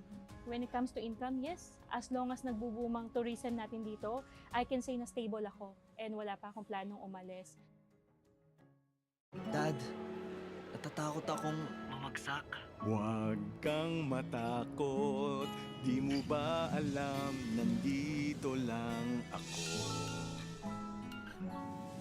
Huwag kang matakot na matulog mag-isa, kasama mo naman ako.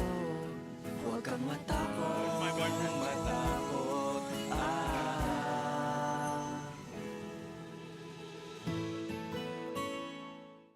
Hindi aabot ang data! Nice!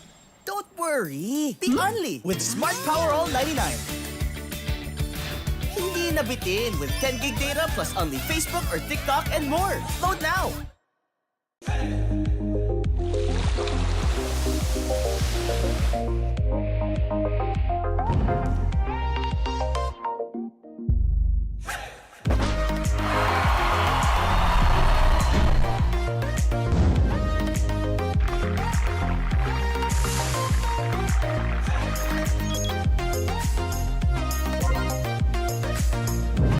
Customers value choice, quality, and uniqueness.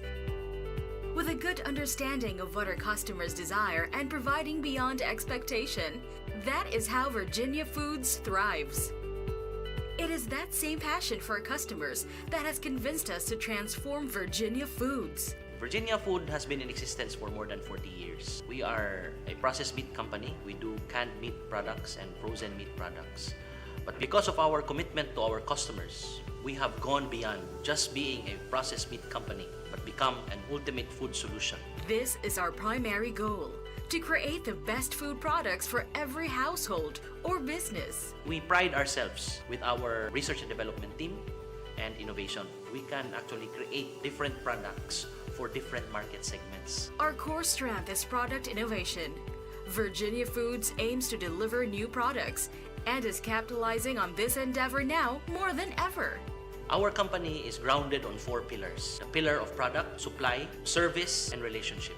The pillar of product is represented by our research and development and quality assurance. We guarantee that nothing leaves the plant without passing our standards in quality and product safety. Virginia Foods began as a backyard poultry farm in Mandaue back in the 1960s. Since then, the company has grown to become one of the most exciting food manufacturers in the country. The pillar of supply is represented by our plant and operations. At Virginia Food, we invest in technology and innovation.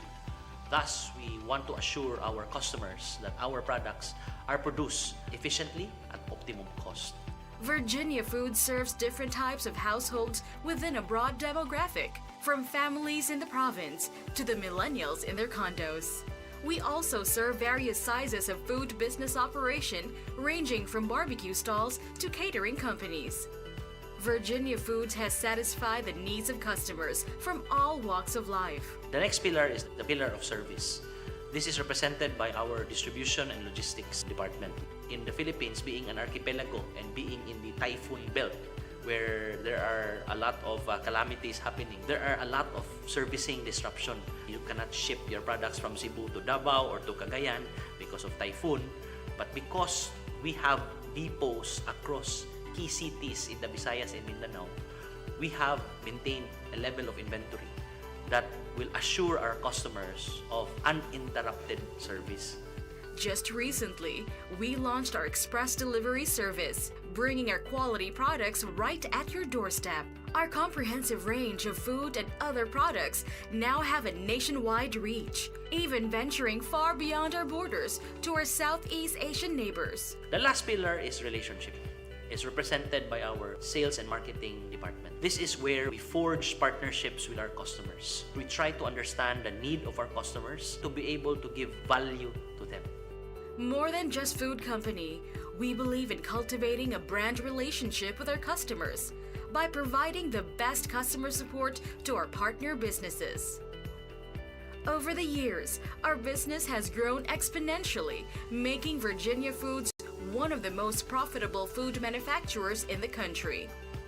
But none of that would be possible without our people, who share our passion for success. What sets humans apart from machines is man's ability to be creative and man's ability to forge relationship and partnership.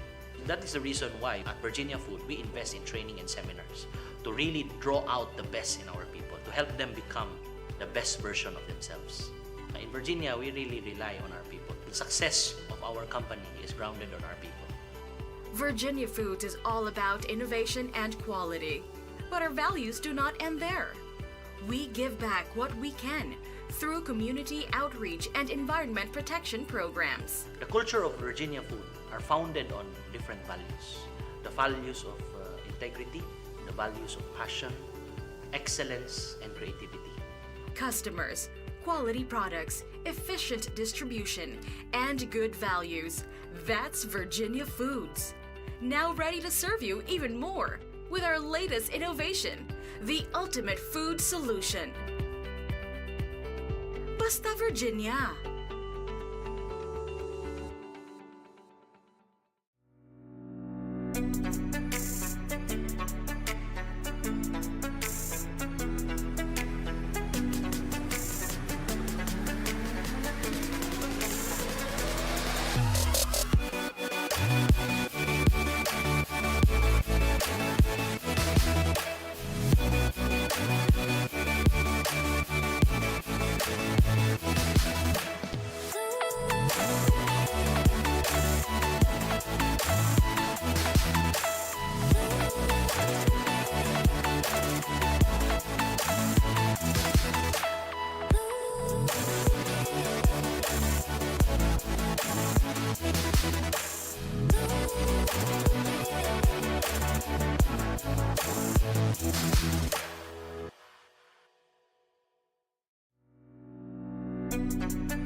Good news, katropa! Only na ang TikTok, FB at ML with TNT Saya All 99. At may only calls and text to all na rin at 6 GB data for all sites and apps. Hindi ka mabibitin sa Saya for 7 days. Kaya lipat at load na sa TNT.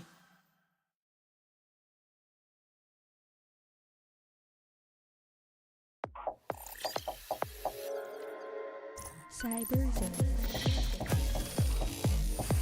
Get it. Get it? Get it. Get it. Get it. Got it at Cyberzone. Get it. Get it. Got it. Got it. Get it. Got it. Ooh, got it at Cyberzone. Get it. Get it.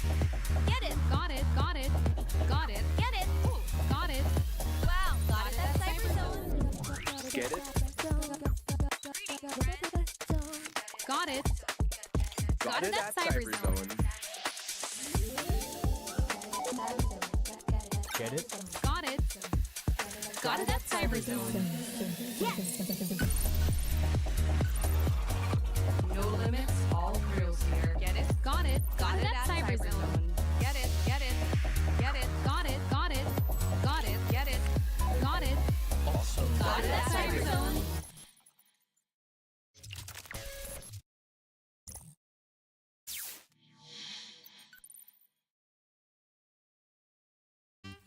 The perfect balance of crunchy and meaty.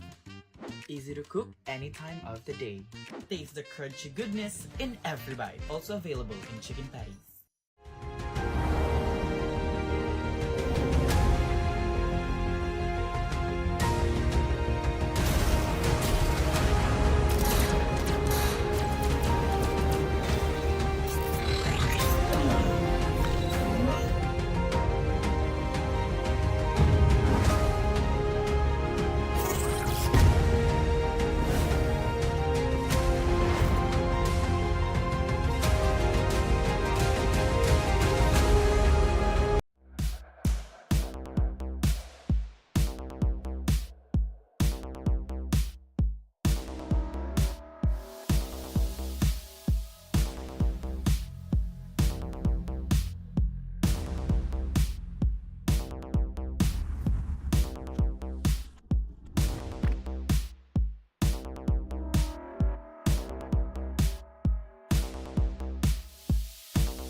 Welcome back to the live broadcast of the CESAFI Esports League. We are locked and loaded for our second series of the day. But before that, we have another game for today.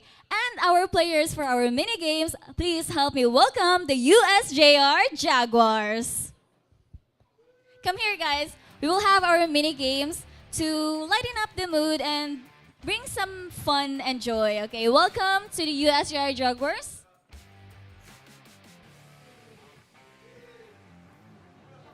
Are you guys excited?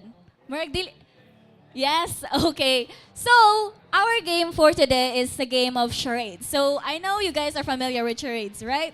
So, for those who don't, I will tell you the game mechanics. So, I will be telling a name of an agent, and you will act it out, and the players will guess which agent it is.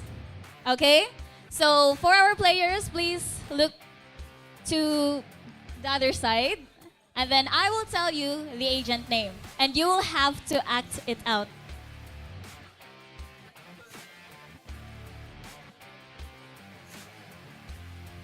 Okay. Ready? 3, 2, 1, go.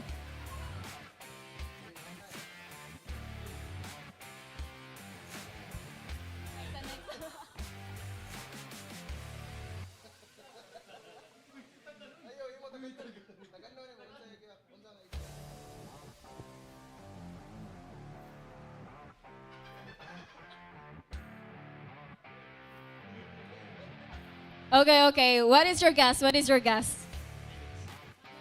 Phoenix. Phoenix, and Phoenix is correct for the next agent. This time, you will not be saying any words, okay? Just action. Okay? Ready? Okay, next one is...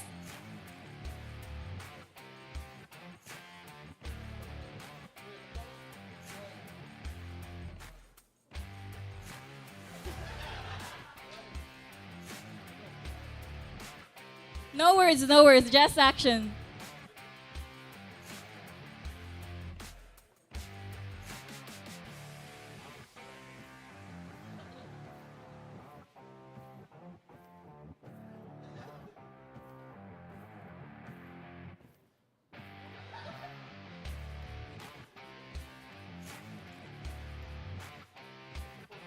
Okay, you know? Okay, what is your guess? Jet.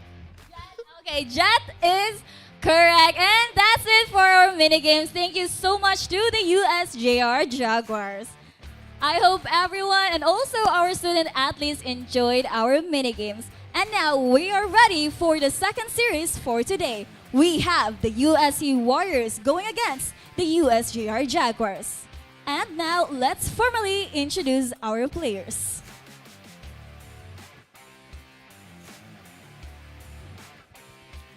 Forged in discipline and driven by determination, they step into the battlefield aiming for victory. If they seek revenge against their preseason finalist rival, they must step up their game and leave no match unwon. Esports fans, get loud for the University of San Carlos Warriors!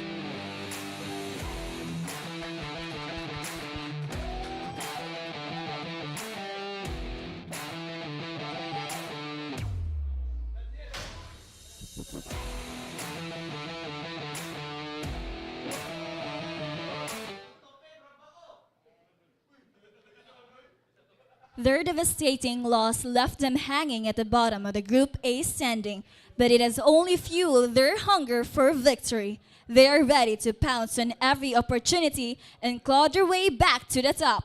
Let's hear it for the University of San Jose Recoletos Jaguars.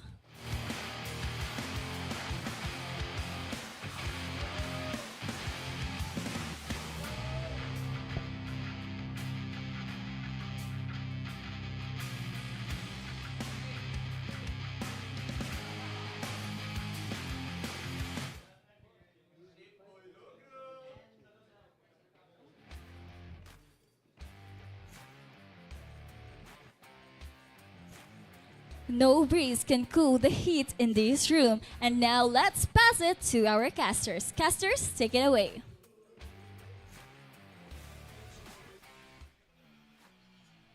What is up, CEL fans? We are back once again for Valorant's second series right now, and with, of course, that's gonna be the USC Warriors versus the USJ-R Jaguars. No, with me, of course, our casters once again. I am Moik and Cora. That's making your gameplays a little more exciting. I am very excited for this matchup. I did get to cast USC's actually not previous game, but the game before last week, and they did play very well. I also watched their game last week, and they got to a draw with CIT. Ooh, now they're going against USJ-R, who USJ-R is in a bit of a steep slope right now. So we'll see how these two teams play these games right now. I mean, I've also watched the games for USJ-R and the USC, and it's really a very tight game right now. With the USC, of course, with the Warriors, we've seen them win games after game, and getting that tie from that CIT. If they really want that glorious win, then they must get more wins to really fight it against the UCLM. But for now, they will be battling it out with the Jaguars. Yeah, and USJ-R, again, I did say that they are in a quite steep slope, and they will have to play this game today. It's really a make it or break it now, as they haven't had a win so far. They're currently, I think, 0-6, if I'm not wrong, and they really have to play this game. And it's quite intimidating knowing that USC has been playing such beautiful games. They're known to be very aggressive and really good at decision making. They're easy to read the teams. So USJ-R, they gotta play it a little more, a little better in some way. But of course, let's not lose hope. There's still a chance. We're going to keep our hopes up here as we're going to go into this game. And we know that these players, they deserve a spot as well. And they know that they're in here in CEL playing against each other because they know they can win these games. Well, for speaking of actually in these teams, for both of these teams, the lineup, for the USC Warriors and the USJ-R Jaguars, we've seen them played, and right now I'm just really excited on what they're gonna bring to the table. Especially, we could be seeing some unpredictable plays from USJ-R. And yeah, for the side of USC, they're also quite good at being consistent. But yeah, here we have our lineups for the USC and USJ-R. So for USC, we have DJs Kaiju, Hanzi, Kimi, and Aroma. We know this. We know these players very well. We've seen them play these games, and they have such good chemistry with each other as well. They've been playing really good. We've seen the amount of decision making this team has made, making their plays very consistent, though we have seen some fallouts, which is very normal. They're just really good at getting back in their feet. They are warriors. True. They're really going to go for this, and this is another hunt. This is another hunt for victory as now. Again, we're gonna see. Hansi has been really playing well. He has been the MVP for previous games, and we know DJ is also a very intimidating candidate as well. So we're gonna see this team play again today against USJ-R, and we're gonna watch USJ-R's lineup for this matchup. So yeah. And yeah, there we have it. Our lineup for the USJ-R, that's gonna be Zach, Baby, Seito, Adika, and 𝐿𝐞𝐿𝐤, which I think some of us know him as the Chef Boy logo of the USJ-R. He's been cooking. We've been told. Let him cook. Yeah, and with these players right here, again, excited, especially on the unpredictability of the USJ-R when they manage to get a hand and get that advantage against the USC Warriors. Yeah, and I'm very, very curious how they will play this as, again, USC is such an intimidating team, but I'm very hopeful that USJ-R will actually has a plan that will catch USC quite off guard. Maybe, they have something up their sleeve. We're hoping that. So yeah, and we're really gonna try and see this lineup. I'm very hopeful against USC as well. We're gonna see. And for both of these teams, USC Warriors, since we have seen them perform and really deliver to us CEL fans, we also have an idea on how they're gonna play this one. Especially, they're quite good at reading their opponents. And for USJ-R, this could come in handy if when they actually use that information to their advantage, and could really give them a lot of advantage to fight against the Warriors. But here, our keys to victory, I think for both of these teams, of course, it is gonna be like this. Oh. So USC. Yeah, let's talk about it. Yeah, we wrote ISO because it's not really about the agent itself. Yes, ISO is going to be a really good pick for the side of USC if they want this, but it also means to isolate the members of USJ-R. True. Because if they get those picks one by one, that will be an easy cleanup for USC, as we've seen them to play these games very strategically. Yeah, and for the USJ Jaguars right here, we have, of course, surprise. We've seen them play, yes, but there are still some factors that lacks, and with that, both the players from the USC and all CEL fans, we have to be surprised because of USJ-R. They might be doing something new at this time. They gotta catch the USC team off guard. And of course, for both of these teams, we do think that they have to be steady and stealthy. For the side of USC, we know that they can be a little bit overconfident, which can be a disadvantage for them. So, but they still gotta be stealthy to get these isolations. And for USJ-R, well, for USJ-R, they have to be steady as well, because especially there are just parts sometimes at the games that they can be really just hunted. Especially right now that USC is on fire, they have to be steady and probably make it a longer game, just for them to really think of how to deal against USC. I mean, they really need that. They really need to make these plans work. They gotta make sure that they don't make mistakes, because if USC wants to go against UCLM, they gotta get these victories, man. And as for USJ-R, if they don't want to be in the slope, hanging off the edge, they're gonna need to really make this win. Okay, yeah, and for these teams right here, we will be seeing their chosen maps. Oh, right here from the side of USJ-R, they're of course gonna be banning. That's gonna be Pearl. Pearl, yeah. I mean, Pearl, we've seen I don't think anyone wants yeah. USC banned Fractured. To be followed by Fracture, and now Split. There we go. Okay. USC banning Icebox. Okay, that's pretty unique. Wait. And Ascent. Oh, that's gonna be banned as well. The classics. They're banning the classics. But let's see the USC select map for this. Oh, it's going to be Haven. It's going to Haven. That's always the thing that they go for, and USJ-R goes for Lotus. Lotus, yeah. Okay, so I actually admire these picks. With the Haven, I've seen USC plays, and with that Haven, they're really good at it. Yeah. USJ-R, it seems like they're also confident with Lotus. So with that, for both of these games, I'm just really gonna be excited, especially with the keys a while ago, keys to victory. That really, it's just gonna be stealthy and steady for both of these teams once again. There is also very different types of map, because Haven is known to be, it's a wider, but it's a cramped space despite it being wide. But Lotus is quite open. Yeah, it is. It's also a three. They're both three sides. I just realized. Yeah. So I guess these teams have secrets up their sleeves. We'll see.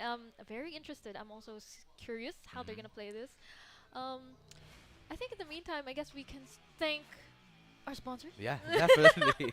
Of course, we've had before we came prepared really, and before this broadcast started, of course, we are really just famished, especially by our favorite food. That's gonna be Virginia.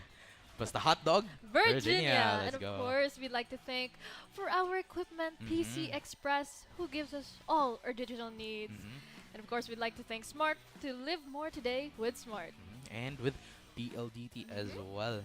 And yeah, I mean, once again, these players are pretty much ready and just preparing. I've seen them through the reflections that they are really just practicing. But of course, I think this is our favorite part of the broadcast. It's gonna be our predictions now. What are your predictions? Me?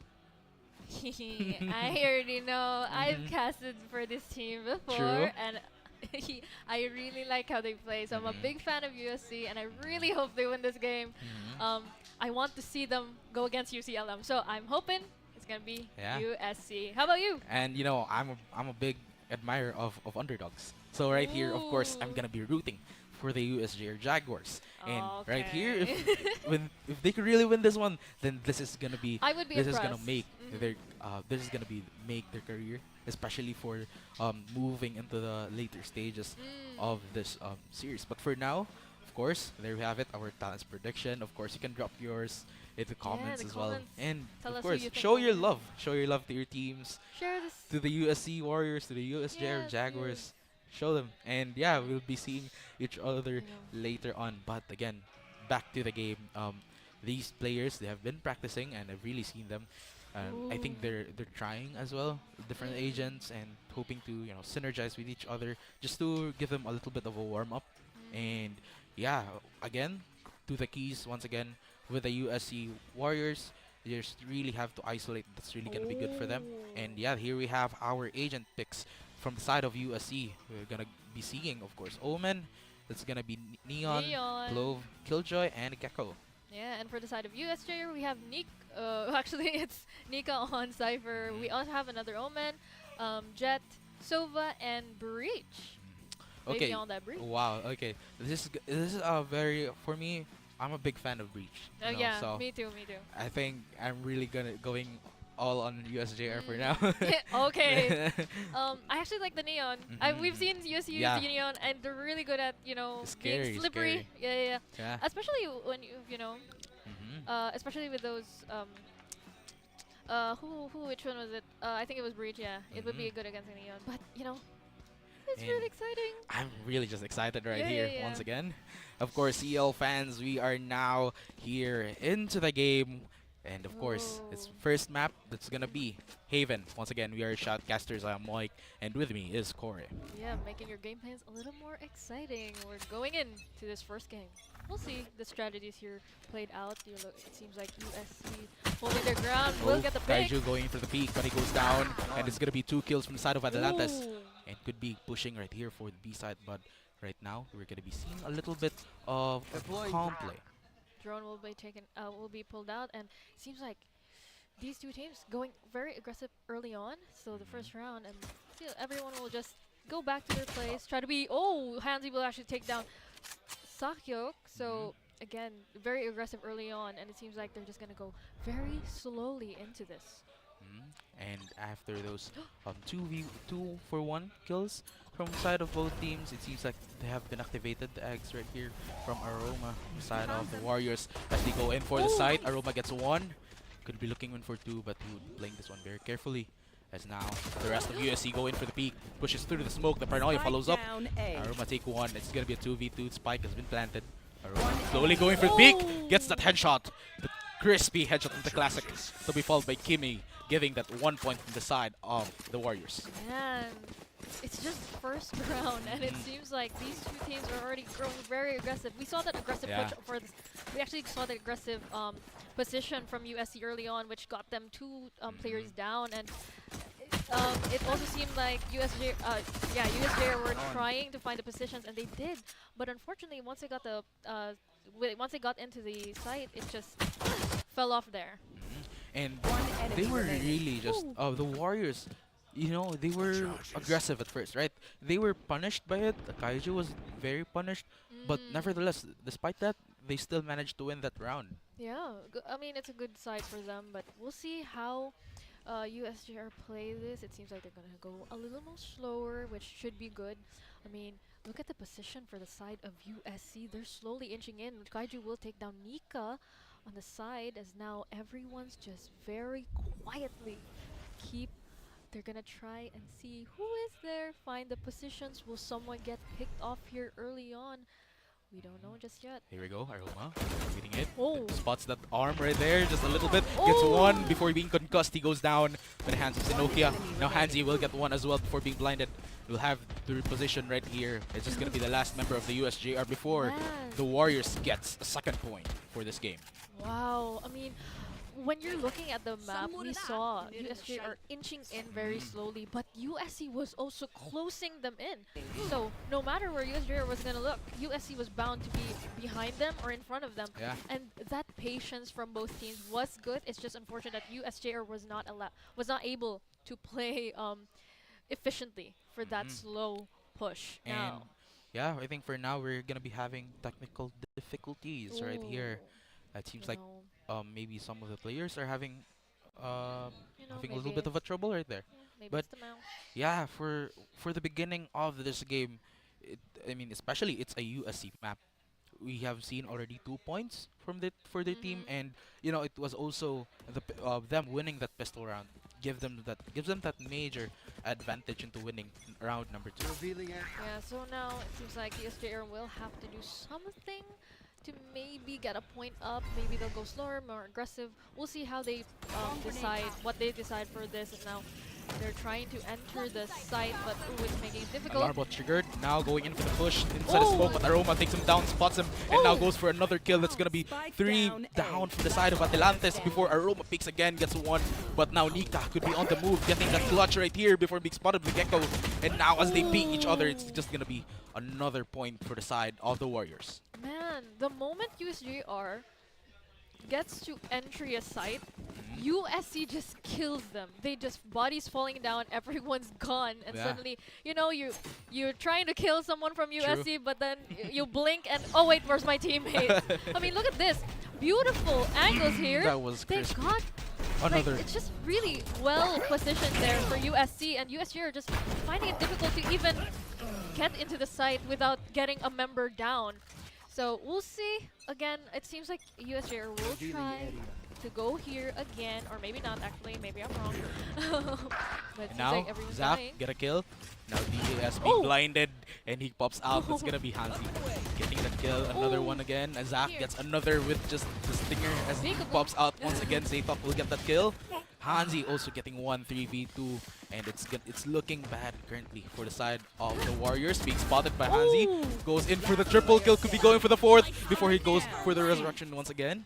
And could be preparing this one. Both are just peeking, and it was just gonna be hard to get that kill. For now, it's just gonna be a 1v2, going in for a peek. But Zach will claim the triple kill for this round, giving the Atalantes a point. Yeah, that was great for the side of Adelante, as I guess they were a bit unpredictable there, as USC seemed to be expecting them to play again, but they went to B side. Actually, they showed themselves on B side, and then they rotated all around to C. They were able to get these picks. Look at that. Was I mean, amazing. despite that being really good, USJ-R was still able to get these picks off. And they were seen here. We see Haroma he couldn't do anything else. But so that was a point to USJ-R. Now Zach once again early on is just on fire as he takes Hansi down. Man, as now it seems like everyone's fired up as USJ-R. Look at their positions on the map. They're really just making sure, trying to find the positions here of USC players, as now they're going to slowly inch to each, actually in separate directions. So we'll see how this will be beneficial for them. Actually, they're gonna go and find USC players. Bullets will give a little more information, but everyone's just, you know, demanding that caught us off guard. yeah, but you know, it seems like this slow push is actually it's actually distracting a lot of these players because they don't know where everyone is. True. And we're actually just 50 seconds down on the clock, but the neural theft will be activated, giving them more information and giving them an advantage right here. For now, 𝐚𝐞𝐞𝐤 spots another, of course, with a second wave of that neural theft before going in for C, but DJS will catch one. That's gonna be 𝐚𝐞𝐞𝐤 down as they have secured the side, going in for the plant. The Dizzy being released, but getting no one. And that's gonna be a chance right here for the Atalantes to win this one. But for now, the lockdown from USC will be activated as well. 𝐸𝐴 will get 1, Aroma getting the second. It's gonna be 2v2, and Baby trying to shoot that down, but he goes down by 𝐸𝐞𝐤 with 2 HP remaining. This is just gonna be very scary 1v1. Just 1 bullet, even with a wall bang. This is gonna be hard.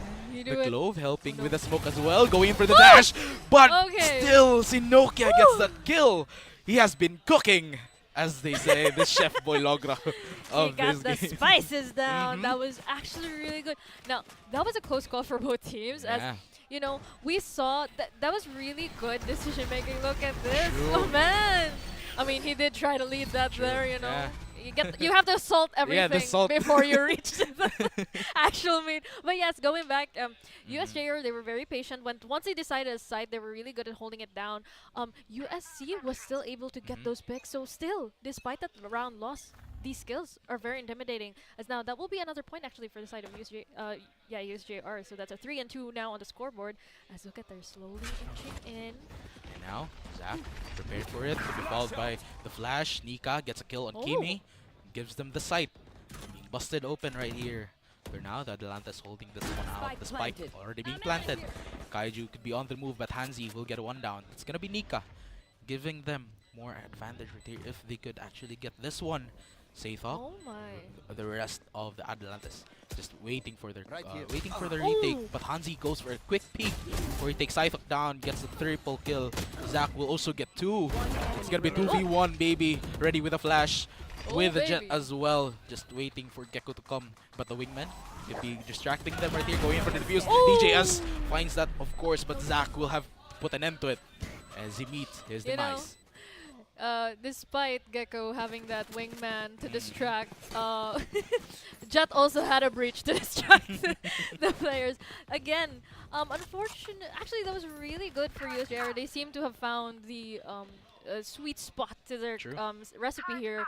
As now they got 3-3, very even. Look at the oh my gosh! Look at USC's economy here. It's getting a little bit of you know, it's getting ticked right now, so that will be a bit of a disadvantage. But we'll see how these players play right now. As now, USJ-R, will they be able to get these momentum running, or will USC be able to break that? We'll not know. As now, everyone will spot 𝐷𝐸𝐴 will spot someone there on C side. Will give the information to his teammate. As now, they're just really taking this slow. This has also worked for them. The aggression was not it for them, so now they will try and find these positions. Kaiju spotting her, hearing the gunshots right there. CESAFI gets one, but Kaiju already prepared and gets one down as well for V4. And it is quite looking good for the Warriors, as now that Atalantas right here, they have that ultimate. They're pretty much ready with that. I'm not sure if they're gonna release it for this round, but for now, they would be very careful as to just really use their time to their advantage right here and just really slim that one out. Go in for the peek, the quick peeks right there. But Aroma will go down, 𝐷𝐸𝐴 and the rest of the Atalantas are now ready in for the push. As of course, I think the Clove has already been aware as well that they're gonna be going in for A. But the Rolling Thunder will be activated. Hunter's Fury? Oh no, it wasn't. For now, yeah, the baby will go in for the plant. Paranoia being followed up. Or they're going in for the push, but Kaiju gets one. Baby finishes him off, going in for the trade. But now, that oh my god! Very just low, just one more bullet right here. But Zach will get one, and just gonna be up to Hanzi to clutch this round. In heaven right now, the smoke going in to cover him. Ooh, they're just playing this one very carefully. You know, just trying to see. Going dropping, gets one. Could be surprising with the second as well with the classic. Goes for the shot, goes for the second, but it will not be enough. A �SaFi will put a stop to it. And that's another point for the USJ-R Jaguars. Sorry. Oh my goodness, the cats are out. That was actually that would have been a miracle for the side of UC if they got those clutches. With the cats. Okay, but you know, with a classic that was really nice. However, it seems like USJ-R playing. Look at that. But it seems like USJ-R, once they're a little steadier with their moves, it does show that they can make this play happen. And BAM! Just unfortunate he got the kill right there. But you know, that's a point for USJ-R. Beautiful play is now. Knives going in, the smoke as well, giving them cover.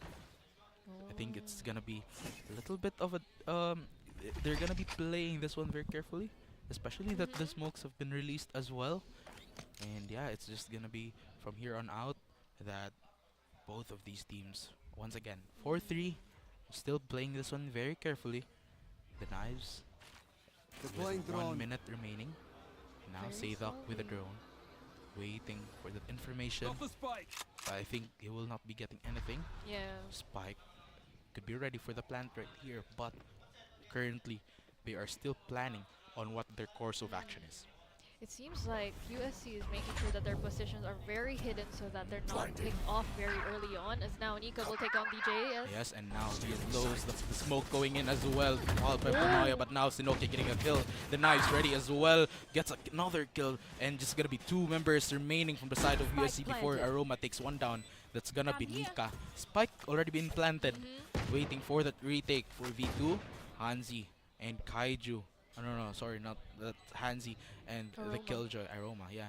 And yeah, for now they're just gonna be staying right here on the site, not really going in, not really just gonna go for overextension right here. But Aroma will be getting that kill. 𝐸𝐸𝐿𝐿𝐿 getting another as well. 3v1, they're just going in double peek as Zach gets a kill on 𝐸𝐿𝐿𝐿, and it's another point for the USJ-R Jaguars. Man, it seems like USJ-R is not accepting any more mistakes. USC, actually, I was observing how these players were playing. We're gonna get a timeout here by DJS, but yes, I was observing the plays here, and it seemed like USC, when they got their advantages up, they went very aggressive. They tried to keep that aggression up, but then they got punished for that aggression.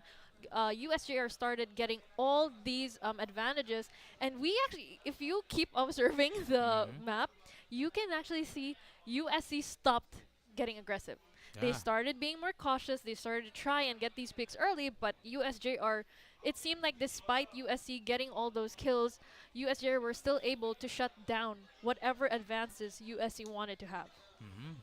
And yeah, for this timeout, it really gives them, they're just they're making sure that their mouse are just okay as well. Yeah, they're doing the spinny spins. Yeah, I think that's the issue right there. Yeah, that's the sure that, you know, you gotta make sure you get the flick, you know. The flick right there. Yeah, but yeah, for now, USJ-R will be taking their sweet time right here. Yeah, for this timeout, they're gonna see. I mean, I'm pretty sure they really do need that quick timeout to just get their momentum back. Maybe have a different plan. But if USJ-R keeps this up, they might. I'm just gonna say it. They might actually make these plays work. True. But again, USC has been known to read these players. Now fault line will go out. To be followed by Zach still going in for the same thing, right? But for now, the smoke will be blocked right here for the side of Garage. Baby, the rest of Adelantes still planning what the course of action will it be, you know? And for now, USJ-R still going this one very carefully, but 𝐞𝐤𝐤 will claim one. That's gonna be Baby going down. A breach, an initiator. It's gonna give. That's gonna cost them a little bit.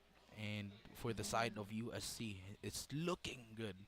And right now, going in. Look at the position Slowly, of someone there.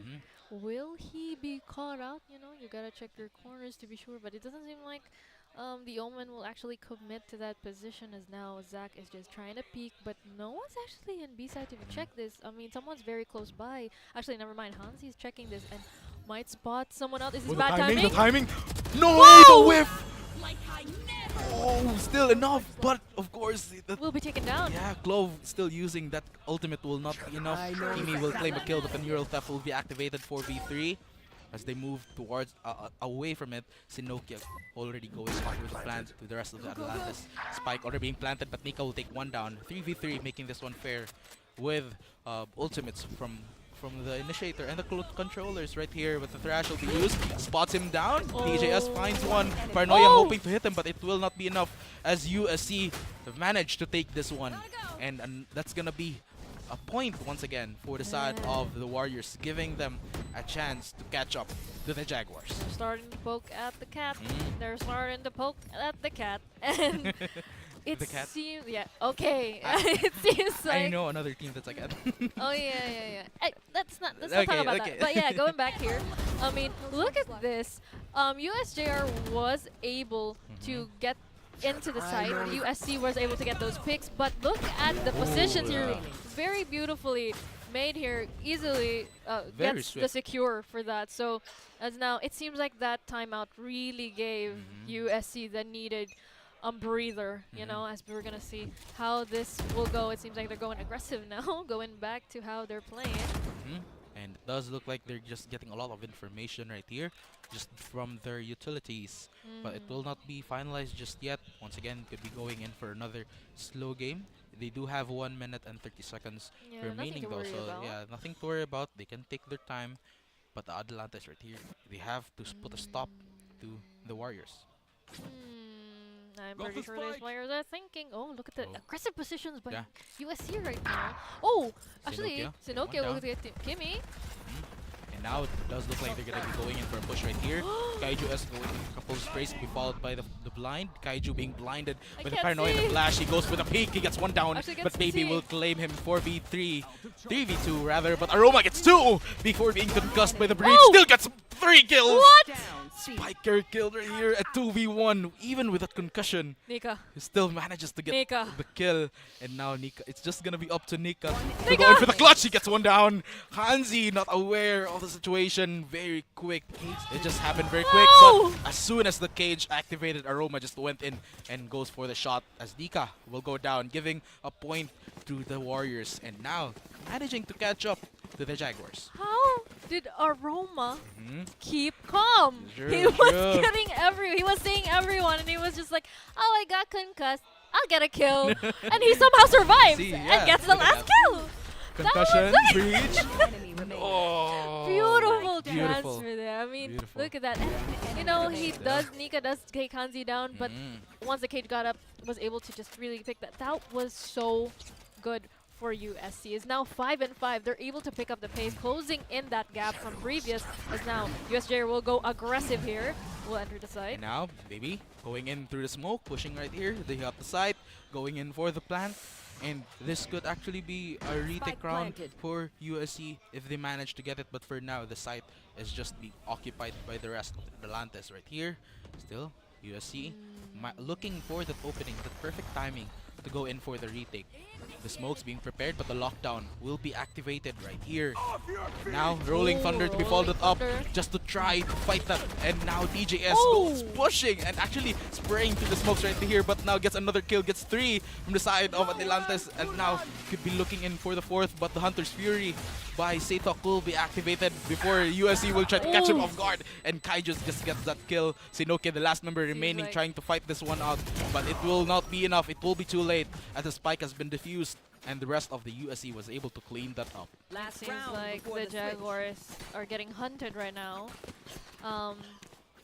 Man, USC, we've always said this, we've always seen this before. Whenever they get the advantages right, my gosh, through the smoke. That was it seems like I'm so confused how USC players are just able to keep calm even when they're about to die. But you know, we've seen this before, we've talked about this before. USC seems to always, once they get their advantages up, they keep that going. They have a good momentum. 𝐿𝐴NZY will actually take down Zach. Very aggressive here early on. And they're actually pushing it right here. 𝐸𝐸𝐞𝐤 will get 𝐸𝐴NZY down. 4v4 looking good, but they're very aggressive for this round. 𝐸𝐤 going in for the concuss, but he gets the concussion. However, 𝐸𝐸𝐞𝐤 will claim another kill. 𝐸𝐸𝐻 will go in for the peek, and they get more kills as now the Jaguars were just able to catch up, and they were just able to win that aggressive round from both teams as we now head on to the second half with 6-6. And you know, it's pretty tied up. Yeah. And this is gonna be this is actually looking interesting. Okay. Let me tell you something. I will be honest. I actually thought this would not be a close game. I did vote for USC, but I'm gonna, you know, be reserved right now and say USJ-R is playing really well. I mean, they're catching these off guard. They're making really beautiful decisions. They're keeping it slow, finding their pace. In the early stages, we saw that USJ-R were falling off, but once they found a good formula, they got to keep that. I mean, maybe it's the recipe of their chef Boy Wongro, but I don't know. Yeah, definitely. And yeah, for USC once again, they could be going in aggressively right here. Could be another round for an aggression. But for both of these teams, still trying to look for that first kill before having that advantage. Yeah, I mean, they're gonna keep their pace here, as now we're gonna determine if USJ will actually, Aroma will try to get those bullets out, will not find anyone. As now USC very slowly trying to find a place to plant. Will they get caught out? A pixel will be found. Aroma already finding that one, but 𝐿𝐞𝐞𝐤 will not be able to connect those bullets. The egg will be activated. Will be pushed back because of that egg. Denied right here, but for now, Zach and the rest of the Adelantes are pretty much anticipating for this moment as USC could be going in for a push, and it does look like they are going in for a plant. And now it seems like the Adelantes are not aware of what is currently happening right now before being notified of that spike plant, and they will actually go in for a retake right here. Still, they're pretty much complete, so wonder how this will work out for the Adelantes. Oh, Aroma could be peeking at here, but a duel between Nika and Aroma. Nika stands victorious. The drone being activated just on time for 𝐷𝐻𝐷𝐿 to enter through the smoke and not be detected, but Zach was just able to take him out. 𝐞𝐤𝐤 as well, taking another. That's going to be a 3v4. The wingman following in as well. DJS getting another going in. Oh, finishing that round. DJS was able to clean that one. Another, that's going to be a first point for the second half for the side of the Warriors. That was messy. I mean, that was actually a great plan for USC. We saw that they went spread. They spread around the map. They tried to give these information to USJ-R, and then when they actually saw an opening, they immediately went, we'll go here and then we'll just make sure no one enters. It is a messy fight. Look at that. Bodies falling everywhere, and it was just secured for the side of USC once everyone was dying. As now very aggressive entry here. Very aggressive as now women going in for a push. We followed beneath as well. I think 𝐞𝐤𝐤 with a wall. It cut short, but now being perfectly blinded. 𝐷𝐻𝐷𝐿 will claim 2 kills for their team.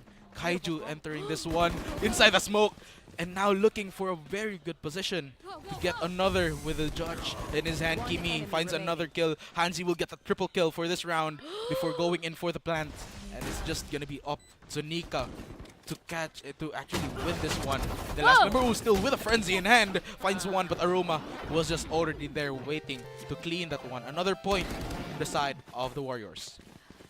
Man, I mean, seems like USC is very, you know, we've already know USC is one of the most aggressive teams here, and they're really showing it in these rounds as now that they're attackers. I mean, whoever gave Neon a judge, we're going to give you on timeout. But no, I mean, that was really well played.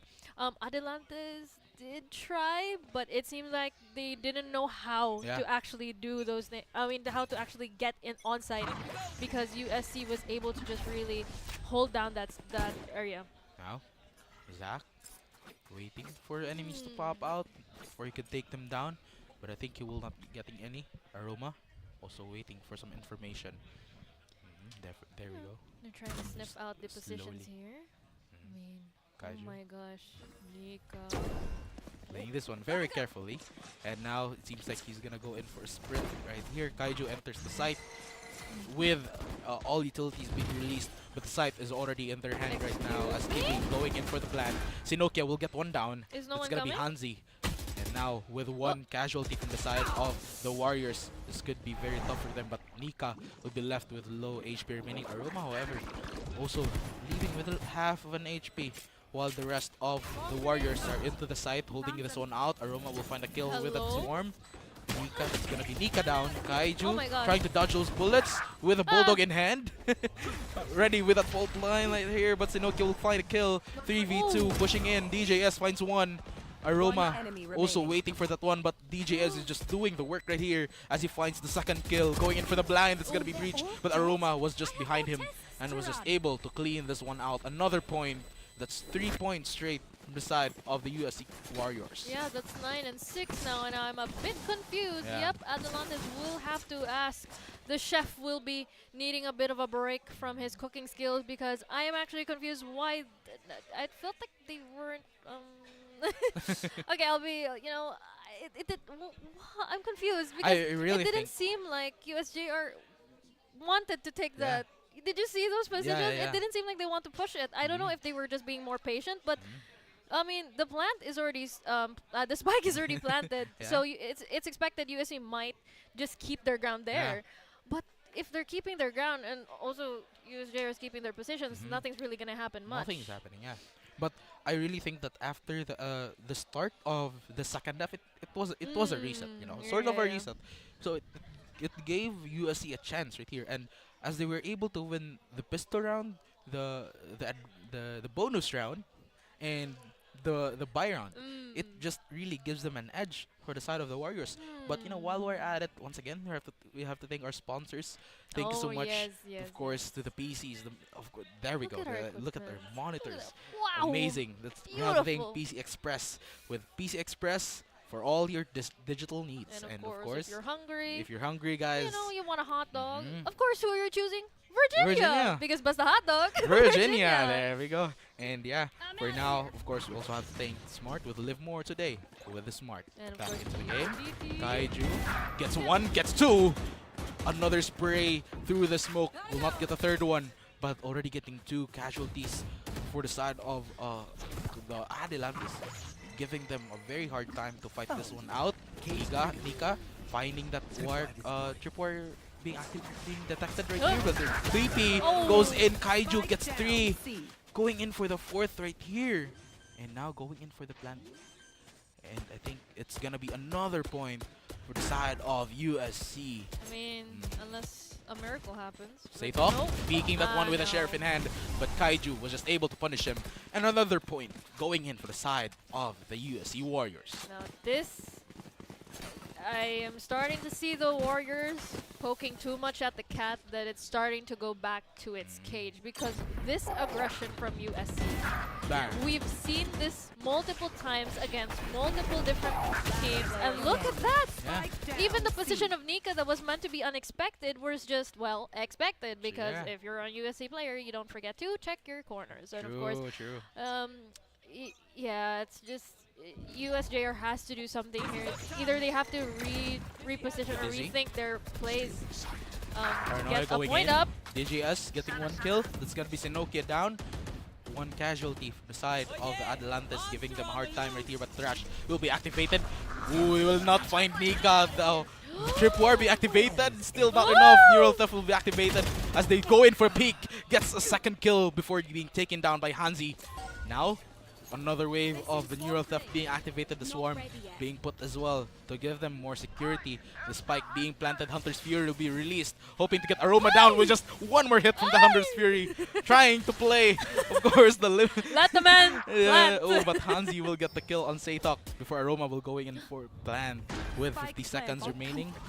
And now Zach going in for a peek as well, but Kimmy finds an end to it as they go in next round for 11 points. Could be, and of course, you know, could be leading to a match point later on.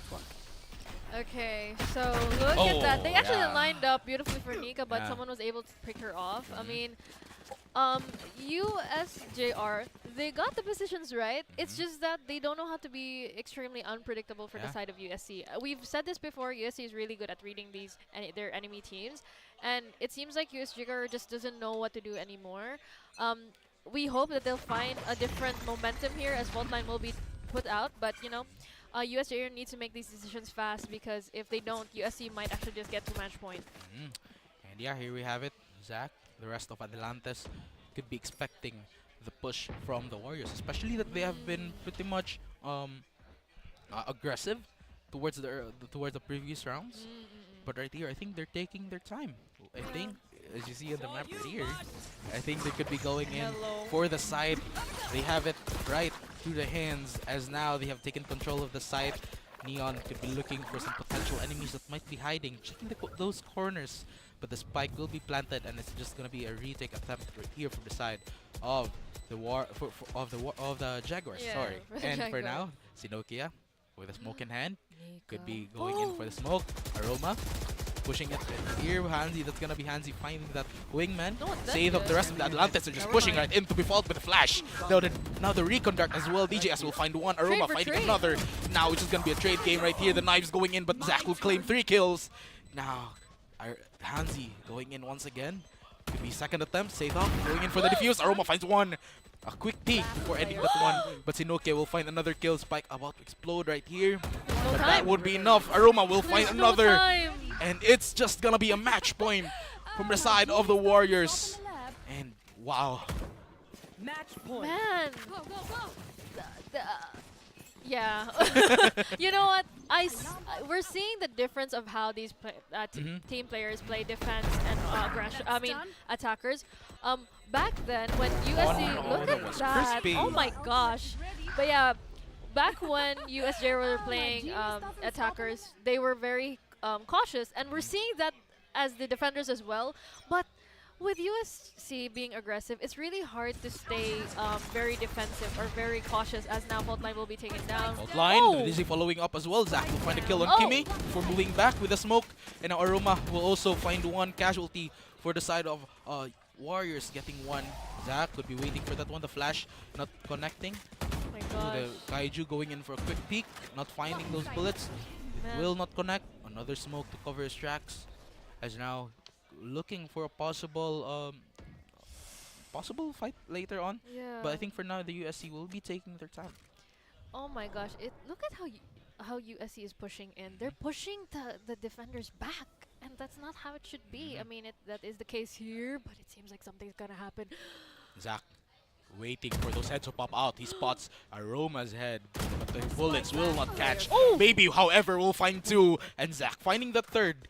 Another point for the side of the Atalantes, giving them a chance to catch up and could be looking for an overtime, but they will still need to win 5 more rounds. And you know, we also have to take into consideration the economy of the USC Warriors, which could give them an advantage later on. I mean, we're seeing here, I mean, there are ultimates ready for both sides, which will be useful for each team. But it seems like the cat is out of the bag and is trying to be as aggressive as they can be, because if you're going against USC with this aggression, you have to be on the same level as now. USJ-R going in, trying to find the positions. Will still be cautious, which is good. I mean, Atalantes trying to hold this one out, but Aroma will find one. Now it's just gonna be another kill. Zach finding another kill, and it's just gonna be a trade. And now the Dizzy following that up. Tripwire being spotted once again. Could be going in for a C push right here. The Paranoia following that up. Will not hit anyone. For now, 𝐸𝐞𝐞𝐤 just waiting for that one to go down, but the timing was really perfect, as 𝐸𝐞𝐞𝐤 will find a second kill right here. 𝐸𝐞𝐞𝐤 trying to fight that one back before he tries to move back and tries to regroup with his teammates right here. For now, DJS finds one by taking Zach down. The Dizzy being followed up as well to try to stop them, but the overdrive being activated. 𝐸𝐞𝐞𝐤 finding one. 𝐸𝐞𝐤 will find 2 kills, ending game number 1 for the side of the USC Warriors. oh my gosh, was that intense. I mean, I actually really did not expect it to be quite close going in. I mean, once the second half came in, it seemed like USJ-R just lost their momentum, lost their strategy, and USC was able to keep their pace going. And man, it really seemed promising for USJ-R. Yeah, it did, especially in the first half. Yeah, they played really well. They were able to actually keep the cautious game going. But once USC had the aggression up, especially in the second half since they were attackers, the aggression was even more aggressive, and that probably caught USJ-R off guard. And, you know, with USC, they're pretty good at being aggressive. And when they play that out during their attacker game, it was just really easy for them. And for the Atalantes, they were having a difficult time trying to counter with that. I mean, we saw how cautious the Atalantes played. And what happened was it did go in their favor at many times. It was just unfortunate that once they got too cautious, they ended up not doing anything beneficial for the team, as they were just trying to get these picks, trying to find something, but they were not finding anything at all. And honestly, I think if they just went aggressive when they needed to be aggressive, they could have got those wins. Yeah, and you know, Zach, I was actually noticed Zach being able to find few kills while being that aggressive, but it wasn't just enough to give them a push. They did have 1 point, but the rest of the rounds following that, it was just difficult for them to get those straight wins. And you know, it led to the Warriors getting that another win, and yeah, it gave them that game.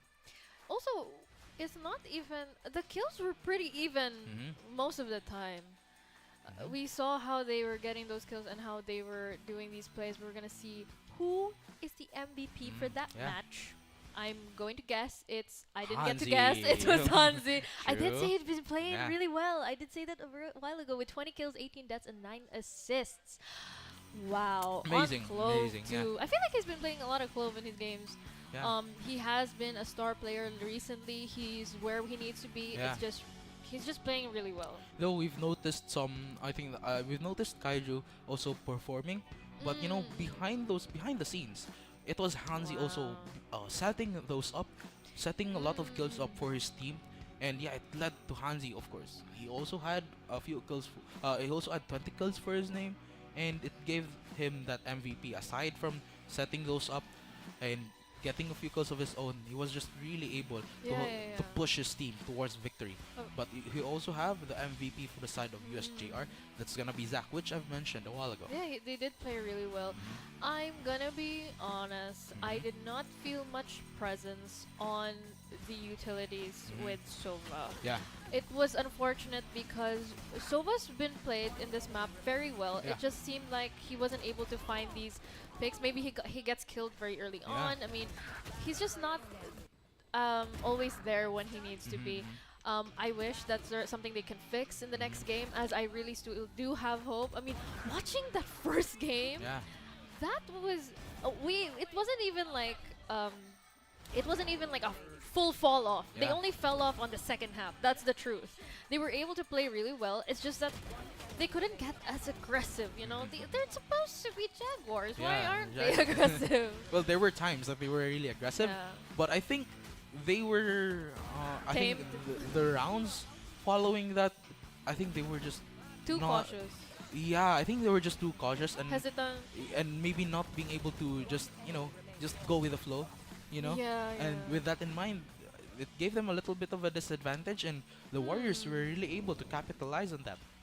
I'm thinking of a way on how USJ-R can still do this, because we saw how they played. Yeah. It really seems like they're just too cautious. Yeah. And the thing is, when they were playing, that's their thing, is being cautious. And the thing about USC is being aggressive. And the problem with that is that when you're going against aggression, you have to match that aggression or be a little more aggressive. Actually, their cautiousness could be an advantage when they're being aggressive. It doesn't mean that when you're cautious, you're not aggressive. Being cautious just means not making mistakes, which has worked for USJ-R. It's just unfortunate that didn't get to find that formula, didn't get the spices right while they were cooking. Yeah, definitely. But really, USC was just able to balance it out. Being able to play very carefully at the same time, being aggressive when they have to be. And it just gave them those wins, especially during the second half. Yeah, once they got it, we've observed this very many times. Once USC gets their advantages, they tend to go forward. They just keep on going. When they fall off, they're really good at regrouping. That's what I've observed with USC. Is they're really good at regrouping. True. It's just, I think that's not impossible to break. USJ-R has an actual tactic that could work for them if they just use that tactic, But, before anything, more comments, we could go back to sponsors, because we really are thankful. I mean, look at our beautiful PCs that our players are using, because, we are sponsored by PC Express for all your digital needs. And, of course, coming here prepared, we are very, very famished, and we have to thank Virginia for products. Basta hot dog. Virginia. And of course, we'd like to thank Smart to live more today with Smart and PLDT Home, leading and inspiring Filipinos to create a better tomorrow with PLDT. I personally use the PLDT. Oh yeah, same. Hey, We've been playing as well, and Wait, we're not playing LOL. We're not playing Valorant. But yeah, of course, special thanks, of course, to Crayon Lab, Custom Apparel, and Digital Prints. And we've been getting these, right? Yeah. Oh, there we Look go. at our caster shirts he's wearing right now. We're so excited for the next batch. I heard that there will be something coming in, and especially for the casters. Very excited for that. Excited, yeah. You guys are going to see it soon. We can't spoil anything, because if we spoil something... I mean, I also have no idea. Okay, yeah. But yeah, I also have to thank... Actually, CESAFI Esports League is also being streamed right now on Puso Pilipinas, Smart Sports, and SM Cyberzone. Check them out. And, watch this from any platform. it's really gonna be exciting once again. Since this is still the second series for today, there will be a third later on. Yeah, we're gonna see that play. But for now, of course, we're still preparing for that second game for the side of the Warriors versus the Jaguars. And, you know, back to the game again. I have a question Yeah. for you. I've been yapping too much. Okay. Yeah, so sure. I just wanted to know, since I said that the perfect mix for Adelante to win this is actually to find that good recipe of being cautious and aggressive. So what do you think will actually be a good recipe for the Adelantes as well? Okay, for the Atalantas, I really admire them though. For when they're being aggressive, they can be good at that. They can find value with that. It's just that probably in for game number 1 they were just being too cautious. Just what you said, you know. And with that, could be what could fix this is a little bit of aggression, a little bit of confidence to fight against the USC Warriors. Though it could be difficult if they do that. And you know, at the beginning maybe they will fail, you know, maybe a lot, but they could find a value with that later on if they really commit to that. And I think that's what the Atalantes need. And you know, for the USC Warriors, they're just being consistent with it, and they're really not being overconfident, as you know, that's one of the flaws of the Warriors. If right now I've also noticed that they're not really that overconfident, that you know, they've been playing a little. Like after, imagine like now those rounds, after planting those spike, or they're not just peeking into to find that kill.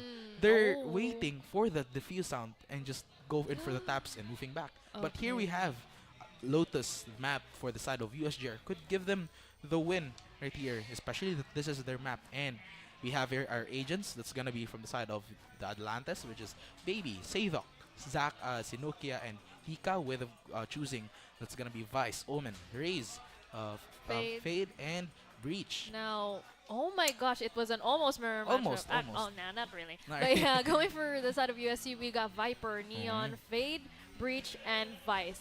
I actually like the choice of Viper. Yeah, I actually like her Viper. smokes here, her True. wall. Very good. Very useful. We're gonna see if this is the map pick for the side of USJ-R. So we're gonna see how they're gonna play this. As now, I hope they get this, because in all honesty, we know how much USJ-R wants this.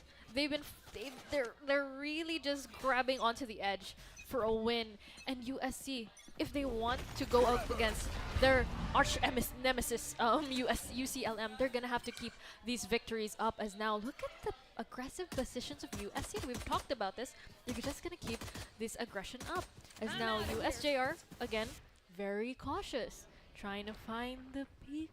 Is someone gonna get caught? USC trying to predict where the USJ-R will go in for the push. But for now, USJ-R taking his time.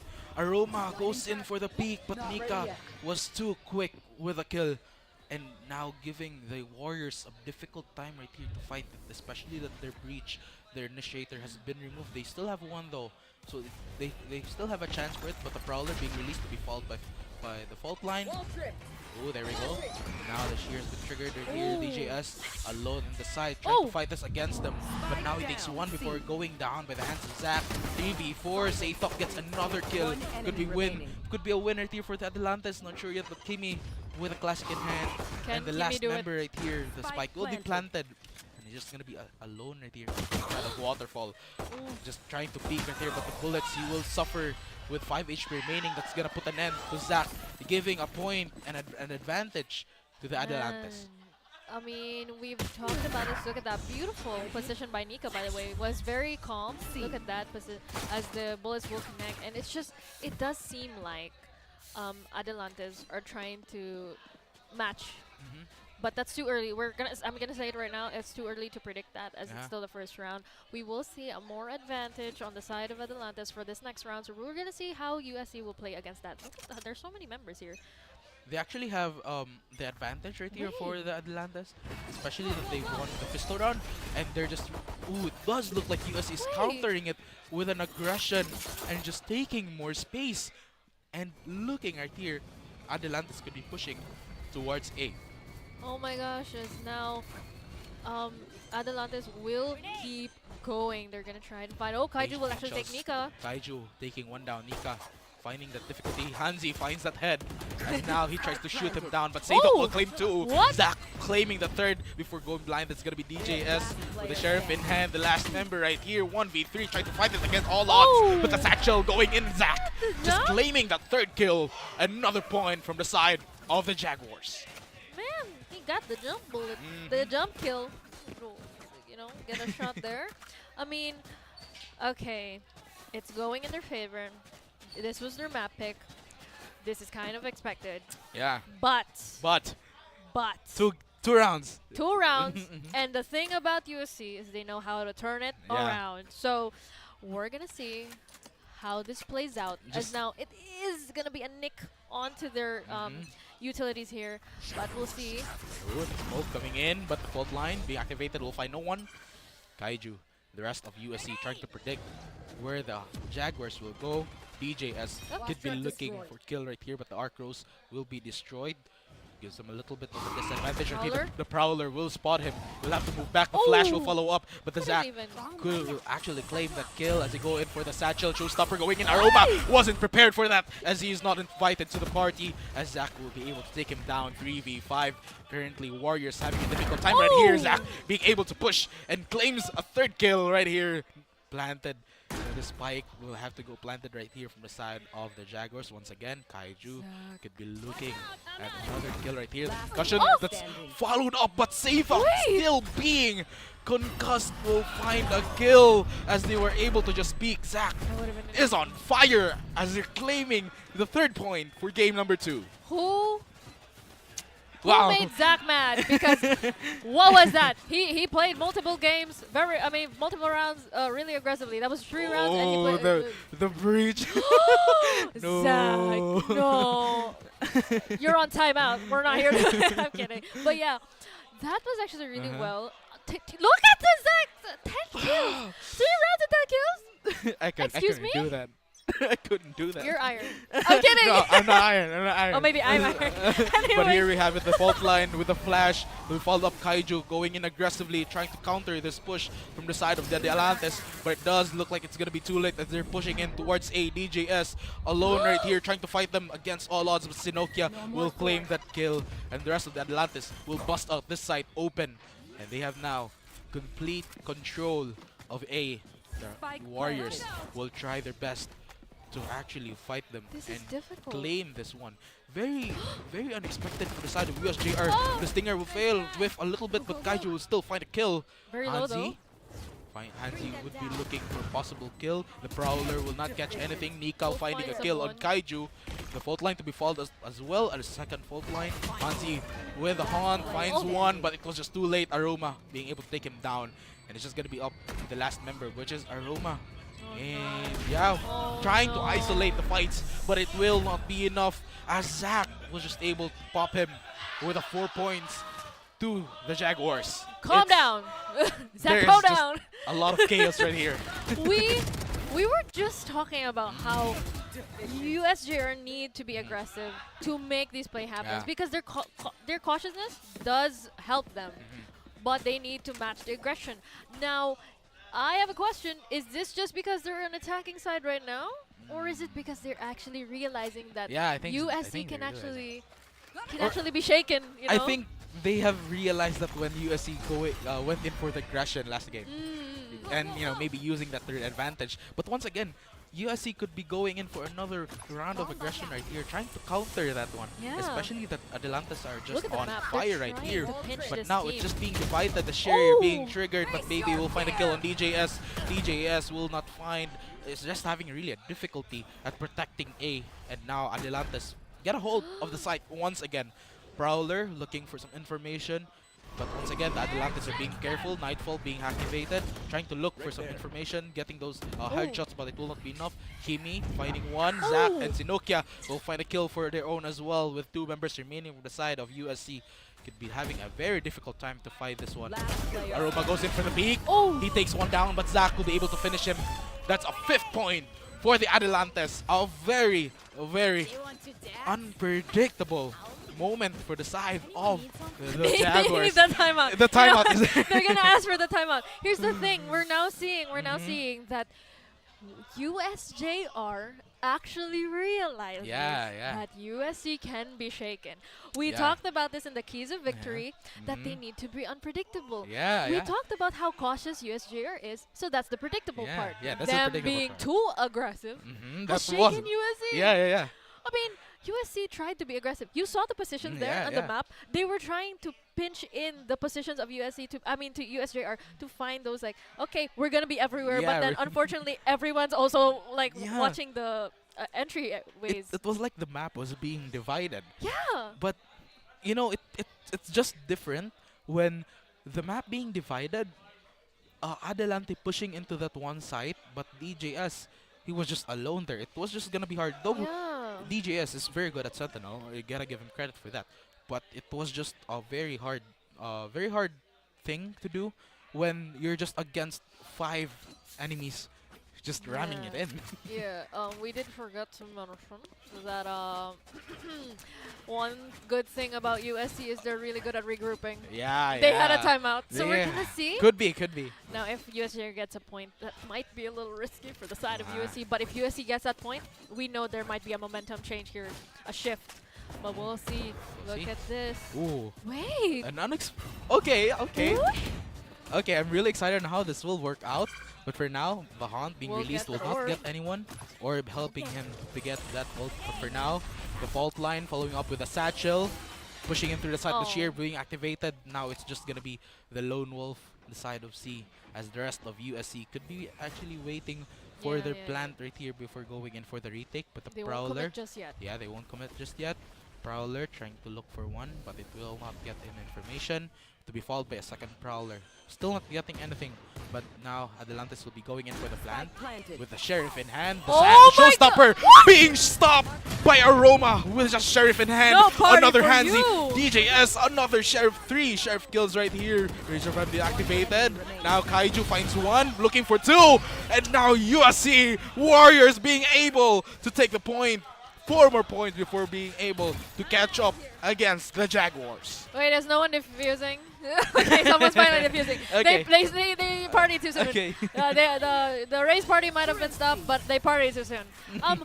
This is what I just said just before we started the round, that USC was so good at regrouping, and now it's happening. There is a shift in momentum, I will say that, but that doesn't mean there's no chance. I still have a hopeful, I voted for USC, and I did get that win previous, but seeing how USJ-R play, they're not making this easy. USJ-R is finding one win because they haven't won yet, but USC, they are on the revenge arc, and you know what they need? Full victories. They got the draw from previous, so they need victories now. Fault line to be followed by Zach also pushing in as well, hoping to get one down. But for now, do you see it? It's very unpredictable. USJ-R is really being unpredictable right now. Okay, keep quiet. Okay, let's keep it quiet for now, guys. Trying to get them down, but no one. That everyone will be safe from here. Does USC know? I don't even know.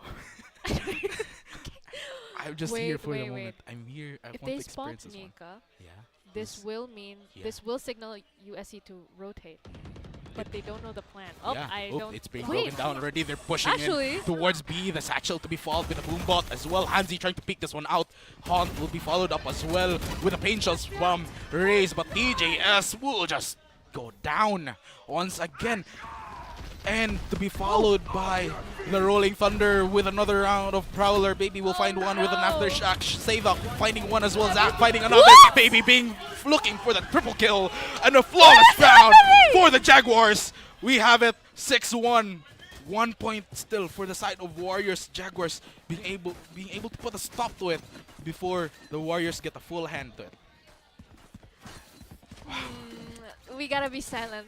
I feel like we just gotta shut up because what is happening? I just wanna watch. Yeah, you know what? You guys cast. No. Here's the thing. USJ-R was so unpredictable. We Yeah. actually didn't get to predict it. Yeah.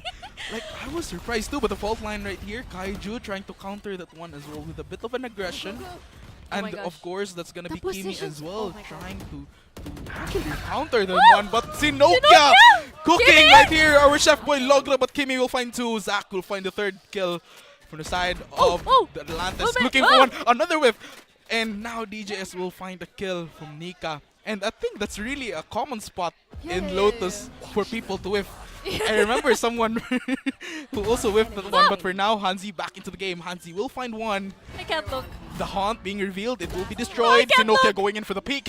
Triple kill, going in for the plant. 1v1 DJS versus 𝐸𝐿𝐥𝐿𝐤 as they peak. 𝐸𝐸𝐿𝐥𝐿 will claim the fourth.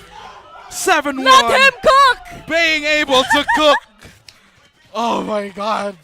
Put the salt It's on the pure wound. chaos. Look at, oh, what is happening? Oh Honestly, my god. we were just talking about this. Ah. Look at the look. I can't even cast this game, man. I can't even analyze it with how much is happening. We're seeing so much aggression for the side of USJ-R. It's getting too unpredictable. I can't even say anything. Yeah. You know what? I'm like. You cast, Mike. Okay. Well, they're the underdogs, I guess, for a reason. But for now, the fault line being activated. Could be looking for another point. Could be looking for another kill. But for now, Zach with the boom bot to be followed with the smoke, the prowler, trying to look for some information. Aroma trying to find one, being concussed. 𝐸𝐸𝐿𝐥𝐿𝐥 still manages to find one, as they're able to probably push this one through the side. But 𝐸𝐞𝐞𝐤 will find another kill.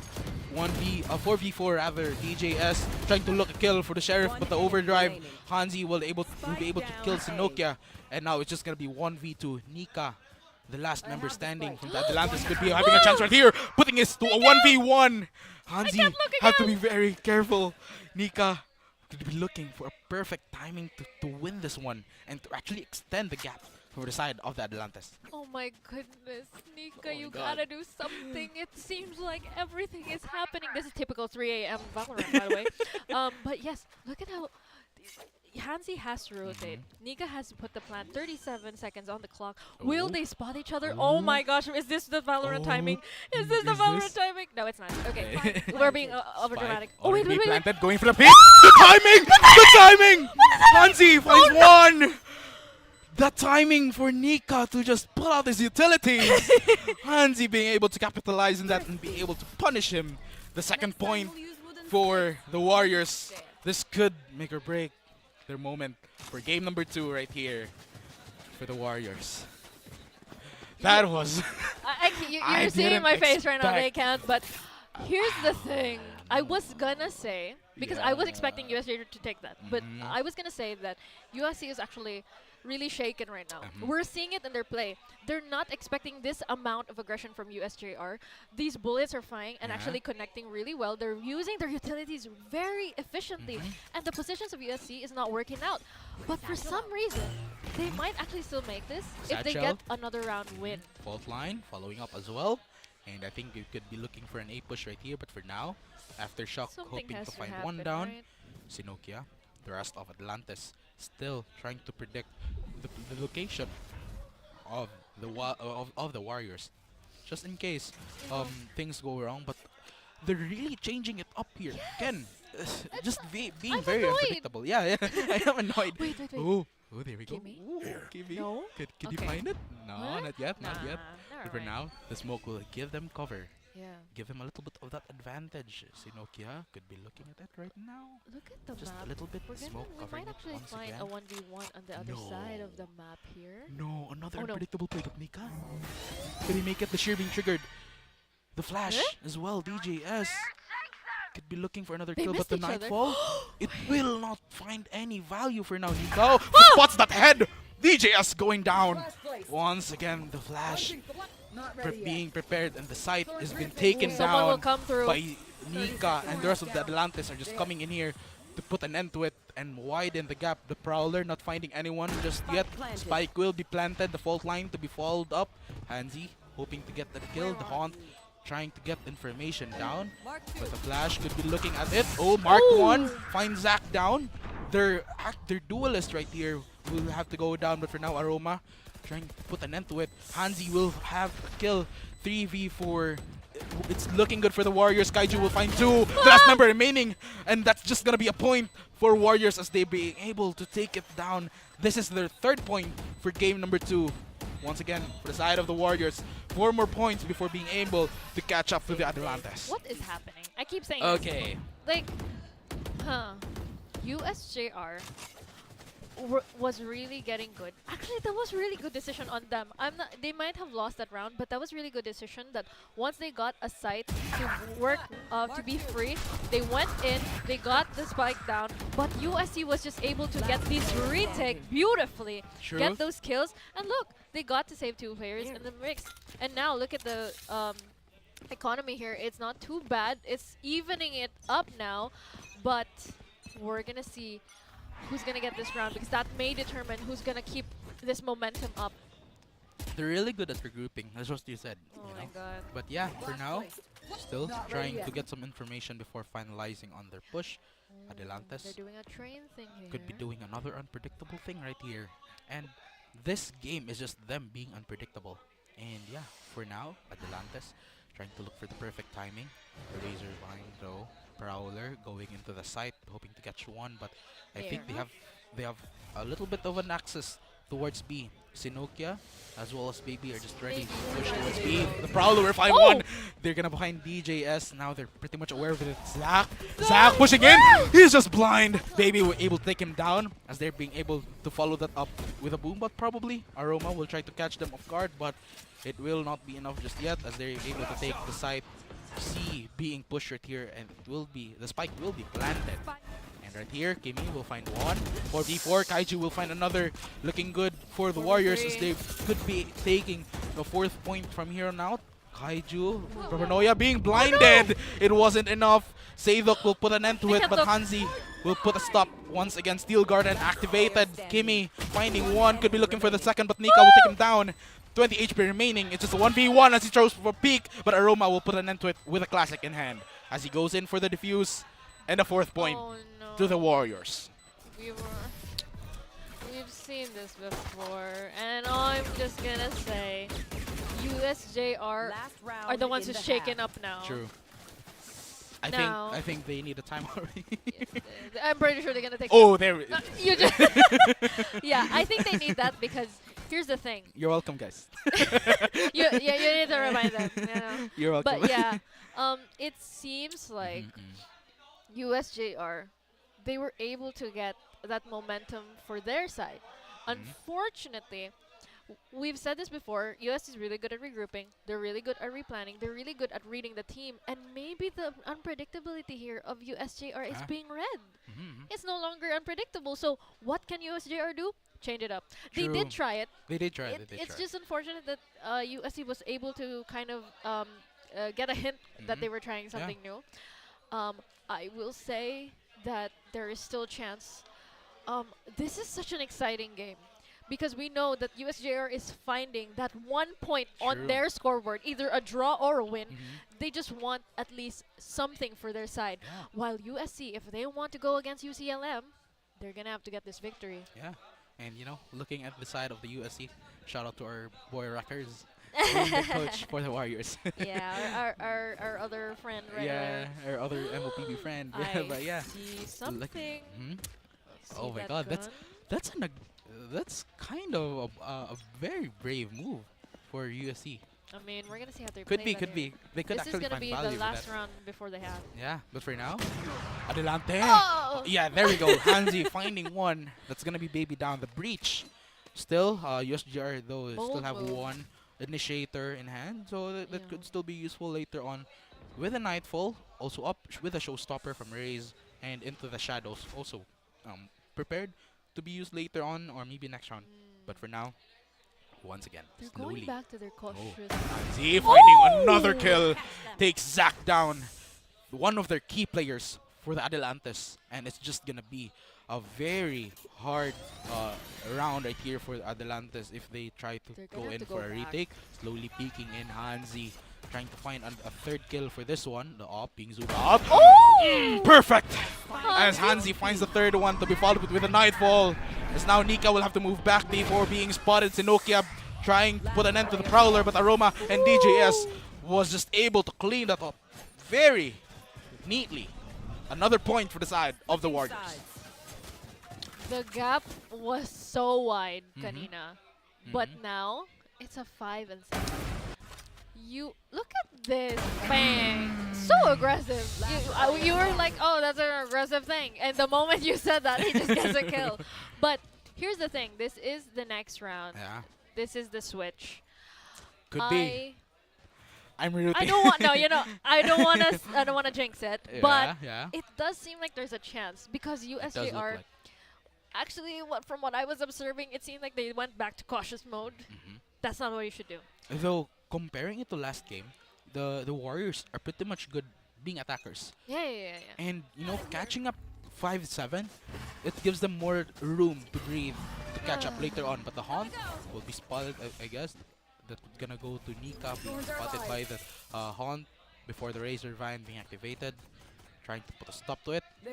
But I think they're now aware of 𝐞𝐞𝐤's position. The Prowler being released, DJS already being aware of that. Oh, there we go. Push once again. 𝐞𝐤 taking his time. As now the rest of the USC could be looking for a perfect execution right here for the push. Pistol round really could give them a very big advantage as they head on to the next few rounds. But for now, 𝐞𝐤 and the rest of USC are playing this one very carefully just to make sure that they could get this point and could set them up for a snowball. This is actually the formula we were talking about, how USC is able to mix up cautiousness and aggression. As now, look at that. Razor Vine being activated to follow the Prowler. The flash coming in as well. Hansi trying to peek that one, but the smoke will protect over Smoker. 𝐞𝐞𝐤 finding 2. Could be looking for the 3, but have to move back and go in for the reload. The Neon. Oh, Aroma following it as well, but 𝐞𝐤 will find a kill on 𝐞𝐞𝐤. Going in for another peek, but Zach will be able to take him out. 2v4. The rest of the Warriors are just suffering. And now Zach and Baby will be putting an end to their efforts as they have taken the 8th point for this game. This is not easy. Yeah. I thought it was gonna be, on all honesty. But look, they lined up for that. I'm just gonna say it. But here's the thing. USC had a good formula there. They stayed cautious and then went aggressive. Unfortunately, USJ-R was able to actually shut that down. And now, the key here that they're going to have to do is keep this momentum going. Yeah. For both teams, actually. Not just for USJ-R or not just for USC. Both of these teams have to keep the momentum going to their side. This is no longer a good win for Tug of War, as now, look at the aggression on that side, man. That's the combo you got there for Raze and Breach. A being contested, it really gives them the advantage if a team gets A. But for now, I think it's just gonna be a battle of aggression right here. Zach hoping to get one down. Oop. I think they're gonna be slowly pushing towards another site right here. USC still looking for the perfect opportunity, the perfect opening, while 𝐞𝐞𝐤 holds this site alone. Waiting for the dash, the blind follows up. Razor Vine being followed up as well. 𝐞𝐞𝐤 finds 1, finds 2, finds 3! The triple kill from the Atlanta. 𝐞𝐞𝐤 looking for the 4th one, but the smoke will protect them just a little bit. Just spray through that and you could get the 4th. But that would be enough. And they're playing this one cautiously. It's working for their team for now. Aroma. Oh my god. And his teammate right here, 𝐞𝐞𝐤, finding the 4th one. Could be looking for that ace. It's a oh, the 𝐞𝐞𝐤 will puts an end to the demise. As now another point will be going to the Atlante. A very Let me talk to 𝐞𝐞𝐤. Let me talk to 𝐞𝐞𝐤. 80% execution for 𝐞𝐞𝐤 as he finds 4. Still, nevertheless. My oh, gosh. wow. That was super clean. Yeah. 𝐞𝐞𝐤 found the positions right, and he has been playing well on where. I did not see anything. He has been playing really well on where he has to be. And what we're seeing here is that once they got the quick clean off, it's a janitorial thing where it's just, okay, we're done. Mop dishes up and just keep going. Yeah, definitely. And what I noticed from between DJS. Later. For now, 𝐞𝐤 just going in straight right to it, but 𝐷ok was just behind as well, protecting his teammates before being blinded by the paranoia, and they will have to move back. Kimi, however, is preparing for a surprise attack right here. You could be looking at it. Prowler being released, being followed up with a flash. Aroma trying to fight against them. Will find 1 kill. Zacc will find another 3v4.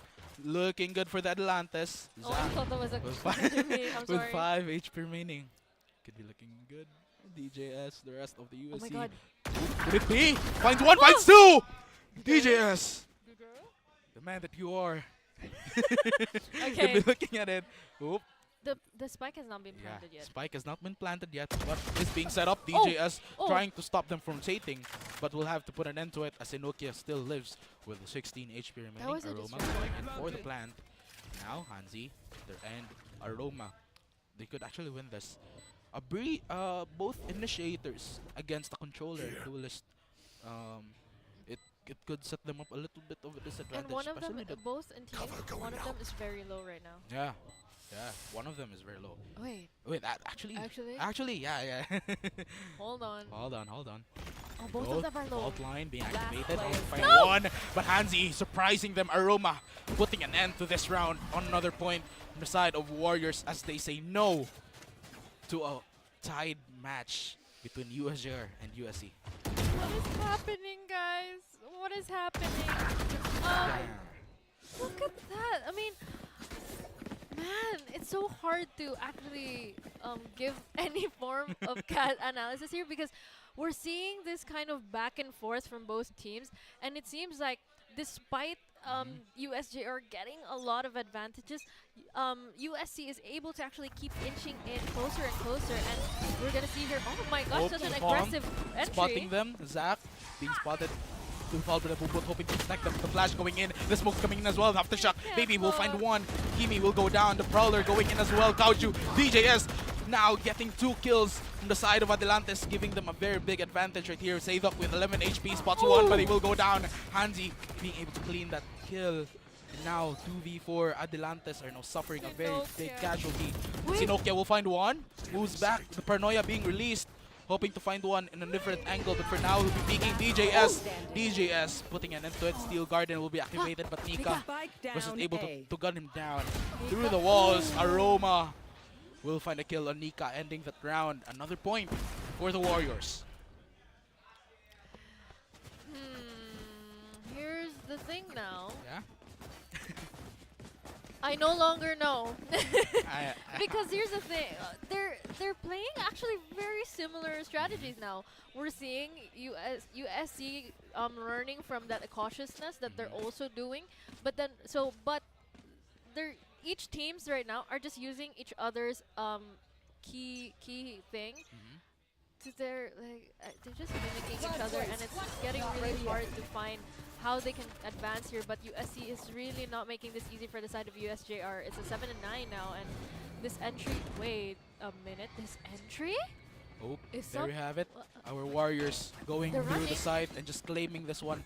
An easy entry to the site, but it does look like Adelantes are actually setting this up.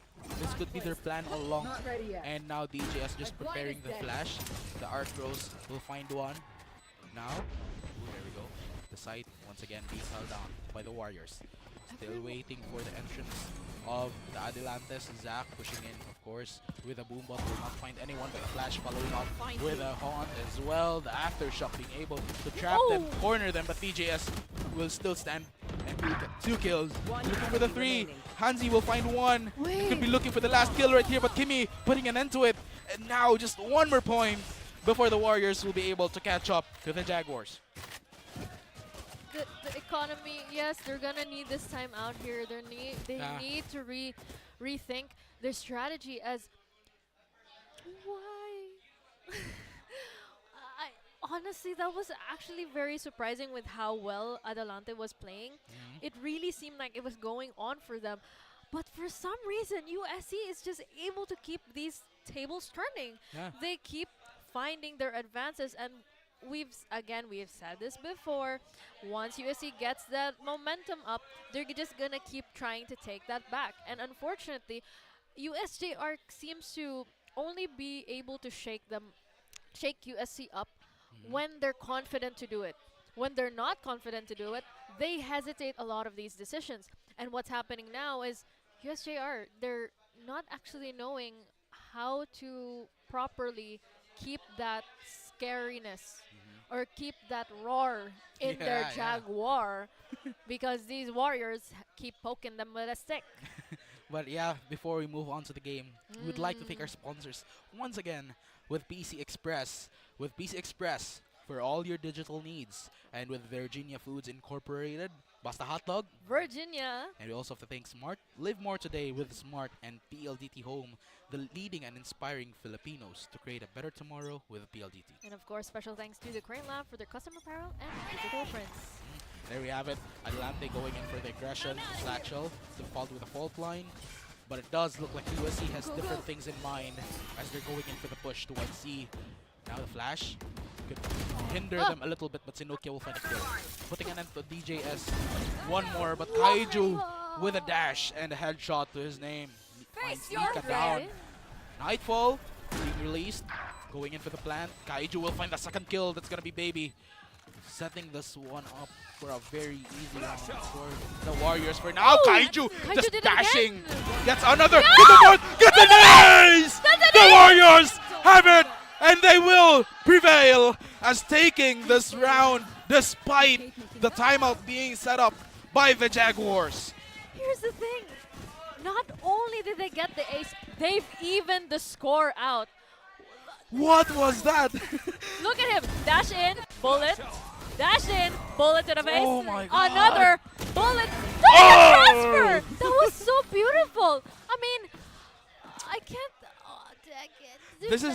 This is my first time saying what was that for this. I kept saying what was that kanina. Yeah, but for now, it does look like Oh my the God, very satchel will be aggressive. released once again. Just in response to that ace, an aggression will be followed up from the Jaguars. And it could No, they're actually going hinder back. the Warriors right here. But I think they would probably commit this one. The Yes. Razor Fan will be activated. Now, Boombot, hoping to She's get the one new, down. it's okay. Yeah, it's okay. It's okay. We'll say na lang, it's okay. Anyways, but yes, look at this. USC are able to actually push out at the Adelantes despite the aggressive positions of Adelantes earlier. Yeah. And this might actually be a fault for the side of Adelante as they're not holding in. Yeah. Now, oh. Zap, hoping the head will hit, but it will not connect just yet. DJS will find one, the concussion will be followed up, but Zach will still be able to take this one down. DJS and Hansi finds two. It's just going to be the last two members from the side of the USJ-R Jaguars. DJS finds a triple kill, could be looking for the fourth, but Nika trying to take this one out with Stinger in hand. Hopefully, he will get the kill, but the classic trying to spot him. Hansi still alive with 89 HP. Nika trying to pop out, but the rest of his team were also showing up as well, trading Hansi for the last member of the Adelantes. And right here, if you can hear us, guys, it's just pure chaos out here. It's Can I ask for a timeout? Can I ask for a timeout? The casters need a timeout, right? No, because look at this. It was going so well for the side of USJ-R earlier, and now USC finally above USJ-R for this game too. It's just, if they get another point here, it's gonna be too hard. Really tough. It's gonna be very intimidating for USJ-R. They have to be more aggressive. They have to get these. But they still have to mix it with that caution. We talked about this. Steel Garden being activated. Nika is just cornered right here with that fault line, giving him a very major disadvantage. 𝐻𝐻𝐤 entering that site right here into the shadows as well, being activated just to have the full access to the site. The jumps, it wasn't enough. Aroma being able to take him down and shut him down. Zach trying to fight back from behind as well. The rest of Adelantes are just regrouping this one, hoping to get this retake. But for now, the spike will be planted. Hansi still waiting for those heads to pop out. But the smoke, Nightfall, getting them down. They're followed by the Rolling Thunder, but still DJS finds one. And Zach gets two with a showstopper. DJS finds another kill. 𝐐η𝐞𝐤 inside the smoke and looking for a kill right here. But the Haunt and 𝐐η𝐞𝐤 finding another. He wasn't just aware 𝐸𝐵 was on the top of that back box. And now putting an end to it. The Warriors are now having 11 points. USJ-R Adelante are having difficulty catching up to this one. 9-11, 2 more points before trying to catch up. Man, if our fans here could see the faces of the players, USC really glowed once they saw their advantages, and now USJ-R, it's looking like they're losing hope. There might be a chance still. There's still one more They're round really before good the. at attacking. Yeah, but for some reason, they're very intimidated when USC is in attacking side, and they just keep pushing themselves back and not making these like aggressive They're back to being decisions. cautious. Yeah, which is the wrong move. Yeah, I mean, they should have remained unpredictable, but you know, We they're can't also blame under them. pressure. Yeah, they're also under Yeah, yeah, pressure. yeah. This was just really hard. Oop, oop. They know the cautiousness could Yeah. be good for them. It could really be risky. It's too risky right now, especially with 11 points and 9. Man, 2 points ahead. I want to see something for the side of USJ-R.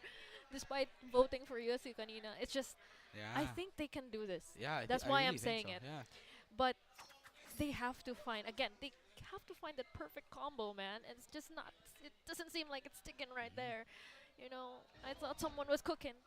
And right here, Roma, the rest of the USC could be looking for an opening, a free access to the site, but for now, Adelantis still frozen in their position. They try their best. They're actually coming back to A, the Razorback. 30 seconds hoping left. to get them down. This year's will be activated as well. Arcos being destroyed. Nika with a stinger in hand. Could be looking for a possible kill right here. Kaiju with a concussion there, hoping to get them down. But it seems like they will take control of the site right here. Nika. Spike planted. Waiting for his teammates right here. Steel Garden being activated right now as they try to move away from that Kaiju, being forced to fight this one with Shorty. Still Nika finds and will actually go down as he finds 𝐸𝐸 with the Shorty and uses it to his advantage. He smokes, but now Kaiju finds one, finds two. 𝐞𝐞𝐤 replying with taking DJS, but 𝐸𝐸 ending the round once again. But still they have managed to defuse it. 11-10. Kaiju claiming the third kill, but despite that, they were able to defuse the spike. One more point before being able to have the chance to fight this one for the overtime. When you said they needed to be unpredictable, they quietly were like, True, you know what? true. We've been steady kanina. We need to be stealthy now. 10, 11. I'm excited. I really want this to be an overtime. Yeah, It's a really good game to watch. Yeah. We thought with USJ getting 0 and 6 for their standings, we thought this would be an easy game, but no, this is They've very proven us difficult. wrong. Yeah. Yeah. It seems like they're really actually good, able good. to, and they're against USC, Yeah. who has been very aggressive and known to get these wins. But For we're now, gonna see here. Zach, inside of smoke, waiting for Oh, Smash what to is pop that? out. It does. I think they would be getting a little bit of those kills. Please. For now, the Prowler being followed up, hoping to get them down. The information is there. Save up. We'll find the Prowler and here, but 𝐸𝐸𝐤 will find one before being hit by the Paranoia. Aroma going down their breach. DJS. DJS finds Zach down. Could be looking for the second, but maybe was able to stop him. 3v4. Looking good for the Adelantes. One more point before being able to put this to a tie. Now, save Doc. No, because Yeah, they really it- need this. I I'm do- not I do even believe kidding. So. Yeah.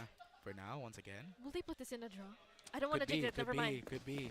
Anyways, I'm really rooting for that, but once again, USC will have to find. Will have to go somewhere now. As now 35 seconds on the clock. It's ticking. They need to make a decision. The positions here of 30 the seconds USJ-R will give them info. They will have to rush into this There we side. go. Going in for the site being busted open once again. They're gonna Kaiju rotate. claiming I'm this outta site with now the spike being planted, giving them a very big Planted. advantage right here, especially that Adelantas are quite having a difficult time when going in for Go retakes. But aggressive. right here, maybe finds one, finds two, but overdrive. Will have to move back. 𝐸𝐿 will find 𝐸𝐞𝐤 down, putting this to an even game. And could have a win for the Warriors. But for now, the Hunt coming in, baby, prepared with a flash. Kaiju have to move back, but quickly moves away from that. Nika finds a clear kill, but 𝐸𝐸𝐤 will put an end to it, moving this to a match point for the Warriors. And we're looking good for a 2-0. Looking good. Yeah, I know. It's looking good, but here's the thing. USJ-R hesitated. The thing was, once the spike was planted, USJ-R just wasn't sure if they could commit to that retake, despite being at a man's advantage. They couldn't make that decision quick enough, and it seemed like they just slipped. The points are slipping. I can't even. But yes, Haunt will not spot anyone. But Still on the side right here. Concussion. It was just nowhere for him to go. He goes in for the big Kaiju, able to take him down. Oh my god, And that's Kaiju one again. member down from the side of Atalantis. Could be leading to the 2-0 right here. 𝐞𝐞𝐤 will find, however, the Nightfall will follow. Kaiju finds another 3v4. Looking good for the Warriors. This could make or break. And actually, could be leading to a rematch with their rivals. UCLM Webmasters. But now, stays up. Will go in for the Haunt team. He will find one with Zach. Two members remaining from Atalantis. Side off will find one. Kaiju putting an end to this game. Getting 3 kills with a 2-0. And there we have it, ladies and gentlemen. We have our winners for game number 1 and game number 2. That's University of San Carlos Warriors. Oh my goodness, was that a game? Here's the thing. Hands to USJ-R for still making this a beautiful match. True. It wasn't easy. It wasn't at all something that USC was able to take quickly. USC still struggled just a little bit, but San Carlos, they want to meet UCLM. Yeah, definitely. And with that, That's once exciting. again, you know, we have been talking about that even before the game started. They're really hungry for that, especially to fight back against UCLM Webmasters. Yeah. And right here, they're just here to prove that they are worthy of fighting them once again. But for now, another 2 points for their team. It's really just looking good. Man, the Warriors just keeps putting these teams to their place. The Cats are in the cage. They have been tamed by these Warriors, and we're gonna see how these Warriors keep that up.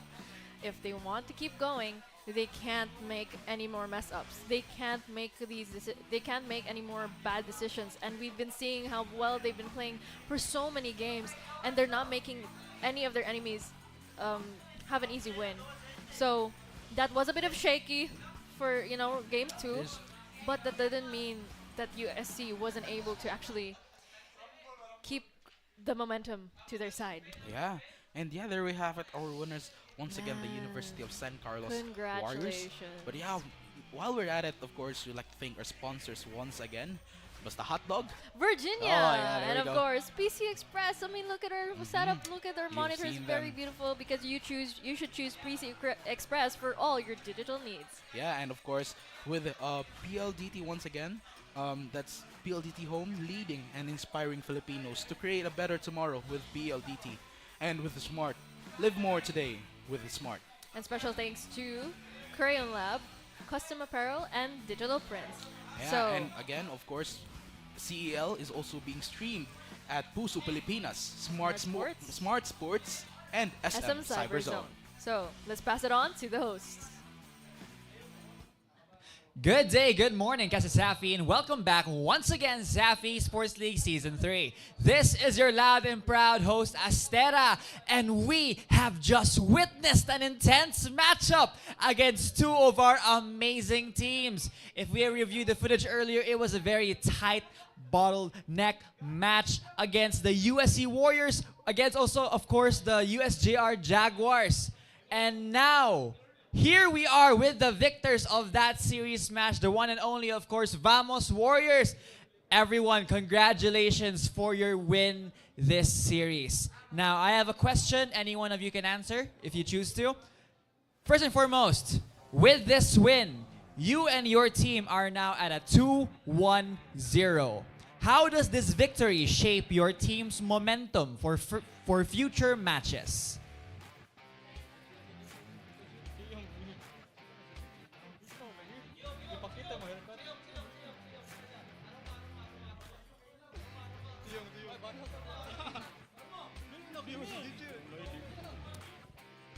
So we have a 2-1-0 standing.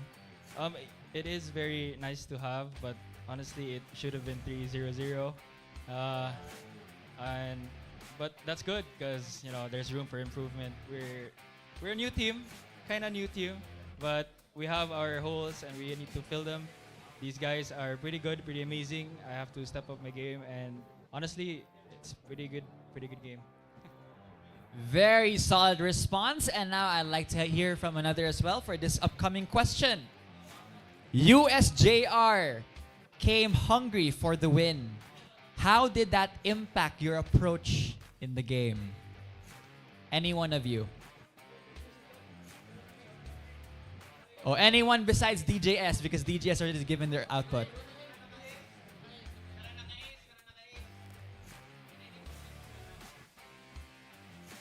Nice try lang. Wow! Nice try to USJ-R Jaguars. Okay. But with that being said, I love the responses so far. Let's take a moment for very quick shout-outs from every single one of you. Let's go from this side to the last. First and foremost. Special shout out to my girlfriend watching from Australia. Thank you so much for supporting us. Thank you, Lord, for this opportunity. Thank you to Matthew, Sirak, and also to Yankee, nagtanaw sa hospital. Mao pra nimo ito. Shout out to my Totga. Shout out to our sponsors. Shout out sa USJ-R, very solid team. Well played. Shout out to Fred.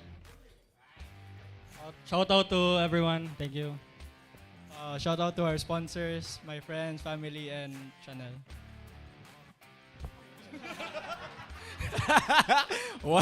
Okay, that being said, thank you so much, Vamos Warriors, for joining us here with a post-game interview. You may now rest and relax as you celebrate for this section of the series match. With that being said, of course, the CESAFI Esports League would not have been made possible without our sponsors from PC Express. Choose PC Express for all of your digital needs. We also have Virginia Foods Incorporated, Basta Hotdog, Virginia, Smart. Live more today with Smart. PLDT Home, leading and inspiring Filipinos to create a better tomorrow with PLDT. And of course, a special thank you to Crayon Lab Custom Apparel and Digital Prints. We'd also like to remind our viewers that CESAFI Esports League is now streaming on Puso Pilipinas, Smart Sports, the Smart App, and SM Cyberzone. Catch on all of the CESAFI action by liking and watching all of our live streaming platforms. That being said, I am sure our casters are back at it again, so let us all say this together. Casters, take it away. Man, what a game that was. We thought it was gonna be fairly easy and leaning towards USC. However, USJ-R actually made it. They were not making it easy. Yeah, they didn't make it easy at all. And man, kudos to USJ-R for really picking up a fight. Yeah. For really giving it a fight. I was really rooting for them because it was a very nice game and a very close game that I wanted them to win, even despite that I know that some of my USC friends are just really that good. But here we have our MVP for game number 2. That's gonna be 𝐐𝐞𝐤. Of course, 𝐐𝐞𝐤 got all those kills and was really just sliding in and giving the bullets to the head. Yeah. Very beautiful, 22 kills, 17 deaths, and 3 assists. Yeah, Congratulations, look at his 𝐐𝐞𝐤. fingers Winner! getting that W right there. If you separate the two hands, it would be Virginia. Okay, Virginia. never mind. Okay, That was a stretch. That was a stretch. But of course, let's also congratulate 𝐐𝐞𝐞𝐤. Yeah, 𝐐𝐞𝐞𝐤, one of the key players aside from Zach, and really was, I was comparing it 𝐐𝐞𝐤 and DJS a while ago. When going in for the defense, DJS usually lets that side alone. Yes. And he does get a lot of he does suffer from it. From 𝐐𝐞𝐤's side, though he was alone, 𝐐𝐞𝐤 would follow up right there. And it gave them a little bit of that fighting chance. But at the end of the last few rounds, USC was just really able to stretch it to one and was just able to get a clean victory. Man, really big congratulations to USC Yeah. for holding their ground despite being shaken during the first, I think, 7 rounds. Yeah. It really did go for the side of USJ-R, but again, we've USC said was it just really before. that good. And USC, they know how to read you. yeah, So don't and be too predictable, guys. I think, you know, USC was pretty much aware in game number 2 that they were just really unstoppable when they're being attackers. Though Adelante was just able to put a stop to it a few rounds. Yeah. But it was really just hard for the Adelantes to get those retakes. And USC, they were just really able to capitalize on that.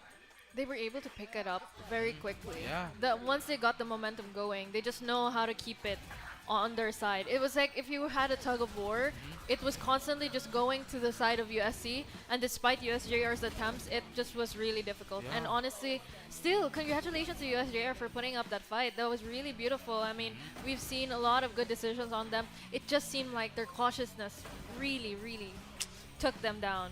And when they were being shut down already, there were just moments that they forgot their strengths, which is being aggressive when times are needed, you know. And their aggression was really good. Yeah, actually. but it was just a few wins from the USC Warriors.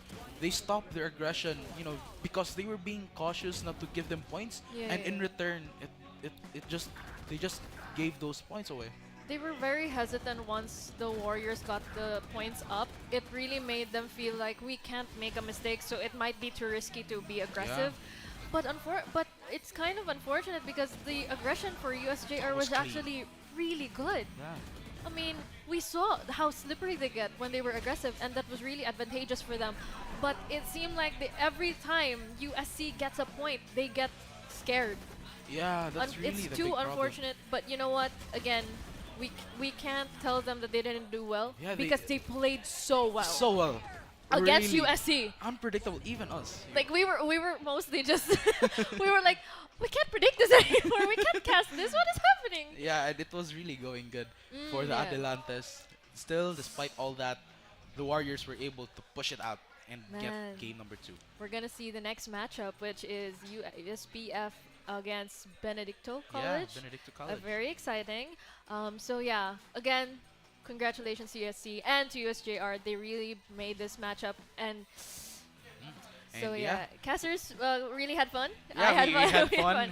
But, you know, I was really rooting for them as yeah, well. yeah. But yeah, for now, we'll be taking a short break as we will witness the last series later on. And once again, we're your shoutcasters. I am Mike. and I'm Cora, making your gameplays a little more exciting. So we'll see you later. Bye-bye.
Isa rin yan sa mga nagiging necessity na ng mga turista natin.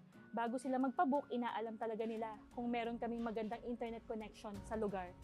My name is 𝐷𝐷𝐿 and currently I'm handling Merna's Pension House here in Santa Fe, Bantayan Island. Para lang ako nagbabakasyon, andito lahat peaceful, mental health ko healthy. When it comes to income, yes, as long as nagbuboomang tourism natin dito, I can say na stable ako and wala pa akong planong umalis. Dad, natatakot akong mamagsak. Huwag kang matakot, di mo ba alam, nandito lang ako. Huwag kang matakot na matulog mag-isa, kasama mo naman ako. Huwag kang matakot, huwag kang matakot.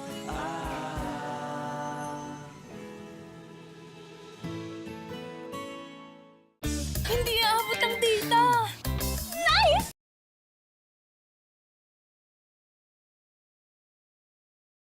Don't worry! Be only with Smart Power All 99. Hindi nabitin with 10 gig data plus only Facebook or TikTok and more. Load now!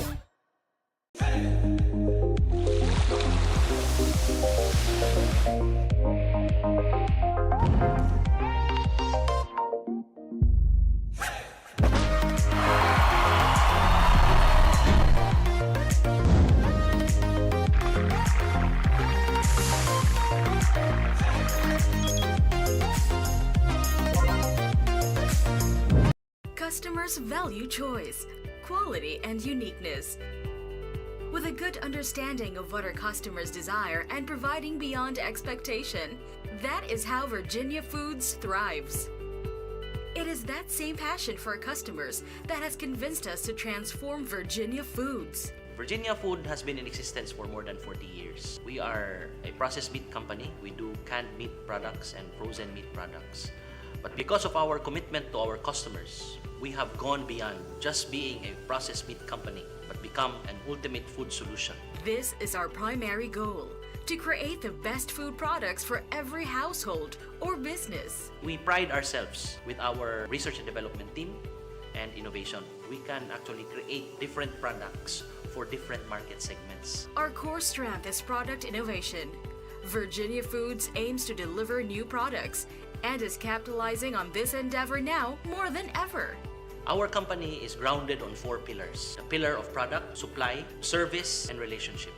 The pillar of product is represented by our research and development and quality assurance. We guarantee that nothing leaves the plant without passing our standards in quality and product safety. Virginia Foods began as a backyard poultry farm in Mandaue back in the 1960s. Since then, the company has grown to become one of the most exciting food manufacturers in the country. The pillar of supply is represented by our plant and operations. At Virginia Food, we invest in technology and innovation.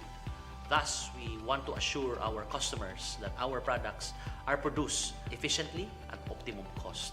Virginia Foods serves different types of households within a broad demographic, from families in the province to the millennials in their condos. We also serve various sizes of food business operation, ranging from barbecue stalls to catering companies. Virginia Foods has satisfied the needs of customers from all walks of life. The next pillar is the pillar of service. This is represented by our distribution and logistics department. In the Philippines, being an archipelago and being in the typhoon belt, where there are a lot of calamities happening, there are a lot of servicing disruption. You cannot ship your products from Cebu to Davao or to Cagayan because of typhoon, but because we have depots across key cities in the Visayas and Mindanao, we have maintained a level of inventory that will assure our customers of uninterrupted service. Just recently, we launched our express delivery service, bringing our quality products right at your doorstep. Our comprehensive range of food and other products now have a nationwide reach, even venturing far beyond our borders to our Southeast Asian neighbors. The last pillar is relationship. It's represented by our sales and marketing department. This is where we forge partnerships with our customers. We try to understand the need of our customers to be able to give value to them.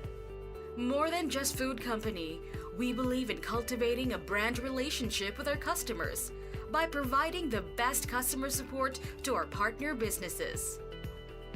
Over the years, our business has grown exponentially, making Virginia Foods one of the most profitable food manufacturers in the country.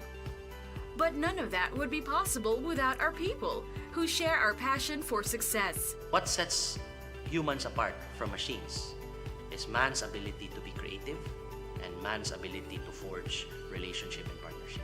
That is the reason why at Virginia Food, we invest in training and seminars to really draw out the best in our people, to help them become the best version of themselves. In Virginia, we really rely on our people. The success of our company is grounded on our people. Virginia Foods is all about innovation and quality, but our values do not end there. We give back what we can through community outreach and environment protection programs. The culture of Virginia Food are founded on different values. The values of integrity, the values of passion, excellence, and creativity. Customers, quality products, efficient distribution, and good values. That's Virginia Foods. Now ready to serve you even more with our latest innovation, the ultimate food solution. Basta Virginia!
Good news, katropa! Only na ang TikTok, FB at ML with TNT Saya All 99. At may only calls and text to all na rin at 6 GB data for all sites and apps. Hindi ka mabibitin sa Saya for 7 days. Kaya lipat at load na sa TNT.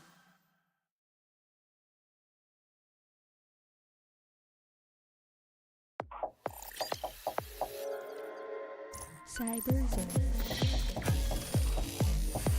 Get it. Get it? Get it. Get it. Get it. Got it at CyberZone. Get it. Get it. Got it. Got it. Get it. Got it. Ooh, got it at CyberZone. Get it. Get it. Get it. Got it. Got it. Got it. Get it. Ooh, got it. Wow, got it at CyberZone. Get it. Got it. Got it at CyberZone. Get it? Got it. Got it at CyberZone. No limits, all thrills here. Get it? Got it. Got it at CyberZone. Get it, get it, get it, Got it. Got it. Got it. get it. Got it. Also Got it at CyberZone.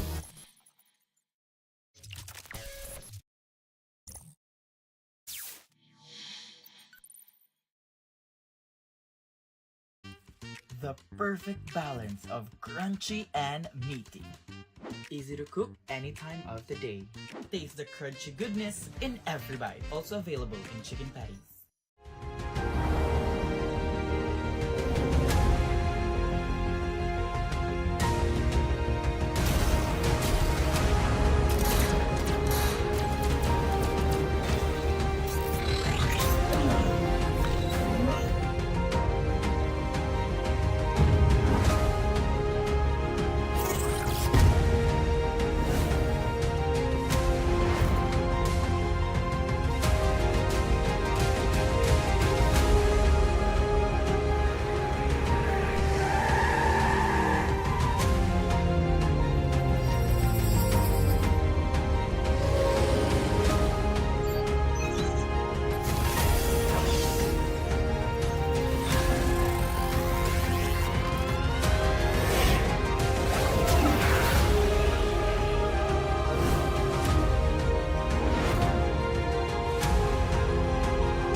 Isa rin yan sa mga nagiging necessity na ng mga turista natin.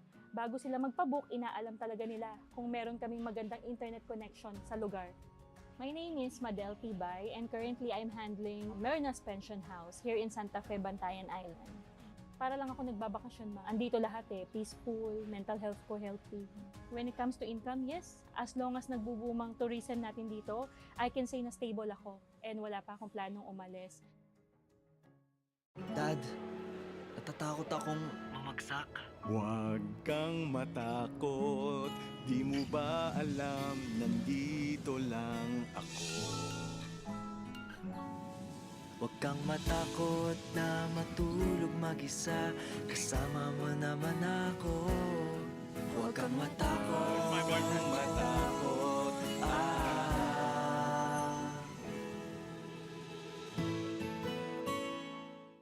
Hindi aabot ang data! Nice! Don't worry! The Only with Smart Power All 99. Hindi nabitin with 10 gig data plus only Facebook or TikTok and more. Load now!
Good day, good morning, CESAFI, and welcome back once again, CESAFI Esports League Season 3. This is your loud and proud host, Astera, here to report to you on all things CEL. Now, good news for our watchers out there because we're back at it again for some Valorant action. And as we go on with our final series match, let's have a recap on our current group standings.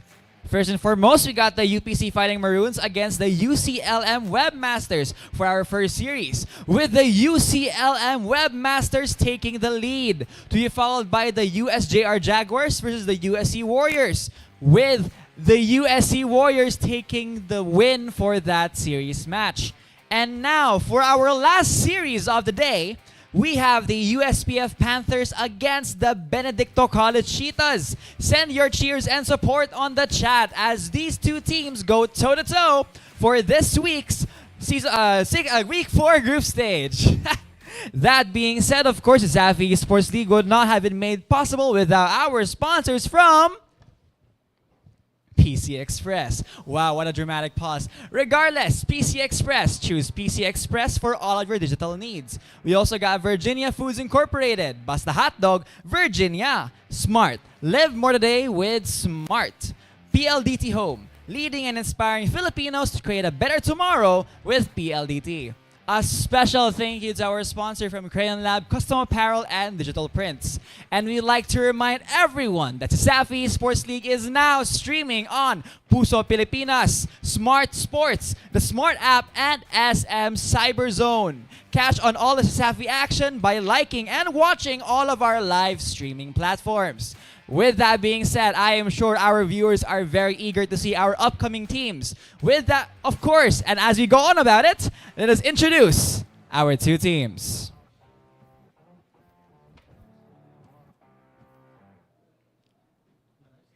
Introducing the fast, ferocious, and formidable amongst the collegiates, driven by unity that roars with passion. Presenting the sleek, powerful, and ever victorious, the University of Southern Philippines Foundation Panthers.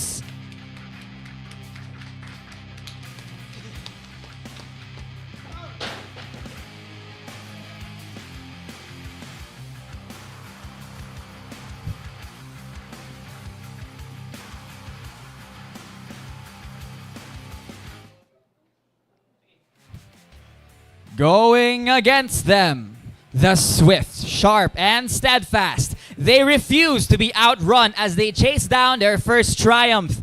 With a hunger for victory and unwavering resolve, the Benedicto College Cheetahs.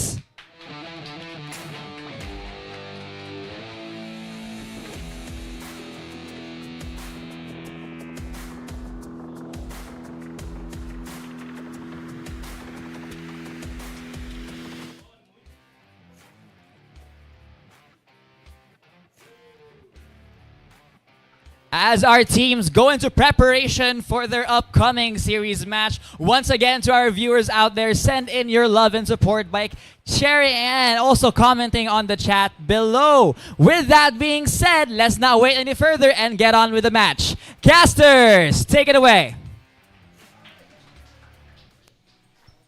Good afternoon, ladies and gentlemen. This is CESAFI Esports League Season 3, Week 4. We are up against a banger matchup between the USPF Panthers and the Benedicto College Cheetahs. Now, both of these teams currently winless on the scoreboard, so one of these teams ought to have either a draw or a win on their mark after this matchup. 100%. And casting that game is going to be myself, �𝐭𝐤, and my most esteemed co-host. I'm Novadi. And no, this game is going to be interesting because both of these people, they need their first wins because Benedicto College, their win-draw-loss ratio is 0-0-2. Absolutely. So they need to have something, at least a draw here, for anything to be on the board for them because it's not really looking the brightest for them. But I believe that they might get this today. But Absolutely. Point is, Benedicto College, as you mentioned, has shown some promise, especially in the opening matchup of this season where they do have some firepower in them. Definitely. And to go up against USPF, it's the first time they've faced up against them, so we'll see what happens in the later game. Like you said, though, they both need their first wins, so it's going to be really interesting to see because somebody's going to get a win. You know what I mean? Or a draw, absolutely. we'll see. But they both can't afford a draw if they want to get past the group stage. That's the fact of the matter here. So one of them needs to pull through, and one of them needs to really reach out for the win, because a win is very much needed for both teams because it's looking rough for both of them with their 0-0s. Absolutely. They Yeah. need that one on the far left, On not the in far the left, middle. not in the middle. They really need that one on the far left to be able to 100%. qualify for the play-ins or even the playoffs if they can manage to win the remaining games they have in this season before play-ins and playoffs. Yeah. But as of the moment, let's talk about both of these teams. We have seen Benedicto Cheetahs play in the opening of our CESAFI Esports League, And the they Backline redid. SMC side. Yeah. They have shown great promise, actually. They've managed to score a little bit against their opposing team, and now right now, up against USPF, there's ought to be some firepower that they've cooked up in the remaining weeks. Indeed, BC, they 100%. They're a really good team. Like, they call themselves the Cheetahs. I mean, yeah, the Cheetahs for a reason, and it's going to be really interesting to see how they fare against the Panthers themselves. It's a whole, like, fought in the jungle. Absolutely. And their opponents are going to be the USPF Panthers, who are, in their own right, a very formidable team in the form of Bunny L, Niel, Kibi, Ghosty, and Blurred. Now, the previous season, this team has had a very shaky start.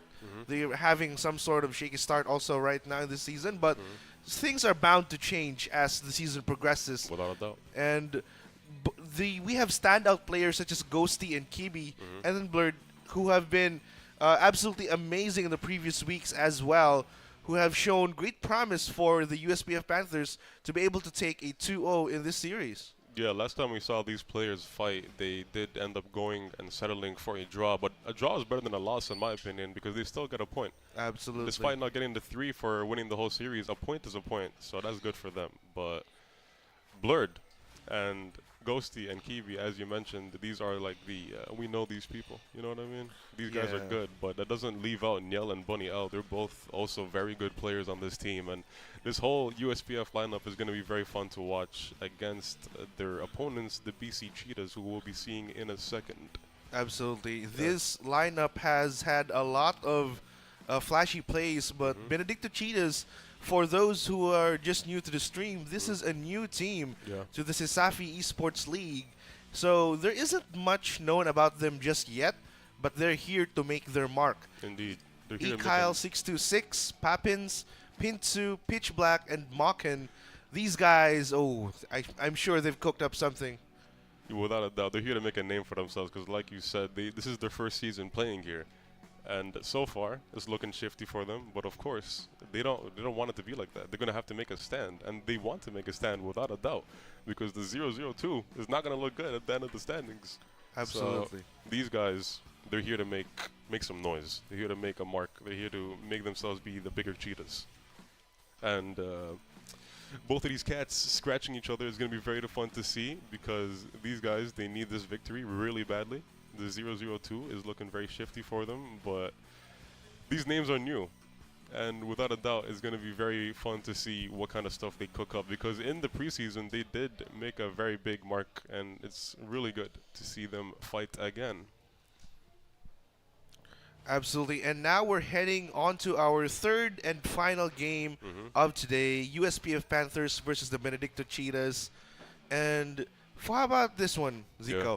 Let's have our our predictions. Yeah. You know, what is your prediction on who will win this series? I think BC's got it.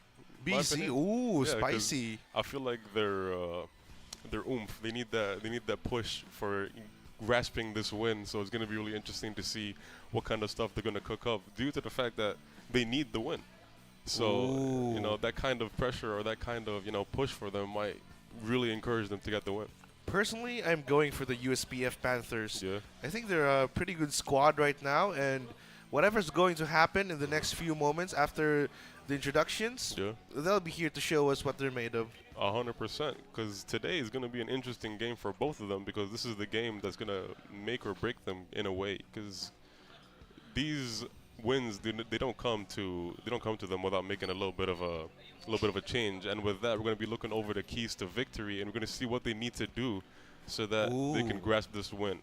USPF seems to be inching towards their first win. Both of them are. Both of them are actually inching towards their first win. USPF may have had a draw, but it's not a win. Not a win. And rise above, conquer all for Benedicto College and USPF, and to focus, adapt, dominate for the first win. Yeah, this is a very common theme here that they both need a first win. Yeah. And someone's going to have it today or someone needs to have it today rather because they can't afford a draw. Which is why they need to focus, adapt, and dominate for their first win. Because both of them need to do that. That's not just for one of them. That's both of them. Well, speaking of dominate, I hope we're going to have a banger game just like the ones before us. Yeah. As you may have seen for the people who are viewing the live stream, we have had UCLM versus UP, which was quite a banger, and USJ-R versus USC, which was also a banger. Yeah. Hopefully we'll end the day with a banger matchup as well, because both of these teams, well, if you think about it logically, these are the teams that you should be watching right now. Yeah. Because these are the most hungry teams among the entire group. Yeah, because they both have the pressure on them because they both still have that donut in the left of their scoring. So they both need to get rid of that donut and actually make it into a 1. Because that kind of pressure is really like, they're hungry. But they need to get rid of the food, you know what I mean? I like your analogy about the donut right there. Turn into a 1. Turn into a what, 1. What food is shaped like a 1? A hot dog. Hot dog. Virginia, Basta hot dog? Virginia. All right. That's right there, 𝐐𝐞𝐤. Very good stuff coming in from that one. But now let's take a look at how, or rather what these teams have picked up for today's matchup. We have seen USPF with the first ban. Oh, they banned Lotus. Yeah. So pretty interesting considering the fact that we have seen Lotus twice now Fracture's in gone too. today's stream. Yeah. Fracture is gone as well as Split. Benedicto has chosen to ban Pearl as well. USPF banning the Icebox. Ooh. Icebox is interesting. Interesting. And we're getting Ascent too. It's my favorite map. Ooh, we're getting Ascent. This is the first time it appeared today. Yeah, it's the first time Ascent's appearing today. Ooh, But pretty yeah. good choice. We just got off of Lotus, so seeing Lotus being the first ban is kind of like a breath of fresh air. Yeah, And absolutely. Seeing Ascent too, Ascent has been very rare this time around in the season for some reason. I feel like that's one of the least played maps. Yes, it has been one of the least played maps this Yeah. season. And I am not so sure what the reason is. I don't know either. I'm not skilled It's a- enough. it's a I'm good not map. skilled enough to know the nooks and crannies of how or what people find in Ascent that's going to be avoided.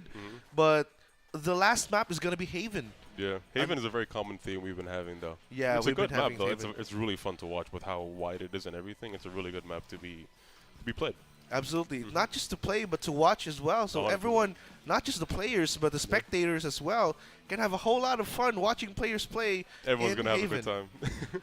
Yeah, we're going to have a good time. Yeah, but Ascent is very interesting to see because last time I casted, I was with the one and only Ferraris. I was hoping for an Ascent. It was the first map to get Ooh. banned, and it's really interesting to see Ascent out of all maps because I feel like Ascent is a very bread and butter map. Because they Yeah. have connects and they have mid, and it's a really long map, and it's two-sided. There's nothing too special about it, but I feel like maybe that kind of predictability in the map is why people don't really want to play it as much.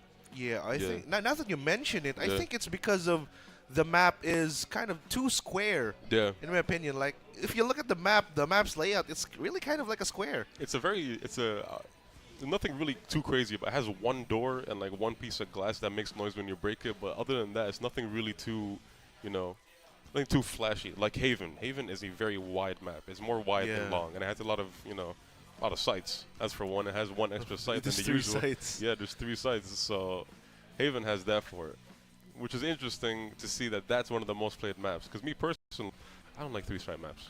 There's a lot of running. You don't like 3-site maps? No, I don't like Ooh, 3-site maps. interesting Yeah. fact here coming in from 𝐐𝐞𝐤.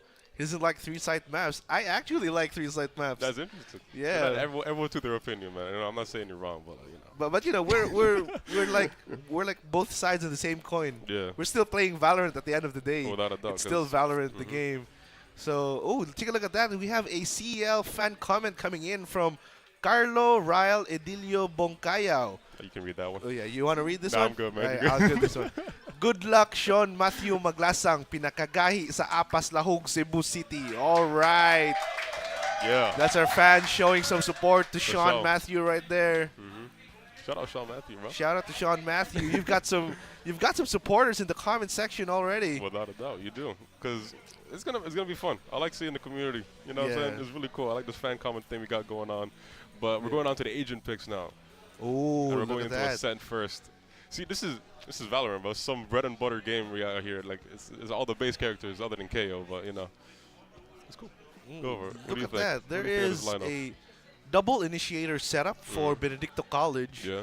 And USPF seems to be running a standard double duelist setup right there. So I'm not quite sure, because 𝐞𝐤 is actually very effective in the games that I've played in Ascent. Yeah. But so is the double duelist comp, especially when it's a Jet and Reyna. Yeah, that's what I'm saying. It's a very bread and butter. This is Valorant kind of lineup, because the double duelist and the double initiator is gonna be very fun to see. This is gonna be really cool, because double duelist is always a good time.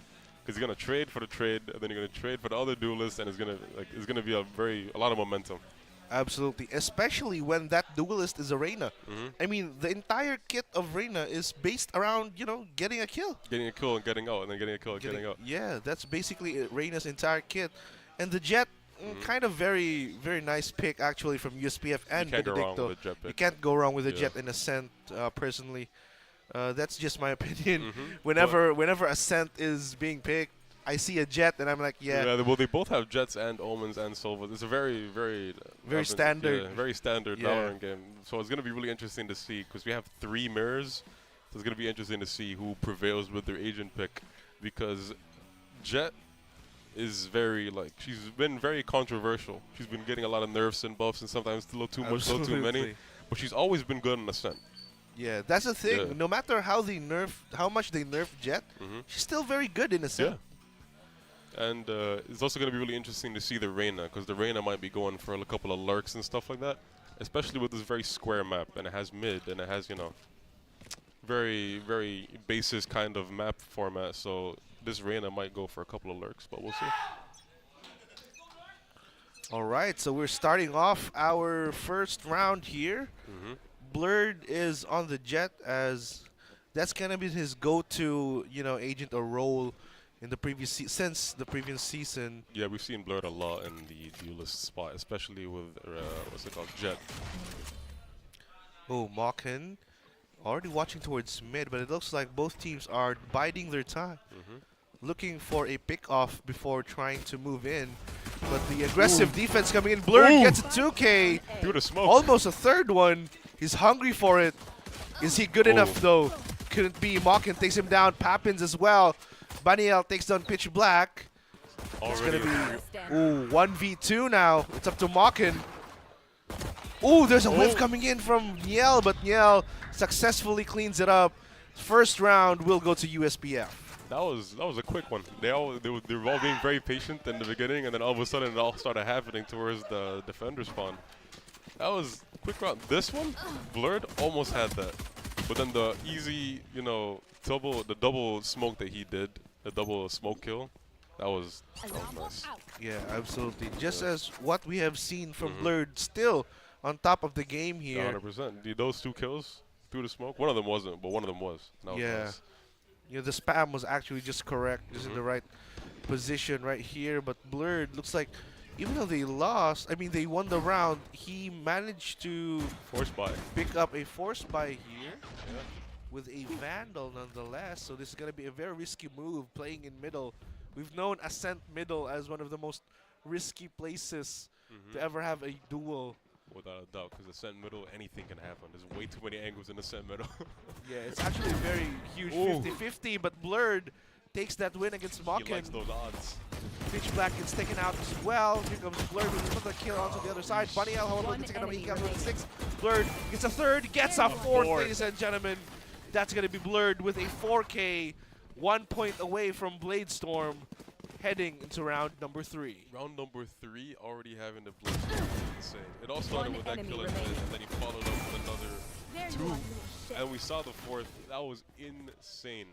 Already having 7 out of 8 points for your ultimate in the 3rd round, this could be really good. And that force buy, it was risky, but he likes those odds. Absolutely loves those odds, because he's 6-1 now. He likes to play with fire more often than not. It's really great to see this kind of stuff, because we want to see a good match and making sure we look at this. Going my over God. the wall. Oh, he gets 1 and gets traded out instantly, though. But at least he got the 1, and the 1 he got was Pappins as well, so now there's no smoke available for Benedicto College. Very crucial for their entries here, being the attacker side. So what a good pick off there by Blurred. In my opinion, that was very much worth it. Because all they have is jet smoke now inside of Benedicto. And the Sova. The recon is already in the bin. It's over. Pitch Black gets taken out by Ghosty as well. It's going to be up to the rest of the squad here. Bunny L with a stinger takes down Moken. Ooh, the rain as well. Pinsu's been taken out. But 𝐿𝐸𝐿26 tries to get back. But Bunny L finishes the job with a stinger, and now it's 3-0 for USPF. Stinger in the smoke is very dangerous because before you know it, the guy's already running out with the stinger, and you're already on the ground. Your gun's gone. This push, absolutely insane, and the fact that he got Poppins there was really good for the team. And on top of that, like I was saying, the Reyna lurks are going to be really good because taking out that Sova is very crucial to make sure that you guys don't get spotted while pushing and you guys don't get spotted while maybe rotating or anything like that. So the Reyna lurks, as I said, very nice. Absolutely amazing stuff there from from Blurred. Look at this Blurred with a push once more. Oh, he gets a second one. What a Just as he's in the air, he's looking for more. He's hungry for that third or possibly a fourth. Here he comes. Does he know? There's a fourth. Oh, he almost got the fourth. Actually, but Papin stops him in his tracks. Sova takes him out, and Sova will be taking down the two. Poppins and Moken will go down. We need a replay 4 of that rounds for USPF. Oh yeah, we need a replay of that flick. That flick was insane. That 3K was so nice right here. Look at this. One. Oh, one. Flick. Two. Oh my goodness me. Blurred, Absolutely disgusting stuff from Blurred right there. The fact that he got one there is really nice too, because the Sova ended up, following up with 2 of his own, securing the round. But that flick was insane.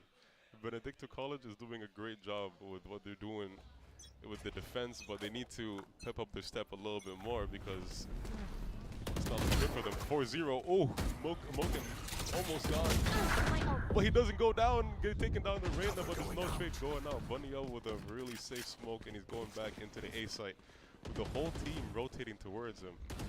It's looking rough for the side of USPF. I know but it's exactly fine because it's where one you duelist only. But they are getting scanned. USPF, they're being revealed right now. If they want to go for a flank here, it's going to be a little rough for them. But despite that, they're still holding their ground. Benedicto College, they are taking a step back though because they know that they're on A. But they know they split up a little bit, so they're going towards B. They might see an op towards mid in the hands of Blurred. They get flashed, but will Blurred manage to secure this?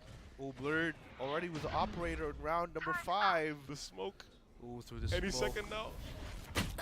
Ooh, Gets he one. gets one. And the smoke's out. Okay, he's playing the safer.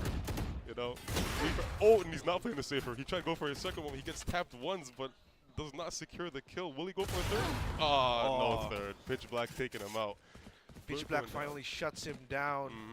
Stops him in his tracks. Will they get the operator though? No, they won't. Looks like they want to advance towards B site already.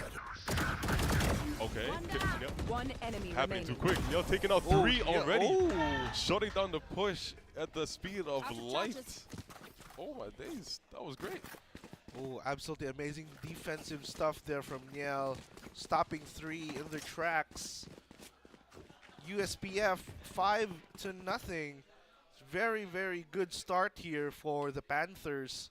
Absolutely amazing start. And Blurred is going for the up again. He has the economy to support it, so why not? And speaking of economy, it's looking very rough for Benedicto College's economy because they're going for the smart shields and the half shields and only one full shield, but that is accompanied by a pistol. Ooh, Blurred even got his operator back, so that's a huge plus coming in for USPF Panthers right now. Moken on the side of Benedicto College does have his ult though, so I guess that's why he bought the half shield with the the full shield with the pistol. He's looking to make a move. Blurred is being very patient with the op. Everyone's being patient this time around because Benedicto College can't afford to lose man early on in the round. They need to make sure, you know what I mean? Yeah, Ghosty gets flashed. We'll have to retreat back into his little corner there in Wine. Benedicto College needs to make a move here because they need to get this plan down. 1 more minute on the clock and still no action going on.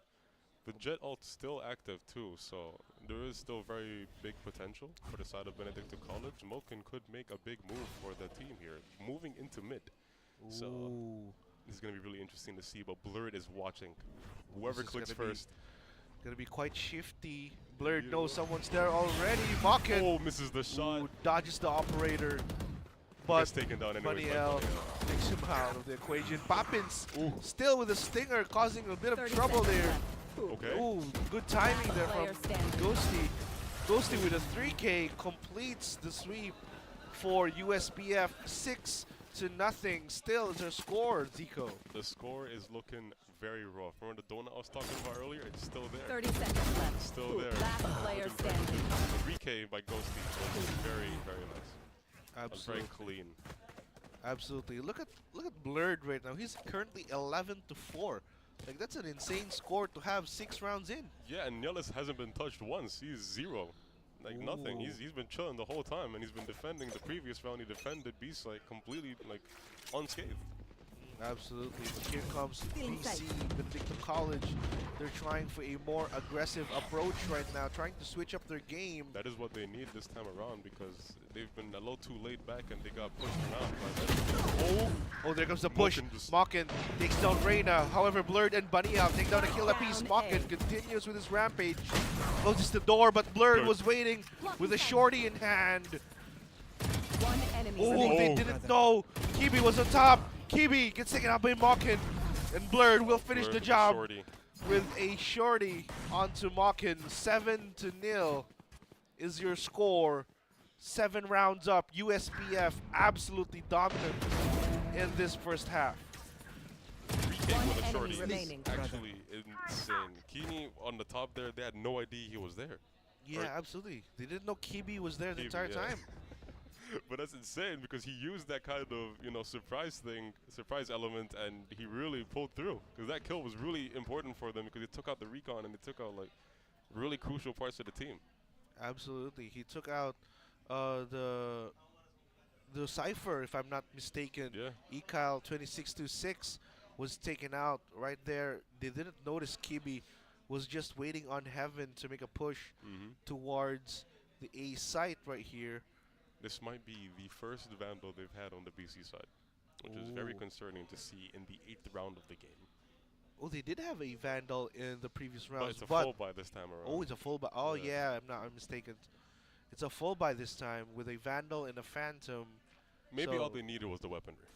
Yeah, So we'll maybe. see. Yeah, Maybe. we'll see what they can manage to do with this. But right now we're in a timeout for the side of BC. But Poppins is still Yeah. holding on to the Stinger, which is kind of interesting. He had lots of impact with the Stinger, so I'm guessing he's holding on to that. Yeah, but Especially considering that he goes at the front with 𝐸𝐿𝐴. Yeah, He's not 100%. the type of Omen that stays at the back. Mhm. He's the type of Omen that goes with the duelist to ensure that he can have the most optimal smoke setup. which isn't insane because Omen does have the blind. Ooh, yeah, the so it paranoia. is really, yeah, the paranoia. So it's really good to push with that, especially with your duelist, which is 𝐸𝐿𝐴. Speaking of, we're about to see a push right here. The Sofa going in for the scan. Oh, the shock. Ooh, Looking- 𝐸𝐿𝐴. taken out instantaneously by 𝐸𝐵. And he Up scans grab. everybody going towards B, so they're all exposed. So everyone's going to be rotating towards the side of B, but it's looking like the Reyna on the USPF side is going to stay at B. 𝐸𝐿𝐴, do they know? Oh, they know. My goodness me. We've just caster cursed 𝐸𝐿𝐴. 𝐚𝐿𝐴, how do you feel about that? We've just caster cursed 𝐸𝐿𝐴. That was very unfortunate. They 100% knew. He gets Oh, away. no. Pitch Black, you can't be missing those shots. Pitch Blood Black, is still with the- oh. oh, Blood can't be missing those either. Both, everyone's falling apart, but 𝐸𝐿𝐴 gets caught in mid by 𝐸𝐿𝐴. Blood getting taken out by Pitch Black, and it's the enemy op remaining. gone, but 𝐸𝐿𝐴 is still taking out people towards mid. Pitch Black gets his second. Fighting 𝐸𝐿𝐴 Oh, on no. mid, but 𝐸𝐿𝐴 runs out of ammo. So does Pitch Black. Everyone's running out of ammo. This is not looking good for Revealing both area. teams in this fight. He's throwing in the recon towards B to make sure nobody's there. Clearing with the shock. That is 2 people towards mid, 3 people technically with the sentry, but he's gonna fight 𝐸𝐿𝐴 here. 30 Gonna seconds take left. shots and there takes it him out. is. That is a 3K for 𝐸𝐿𝐴 on Pitch Black. Yeah, this is, I think, his second 3K of the game. Yeah, he did get that first 3K in the B side when he was defending, so that was really interesting. 𝐸𝐿𝐴, despite being on the KJ, is very aggressive. And he's using his sentries in a more of an aggressive way than a more safer way than people would usually do, by just staying on like one side while everyone else defends the other, because, you know, he has 2 guns technically. 2 people to defend him and his sentry. Absolutely. I So- mean, this KJ is more of a, aggressive Sentinel. 100%. One might He's a say. hybrid Sentinel. Yeah, very aggressive actually. Yeah. Ghosty guarding the arch, holding arches right there. The Not a lot knife of will movement. not actually scan anyone, so that's going to be a signal for Benedicto to maybe try to change some things up, because something's not adding up where there's no scan near arch. But B is 𝐞𝐞𝐤 is very, very aggressive positioning here from 𝐞𝐞𝐤. But he's being a little patient because he knows nobody's going towards mid, at least for now, because of the Silva scan. So Benedicto College is kind of sandwiched here because they either need to do a really long rotate, which is going to cost a lot of time in just 1 minute. And if USPF manages to rotate in time, that's going to be even more time to defend against that kind of push. This Blurred takes 𝐸𝐸𝐿 fires off the first shot. 𝐸𝐸𝐿 will go down. Will he get the second one? Oh, almost taking down the Cypher right there. Did he foot him? No, he didn't. I don't think he did. 𝐸𝐞𝐞𝐤626, very close to death there. Shaking 30 death's seconds hand. left. Could Getting be away more with it. scarier. And it's still not a lot of stuff happening. Benedicto College, they need to make a move here because are they going to make a move? The flash is in hand. They're plotting something. They're plotting. Oh, they did indeed flash. Oh, they haven't checked. He didn't see him. One enemy remaining. Oh my my goodness Spike me. down That A. was very unfortunate from Benedicto College. They had the flash, they had the entry, they had the opportunity. But take a look at this Down A. replay. If we're seeing the replay, Didn't see him in the corner. didn't see him in the corner. Very, very unfortunate for Spike down. Benedicto College. And now USPF is currently 9-0, leading with Blurred, leading the pack, 16 kills and 5 deaths. I think he's arming himself up for his ultimate this time around, it's looking giving like the operator to Ghosty. the Spectre and the Shorty in Blurred's hands is gonna. You saw him with the Shorty that one round. It was really dangerous, and now he has the ult too, so it's gonna be double as dangerous. And he's being really aggressive on the side of mid, and then going towards B. But all of Benedicto College is on the A side again. So maybe they learned from the previous round, or we'll see. Because Benedicto College, they do need to make some kind of change when it comes to pushing towards B. Take a look at this. Take a look at the map, 𝐸𝐸𝐿. Blurred is already making his way back. Oh, he gets silenced. That's bad. Gets silenced. Good timing there from the KO. Oh, 𝐸𝐸𝐿 gets the first kill, almost gets the second. However, Reyna will take him out. Hunter's Fury will be used. 𝐸𝐸𝐿 takes 2 down, takes 3 actually. And Blurred finishes things by taking down Pitch Black. 10-0 is your score in the first half. We are nearing the end of it, and Benedicto College needs to put a score up on the board. Pitch Black was trying to clear at least hell, but Blurred made sure that didn't happen.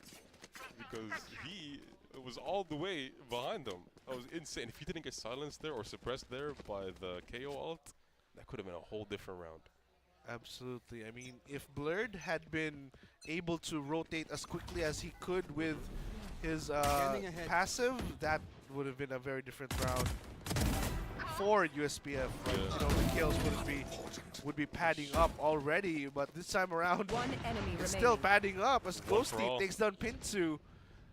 One player left. It's gonna be Ghosty versus 𝐸𝐞𝐿626. Ooh, and even while jumping, Blurred. Oh, Blurred is got him. back That was up. Ghosty. Yeah, Bad Ghosty. vibe. Last round Ghosty before the was, switch. you know, the kind of the bait right there. If you take a look at the replay later, we can see. Look at this first skill coming in from Blurred. Spots one, TV as well. But Blurred takes down the final kill with Ghosty as the bait to try and take 𝐸𝐿626 out of hiding. Yeah. Currently, look at all those better run, deaths. It's Sofa. 11 deaths Every round. for every round. It looks like Benedicto, I mean, USPF has won all rounds through elimination. Not a single defuse. Oh, wide peek coming in from Wide. 𝐸𝐸𝐿. Takes down 1. Almost takes 2, but 𝐸𝐸𝐿 takes him out of the equation. 𝐸𝐸𝐿 with a kill onto 𝐸𝐸𝐿. And Blurred Ghosty being very onto aggressive. 𝐸𝐞𝐿. Targets destroyed. 𝐸𝐿. That's up to 𝐸𝐿. 2v4 scenario. Benedicto Currently. College still One has enemy enough remaining. firepower, but it's not going to be sufficient enough. As 𝐸𝐿 takes down 2. We are now 12-0. Switching still in sides. favor of USPF. Switching sides. Benedicto College is very, very, very, very much on the lower hand here. And especially on this round, they had to have done something to at least, you know, not be on the brink of losing when they're on the defending side. But Benedicto College, maybe they have a chance. They have hope because now they're on the defender side. Some people may argue that Ascent is defender sided, so we'll see. And maybe Benedicto College are more, you know, they're more flourished for defender side. So they need to do something here. What do you think they need to change while on the defender side so that they can bring this game back at least a little bit? Well, I think Benedicto College just needs to be a little bit more confidence in their strats. I mean, they show a lot of promise with the way they approach the sites, but the execution is just not there. And Blurred is already in heaven. That's crazy. 𝐞𝐞𝐤 takes down Pinsu already. Blurred takes down Papins as well. Pitch Black with a kill onto Reyna, Baniel onto 𝐸𝐞𝐤, but that's not going to be enough to stop the USPF squad from planting the spike. And just like that, 13-0. USPF Panthers showing Benedicto College they want that first win much more than them. They're making their stand right here, right now. They're not going to leave with that 0 on their score. They need that point, and they get the first game. It's 1-0 for the side of USPF. Absolutely. And they're going to have to change that. Benedicto College, this is going to be their map. They're going to have to change that on their map. Yeah, because next map's going to be Haven, right? Haven, yeah. So it's going to be really interesting to see because it's going to be more of a wider map and more of a easily rotatable map. But with that comes the fact that if they stick with the same picks on the side of USPF, the lurking that USPF was doing with Ghosty was really, really good. And it made a difference in a lot of the pushes. And especially with that one Blurred push where he disabled or took out the Sova ult when he was trying to clear the site while his team was pushing, that was also a really big move. So these lurks are going to be even more detrimental on Haven. So we're going to see how that plays out. Absolutely. I mean, when you consider the fact that Haven has lots more of open spaces than Ascent. I mean, Ascent, you have mid. And mid and connector or link tiles. It's a war zone. It's a war zone, but that's basically it. Yeah. When you come to Haven, there's A long, there's C long, there's B main, or in the middle of B near window. And there's garage. In the garage. Garage is garage is very, very notorious for having lots of free kills in garage, and that's going to be a huge problem for Benedicto College if they don't figure out how USPF plays with garage later on in the game. But the thing about it, 𝐿𝐴𝐶𝐭, our predictions is holding up quite well for the time being. Your prediction is holding up quite well. Mine is not. Because Benedicto College they're on the lower hand. But I still have faith. Benedicto College can bring it back. But USPF is, you know, for now, playing better, which is why they got the win. Oh, and you can see our MVP is none other than Blurred with 22 kills, 17 deaths. Very, very... 17 deaths? It didn't... Feel like it. It didn't feel like it. But I think that's going to be... Take a look at this, though. The first 2 kills from Blurred. Really big impact too, because those 2 of the most important people in the team. He's always making those moves really early on, especially in this game, to take out the really important people. Because he took out the smoke and that one got taken out. But the smoke is really interesting to see go out very early on, because now they can't avoid anyone. And this flick, oh my Nice. goodness. I appreciated that one a lot. That was a really good one. And he ended up getting a 3rd in that round, but getting taken out by Papins. But despite getting taken out, after getting that triple, it's too late now. And the blurred op is insane. That might become a thing, because he did really good. And Yell with his defense was also really good. But the fact that they had 12 rounds in the first half, every single round. I'm pretty sure every single one of them was by elimination. Yeah, every single one of them was by elimination. Not even by defuse even the last round. Yeah. It wasn't a bomb defusal or explosion. Yeah, it was an elimination. Yeah. So, what we can take away from that is Benedicto College needs to get more confident with their plans. Yeah, absolutely. And they also need to be playing off of one another. Yeah. Like, this is the thing that sets apart USPF versus Benedicto College, is that USPF, whenever someone dies, whenever, example, Blurred pushes in, but he dies. There's always a trade. Yeah, there's always a trade. Take a look at that.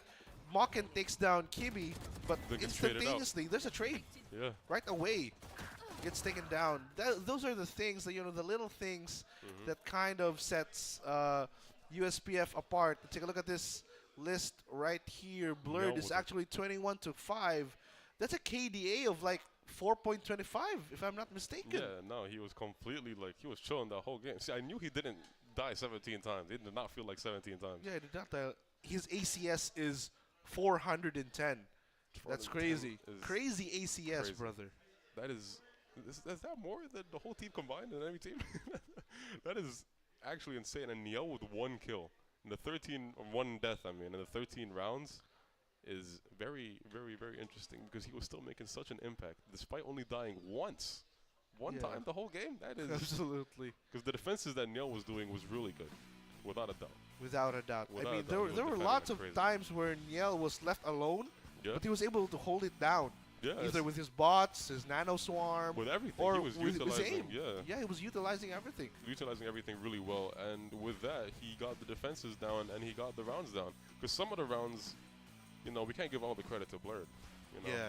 Despite him playing amazingly, the whole team was playing amazingly. 𝐿 was doing really good at the defenses too, and we saw what we saw. Only one person only one team can win, and for now it was USPF. But we'll be getting another game. Benedicto College's map, Haven. Ooh. So things are going to be quite interesting by that time. It is going to be quite because interesting. they've now tasted what USPF plays like. So probably they've got something cooked up in their plans right now. They're huddling up. They need something saying cooked up. they need to stop this certain type of play from happening. We don't know what's actually going to happen the next map, but for sure, Benedicto will be coming back with a stronger force in this upcoming matchup. That's what they need, a stronger force, because they need the kind of confidence that USPF is showing. Because you saw in the last round, you said it yourself, Blurred is already less than the first 40 seconds of the round, he was already at heaven while in attack. You know how fast you have to be to go all the way through and through the glass and everything without getting spotted or held or anything? Absolutely. Benedicto College, they need that. And I believe that they can get it. Because they're my prediction. I believe in the underdog story, you know what I mean? Benedicto College can get this through. Who knows? They might pull a reverse. They might pull a reversal. But the thing is, it would have been good if they get this reversal. It would have been good if they got the victory. Because they do have 0-0-2. But at this point, a draw would still be good for them. Because 0-0-3 is not going to look good in your first season of playing the game. So there's a lot of pressure on the side of Benedicto College. But I feel like they can play under pressure. Absolutely. I mean, to start off their season with a couple of losses, it just goes to show how competitive the teams are in CESAFI Esports League Season 3. These teams, these players are hardened by their hardships. They went through hell and high water together. They've played lots of tournaments other than here. And the bond that they formed, the synergy that they have, just goes to show the level of collegiate Valorant here in Cebu City. And that just goes to show how our athletes, our esport athletes, need the exposure. They need to be able to get to the top tier of Valorant. And speaking of top tier, when looking for top tier digital needs, go to none other than PC Express. Many thanks to them for sponsoring alongside Virginia Foods, Busta Hot Dog. Virginia. All right. And we also have to thank Smart. Live smart with... Wait. Live more today with Smart, actually. It's going to be PLDT Home as well, leading and inspiring Filipinos to create a better tomorrow with PLDT. Thank you very much to those sponsors for supporting us, and also special thanks to Crayon Lab, Custom Apparel, and Digital Prints for helping us out with our very wonderful shirts. Absolutely. And don't forget, to the people viewing at home, CESAFI Esports League is also live on Puso Pilipinas, Smart Sports App, and SM Cyberzone. Also on our official Facebook page. So don't forget to like, comment, share, and subscribe to all of our channels for your weekly esports needs, collegiate esports needs. Only daily on the weekends. Yeah, only daily on the weekends. Makes sense. It makes sense. But back to the game, back to the lineups that we have. Benedicto College right now, we see them walking back in towards their setups. What if they plan something new? You know, they need to plan something new because with the performance that they're going on to right now, 13-0, they can't take that. You know what I mean? They can't be taking that kind of thing. So they need this draw right now, right here. And walking in, it looks like, you know, all of their psyches are looking very good. Absolutely. They both want this win really badly. But Benedicto College is, you know, they're on the lower end now. So they really need to, you know, they're grasping the ladder now and they need to climb up. But on the side of USPF, they didn't even leave. So they're on the back foot they're right on the now. back foot, yeah. Benedicto College needs to pull something magical just to equalize this game against USPF because from what we've seen in the previous game, USPF, they've had a very aggressive defense. And their offense, we've only seen one round, but that was very aggressive as well. You can see Blurred, you mentioned earlier. Blurred was already in heaven a couple of seconds into the round, so just goes to show how aggressive USPF Panthers play. And we are all hoping that Benedicto College would have an answer against USPF Panthers here on the upcoming map, Haven. Speaking of Haven is going to be a little harder to portray that kind of aggression if they're not synchronized. So both of these teams need to be sure, because something that Haven has that Ascent doesn't have is the long angles.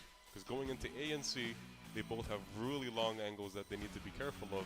So they need to synchronize. They need to synchronize the flashes, smokes, whatever they're going to pick with the duelists, because this kind of map is going to be really, really difficult to push into with those really long angles. And maybe Benedicto College, that's what they need to make a mark. Because we saw them in the previous games, they were doing really good in their kind of pushes, but maybe Ascent was kind of like a, you know, it was a random pick for them. And they weren't really prepared for that. So coming into this next game, we're going to see what kind of plays that they have cooked up for Haven since it was their pick. Absolutely. And now that we're talking about Haven, who do you think are, you know, the optimal agent picks in Haven? Sova might be a good pick for this. Oh, yeah, because, like I said, they're going to have to make sure that all their angles are clear and stuff like that.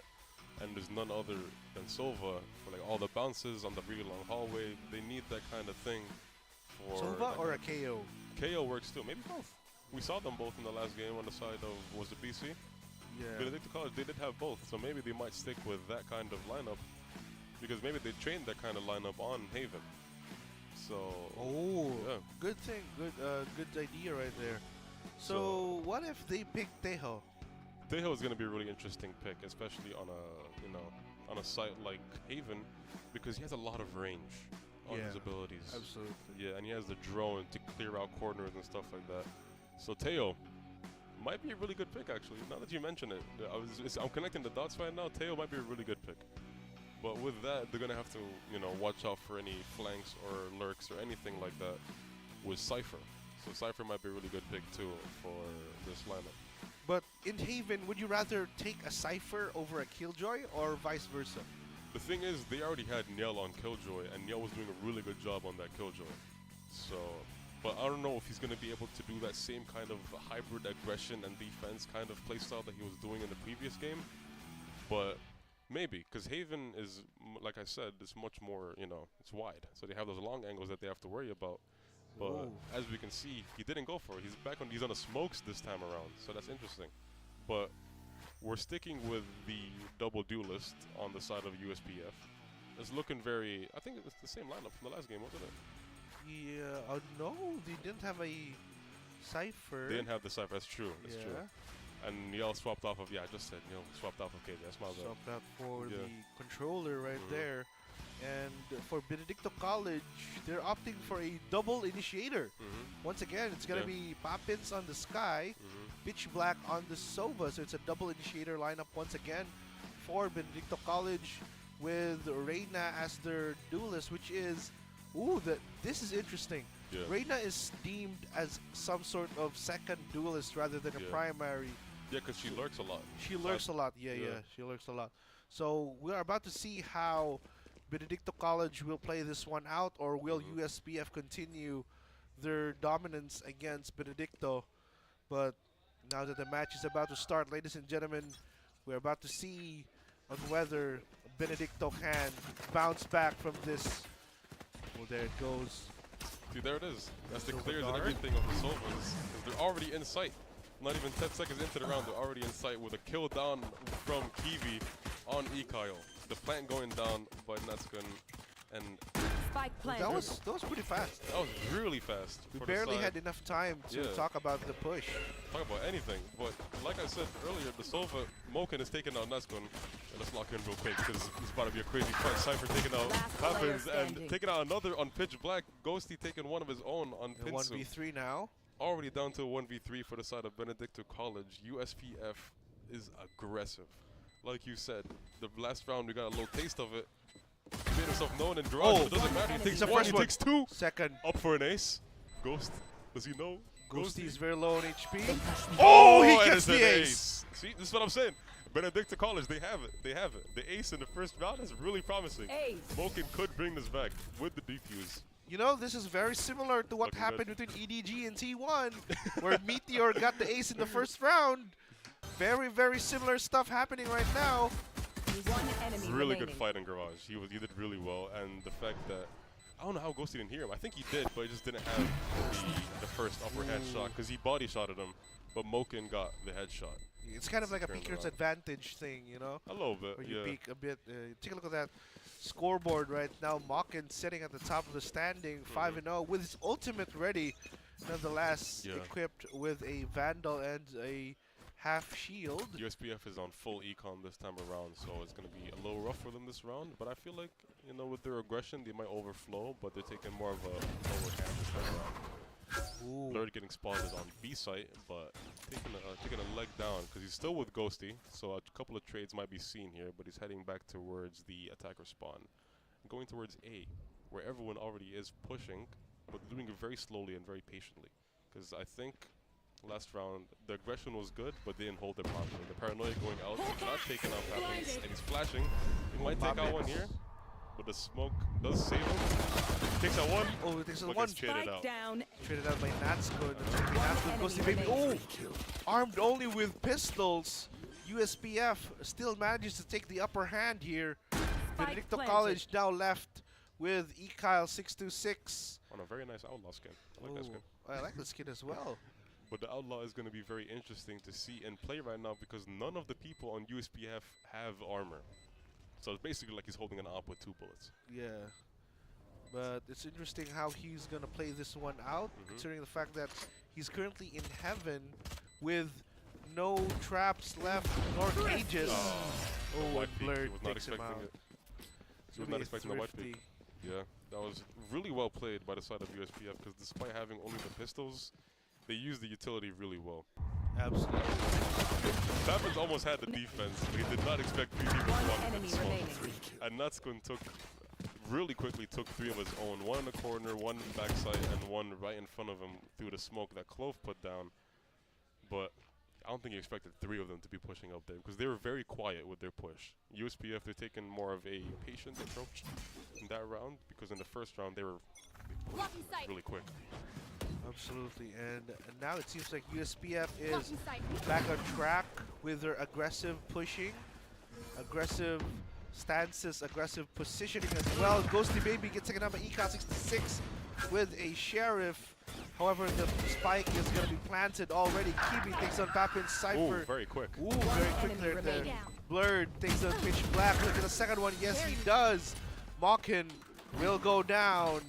That's going to be 2 rounds up for USPF Panthers. They're alternating in playstyles because that one was way more aggressive than the previous one because they had One enemy plant down remaining. really quickly and then Blurred taking out 2 after the post plant. So that was really well played by them. They're kind of alternating between the, you know, they're more calm in one round and then they're more aggressive in the next and they're back to being calm. So then I feel like that kind of, you know, it keeps the pep in the step of Benedicto College. But Benedicto College does still have a decent economy with the half buys on their end, but USPF does have full buys, so it's going to be interesting to see how they play against those. Look at this, they're already making a barrage towards B. It seems like they want to try out every site in this game. They are Spots, taking a little step down. spots the drone as well. They're looking like A A push maybe, because the spike is going towards A, but they are already anticipating on the side of Benedicto College, so they might have a little bit of friction on the side of USPF. Yeah, they got spotted. He's pushing really aggressively. Oh, he almost had him. He almost had him. That was a really confident push, but he does get taken out by Ghosty. Taking out two more. Remaining. Ooh, Doesn't Ghosty no ace with the anymore. 3K. That was a really quick 3K. The push from what was Blurred? Blurred was a really good distraction for Ghosty because he got 3 of them. He doesn't get 2 of his own. 𝐸𝐞𝐤 6-6 gets taken down by Blurred. Despite having the first shot, it's going to be a bit of a problem here for Benedicto College. They need to spice things up if they want to defeat the Panthers. Because mechanically speaking, the USPF Panthers are at an advantage here. However, strategically, they're running basic strats. Yeah, they're just running in. Yeah, they're just running in. So this is something that Benedicto College can use to their advantage. They might predict it, Yeah, it's very predictable. But they are alternating a lot with the size of their push. And they're being very aggressive to make sure they don't get spotted or prepared for it. As you can see here, they're already in A. This is exactly what happened in the first round. So maybe they learned from their post-plan performance on the first round. And they're going to change stuff up. A lot of shots going off through the smokes, but Blur does take one, but gets traded out by Pinsu. Pitch Black going to take it out by Nutstun. Will he get traded? Pinsu, you traded once, he might do it again. Oh, 𝐸𝐵 takes down Walker right there. Ghosty as well. 1v4. It's going to be up to Pinsu. Pinsu will get taken down by 𝐸𝐵. It's going to be a round win for the USPF Panthers. 4-1. They are once again steamrolling the opposition. But Benedicto College, they are putting up a fight though, because they're getting kills, they're making, their damage on the economy, and they do have a round of their own.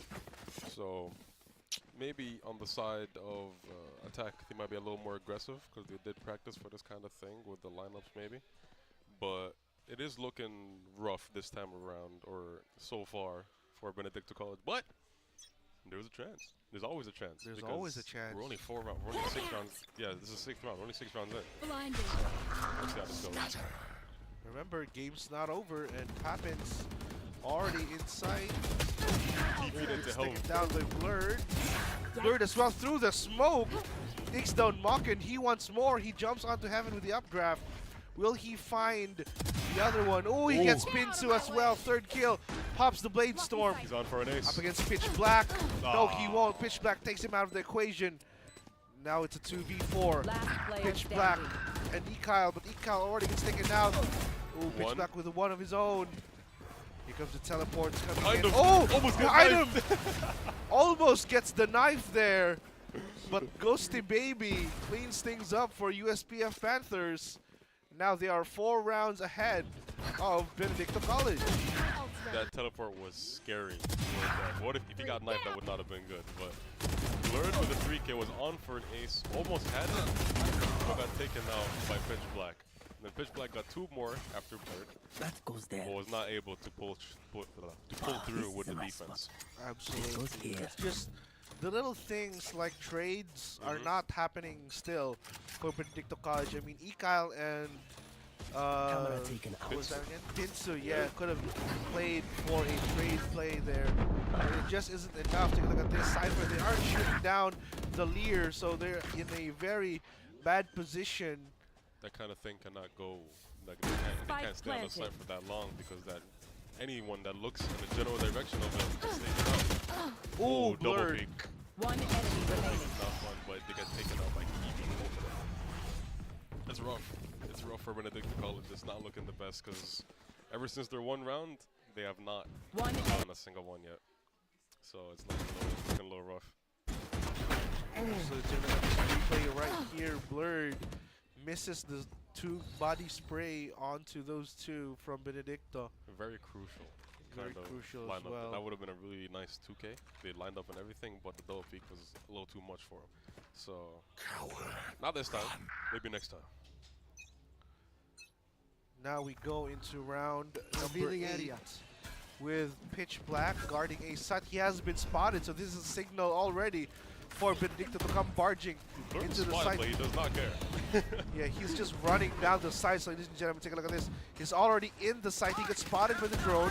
Jumps back to the smoke. Poppins takes the Cypher. 𝐸𝐵 with a kill out to Poppins as well. Hunter's Fury has been activated. Blurred jumps into the fray with a shorty. Almost gets a second. Will he get this one? No, he won't. 𝐸𝐴 takes him out of the equation. 𝐸𝐴 still has a Sheriff and the ultimate to boot. He still has he picks up a Vandal. Reloads right in enemy territory. This is going to be crucial for Benedicto if they want to win another round. 𝐸𝐴 uses the ultimate 1v2. Are they gonna chase him? Ghosty. He needs this. He lost the Vandal. Oh my goodness me. 𝐸𝐴 lost the Vandal during the ultimate. Yeah. So that's very unfortunate right there for 𝐸𝐴. Take a look at this replay right here. Blurred just comes right into the fray. Armed only with a shorty. Very good stuff coming in from Blurred. Very, very aggressive stuff coming in from University of Southern Philippines Panthers. Yeah. And just things like these are kind of what makes, what sets apart other teams, The ability of USPF to kind of play off one another, play off their utils, and have trades all over the map. Yeah. It just goes to show that there's a level of Valorant that needs to be studied, needs to be understood by Benedicto College if they want to have another score on the board here. But 𝐿𝐸𝐿 takes the first one down. Will they get a second one? No, there isn't going to be a trade as well. ghosty_baby takes him down. 𝐸𝐴 finally with a trade onto ghosty_baby, but 𝐷𝐻𝐿 takes him out of the equation just as easily. Pitch Black makes his way all the way from garage. Poppins and Pitch Black with a kill apiece. That's only up to one player remaining. Pitch Black takes him out of the equation. 𝐸𝐵. It's going to be second round for Benedicto College. You might have heard what we were mentioning earlier. There we go. Benedicto College finally getting round number 2. The C pushes and the C pushes for USPF are great. The post plants, they're 2-1. They lost twice in the post plants. They won once. This Blurred takeout, Blurred is a very, he's a very big person. One enemy remaining. So that kind of, early frag is really good. And the trades are really good for 𝐸𝐴. Like you mentioned earlier, 𝐸𝐴 needs to get those trades in, and he did. Absolutely. Yeah. They're now doing their job. Yeah. They're now playing off of one another. Yeah. This is what Benedicto College needed in the previous map, and they're showing it right now. Yeah. Standing ahead. Very good stuff coming in from Benedicto right here.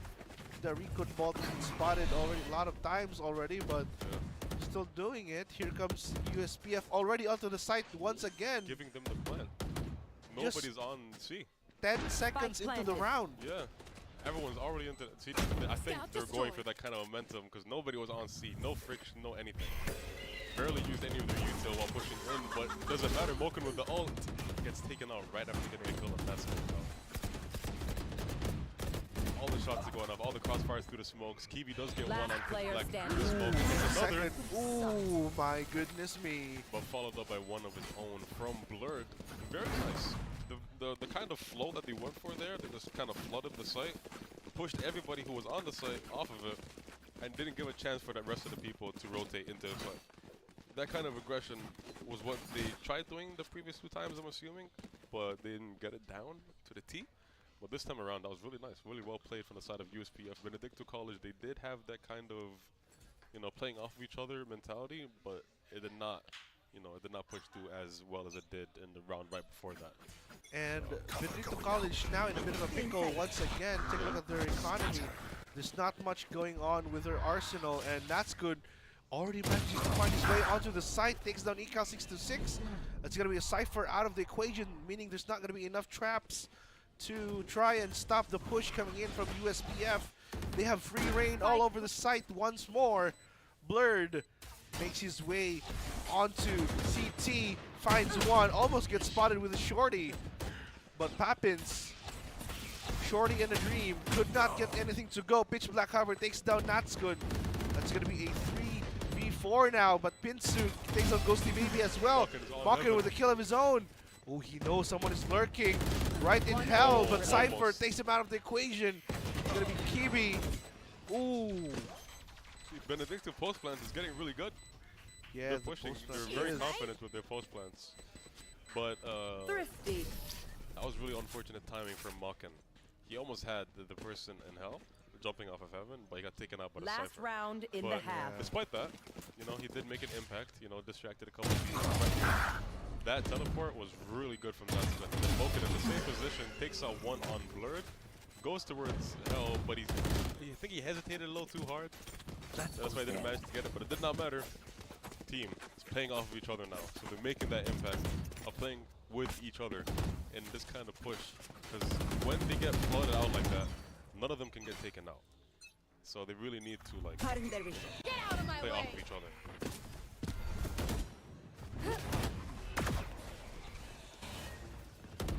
The push is going towards B side this time around, and they do already have the plan down.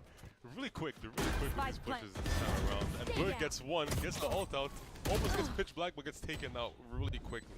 It's a 1-for-1, 4v3. Cypher gets 𝐿𝐴 and gets the ult off. Poppins taking out 𝐸𝐴. That's good, and Ghosty getting one of their own each. Poppins gets one on Ghosty. The refrag is on his own, but gets taken out by Natsuko. The push was really quick on that one on B side this time. USPF is really pushing hard. Exactly They're really trying to like, you know, they're confusing Benedicto College with how fast their pushes are.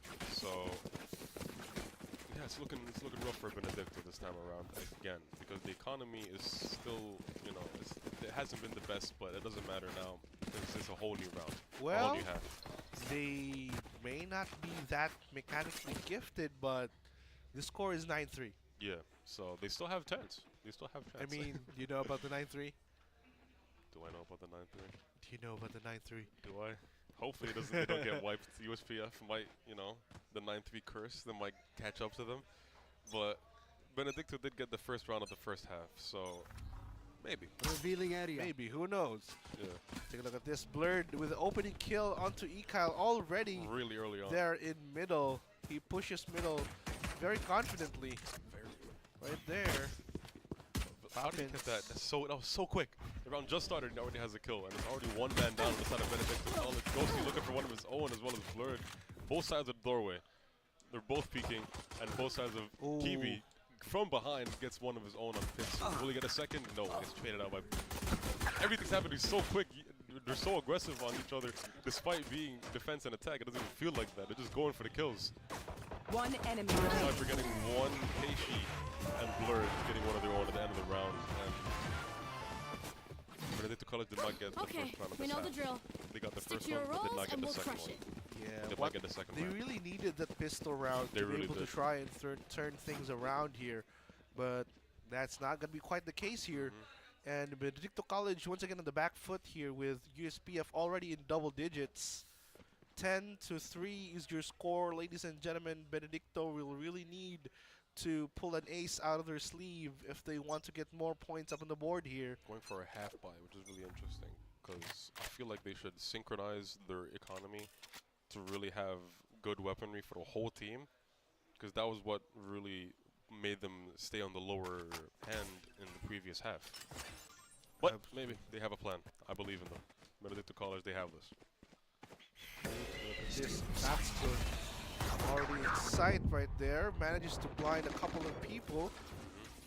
All the smokes and all the gates are going out though, so their push will be delayed completely. 𝐸𝐴 is staying there on C long, but the rest of the team is going around. Nobody has died yet. I don't think anyone even took any damage, so it's still anybody's game, anybody's round. But there's one on B, and there's one in Garage. And Garage is always scary to push into. So it's going to be really interesting to see how they do We this. talked about this earlier, how Garage is a very, very big war area. We're about to see it right here. 𝐸𝐴 does end up staying there the whole time in C long, gets one of his own, but gets traded out really quickly. Benedicto College is still in Garage, but they're pushing out. But Keishi is there, taking out one, but Pinso 30 seconds refragging left. is really good here. Playing together, going towards B. Blurred is there, misses the shot on Poppins, while Poppins gets the plant off.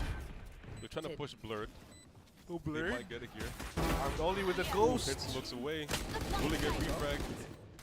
Last No, he player gets away. standing. There's no way Blurred survived that.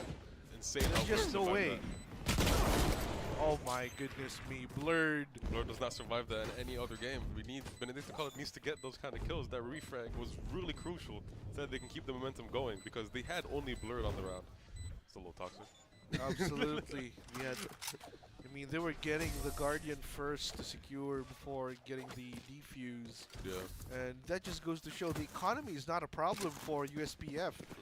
And mechanically speaking, they are a little bit more, you know, I'm not going to sugarcoat things, but they're much better than Benedicto College in that aspect. So Benedicto would have to cook up some strategies here if they want to stand a chance against USPF, because USPF has just been running down sites. Yeah. There is really no other way to say it. They have just been running down sites But the and difference, taking 50-50 fights. Yeah, the difference between them is that USPF, when they do a push, they're already like it's too far in to, you know, withdraw. But Benedicto College's decision making is very different than USPF because they actually have opportunities to try different pushes within the same round. But the 3 rounds that USPF lost, they did a full push, lost it, lost the round, and there was no chance for even like bringing it back. So that's very different for the side of Benedicto College. And as we can see here, they're really evaluating their options on which side to push. And USPF is being very patient with Benedicto College. But whose patience is going to break first is what determines this round. Because whoever pushes first, Pinsu gets caught out by Blurred. Really rough. Do you know that Blurred has no armor? I did not even realize that. He did not pick up any armor. That's the thing. Ghosty takes down 2. Might get the 3rd. Oh, he does get the 3rd, ladies and gentlemen. 𝐿 626 with a kill out to Kimi, but 𝐞𝐞𝐤 cleans things up. And that's going to be 12-3. Take a look at this replay right here with Ghosty Baby taking down 3. One enemy remaining. Ooh, and the 3rd one. Icing on the cake for Ghosty Baby. You gotta lock in with the ADS real quick.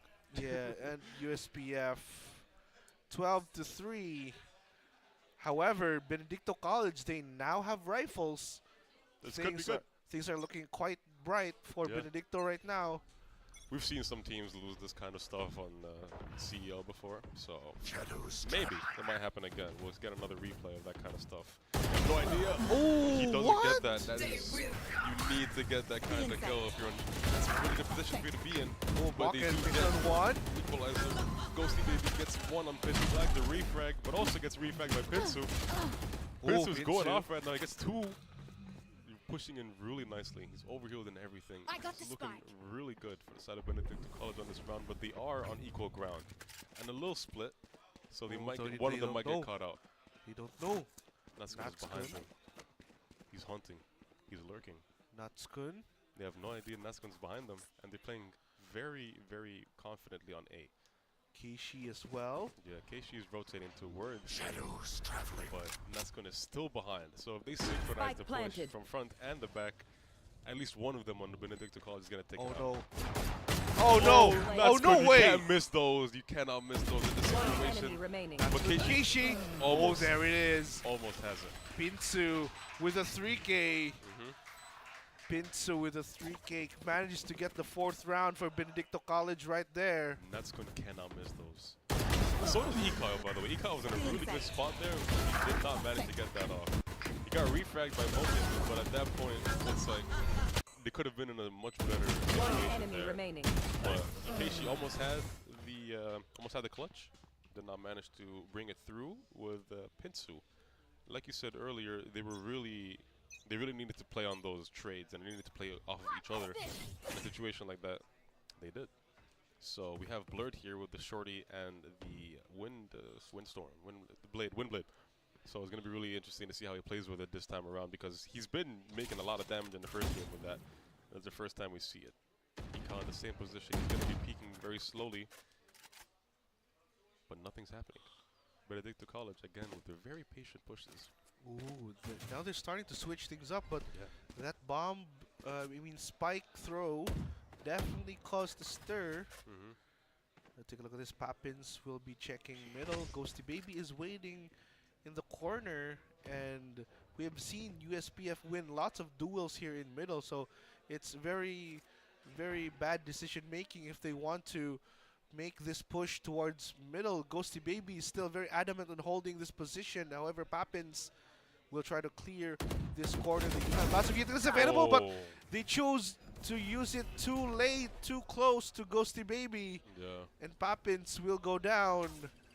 Blurred popped the Blade Storm already as well. Up to Mawkin and the gang. What can they do? Akeshi takes down 𝐿𝐿𝐿. There's the ult off. Euro theft right there. Might be Goosey over. Baby. Ooh, Pinsu with a good kill onto Goosey Baby. Pinsu still alive. Will he be able to survive this? No, he won't. And Blurred will finish the game 13-4 with the 3K. USPF Panthers get their first win of the season. 2-0 all across the board, 3 games. That was a really fun match. Benedictine College almost brought it back there. They were getting some rounds, but unfortunately USPF did prevail. Shout out USPF, 2-0, marking their first win of the season. So we're gonna be seeing how they come back from that on the side of Benedictine College, but they did play really well. Absolutely. Shout out Benedictine College for going against the Panthers, that is USPF, and still making a mark. Cause they still made, on the second game at least, they pushed through. They made their damage. They did what they could, and they did really well. So I feel like in that context, good on Benedictine College. But for the side of USPF, they did better. USPF just absolutely went on a tear right there. There was just very little Benedicto could do, but at least, in the very least, Benedicto was able to show some heart and showed some promise in the second half of Haven. Yeah. Which is when they started playing off of one another. Yeah. That was when Benedicto College seemed to have gained some stride, but mechanically, USPF was just on a whole nother level. Yeah, Benedictine College were very, very methodical with their pushes on the attacker side, which did get them a couple of rounds, and they played really well on the attacker side, but Benedicto, they did not do that well in the first half, and that kind of score disadvantage is really bad when you're going into the second round. But I was holding out hope for them, because maybe it was just the economy, but then when the second round came around, it was still looking really rough for them. Because in the first round, the main problem was the economy and, that kind of, pressure that was being pushed on them because they don't have enough weapons and some of the util wasn't bought and that kind of thing. And then USPF was just pushing into the site really quickly. So Absolutely. There were lots of rounds as well where Benedicto could have gotten the win, but there's just these little things, very little things that they lacked. The communication was not very much on point. There were some utils not being used to their full extent. There were some lots of wrong positioning actually coming in from Benedicto, but nevertheless, those are the little things that amounts to a win here in CESAFI Esports League, which the USPF Panthers have showed very, very much so in these 2 games. yeah, and with that, I think we're going to go towards the team interview.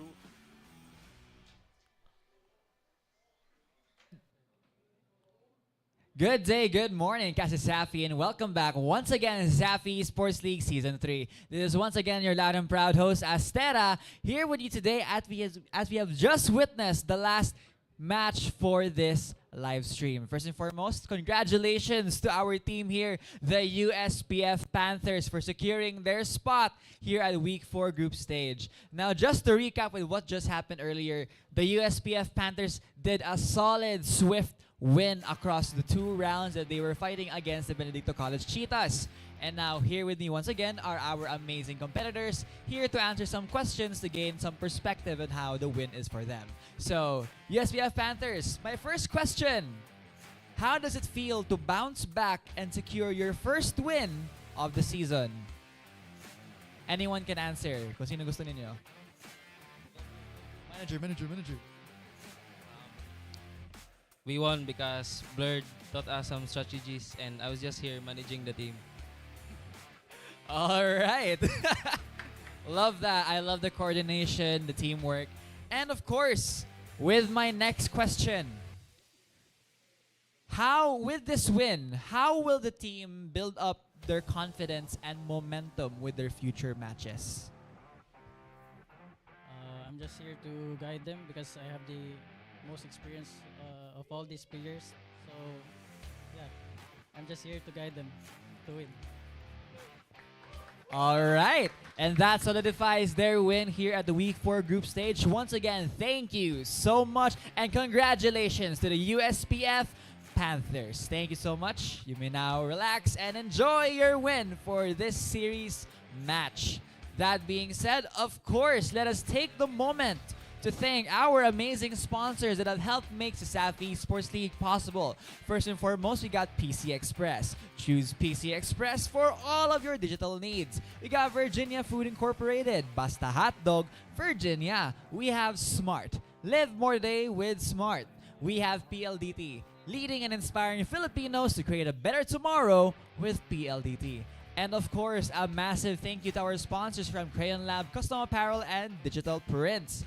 We'd also like to remind everyone that the CESAFI Esports League is now streaming on Puso Pilipinas, Smart Sports, the Smart app, as well as SM Cyberzone.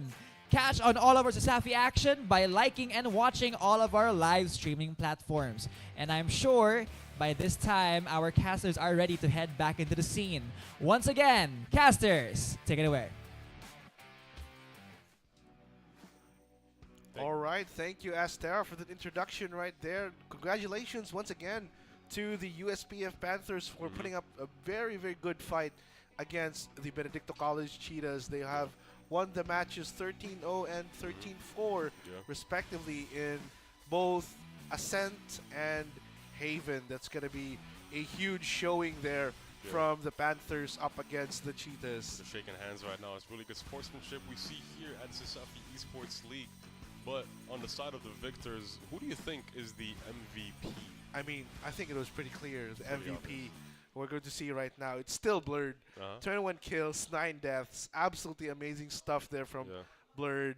Not just aggressive on the defense, but on the offense, oh my goodness me. There's just very little, there's nothing at all that can stop the pushes coming in from Blurred ever since Haven. I mean, ever since Ascent. Yeah. And that's just the kind of thing that, you know, makes USPF a little bit more tenured, a little bit more experienced, a little bit more dominant against the Benedicto College Cheetahs. And Ghosty is very close up as well. Yeah, right Ghosty, a very good support cast for Blurred. And you can take a look at this 𝐿𝐿𝐼𝐿𝐼𝐿 ace. This was the kind of, we thought this was what would set the tone for the game. We thought that Benedicto College would finally get the win they needed. But it seems like that was a one-off thing coming in from 𝐿𝐿𝐼𝐿 right there, which is just goes to show they have sparks of brilliance. Like, it's there. It's right there for Benedicto, but they just need to refine it. That's the thing that they need to do right now. I wouldn't say it's one-off though, because they did make a lot of, like, they won their rounds, they made their pushes successful, and they did really good in some parts of the game. But I think the spark thing is what I agree with, because they have their sparks and they get the momentum going and they light up that fire, and then it gets put out really quickly. Like a single blow from like any of them, they always run back really quickly. They show no kind of, you know, they're not confident with their defenses and stuff. That could have been really bad, by the way, that replay. That knife. Could have been really bad if that was a knife. But it is what it is. Benedicto College, they played well. They played great. They played phenomenally. Like, it was really nice to see, you know, contrary to the USPF side, they were being way more patient with their pushes and being way more methodical. And it did pay off. It did pay off a bunch of times, but this time around, USPF, the kind of momentum and the kind of, you know, flooding that they were going for, it was in their favor. So, you know, sadness on the side of Benedicto College, but they prevail nonetheless. GG's to both teams. Congrats to USPF for the win. Absolutely. Benedicto, they're new here, so they haven't really explored that much of the roster, I mean the entire CESAFI Esports League roster just yet. They have lots more chances to play with. Plenty of chances, yeah. Plenty of chances, actually, to play against the other teams if they schedule their own scrims or whatnot. But just the thing that happened earlier, we can see the replays right here, just goes to show how mechanically gifted USPF is. And we are going to look at that replay once again, Ghosty. And there's just a lot of times where the mechanics of USPF just literally outshine Benedicto College in lots of ways. Yeah, at the end of the day, if it's a one-on-one, it's whoever clicks the other guy's head first or whatever the situation is. Because that kind of stuff, especially like later into the round, if it's like a 1v1, mechanically, if you're better, that's just how it is. And with that, I think we are ending all of our games here at the CESAFI Esports League Season 3, week number 4. This has been Nobody and your Mid-East beast 𝐬𝐭. Thank you very much for joining us on this action-filled day. 2-0 on all the games, by the way. Yeah. And with that, we're going to wrap up. Thank you very much, and we'll see you when we do. Good day, good morning once again, and thank you so much to our amazing casters for their spectacular commentary for this week's group stage. Thank you to all of our casters from Series 1 to 3, as well as our amazing viewers. Now, let's take a moment to review our current group standings. First and foremost, we have the UPC Fighting Maroons against the UCLM Webmasters, with the UCLM taking the win. To be followed by the USJ-R Jaguars versus the USC Warriors, with the Warriors dominating for this series. And of course, last but not the least, we have the USPF Panthers against the Benedicto College Cheetahs, with the Panthers going in for the swift win. Nevertheless, all of our teams fought well and hard for this week 4 group stage. Congratulations to all of our teams. And of course, thank you so much to our dear viewers who have joined today's live stream. For more videos and updates, visit the CEL page for all social media platforms for all things CEL. Like and follow to see and more of our content in Facebook, Instagram, and so on and so forth. That being said, catch us next week as our teams compete once more for their spot in the league. This is your loud and proud host, Astera, here at the den of the best esports student athletes in Cebu. CESAFI Esports League Season 3, where we forge legends. See you, everyone. Have a good night.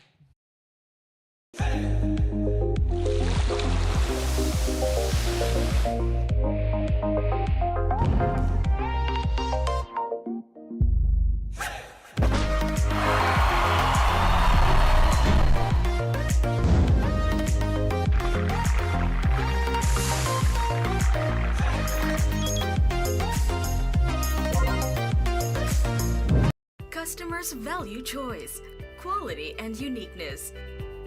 With a good understanding of what our customers desire and providing beyond expectation, that is how Virginia Foods thrives.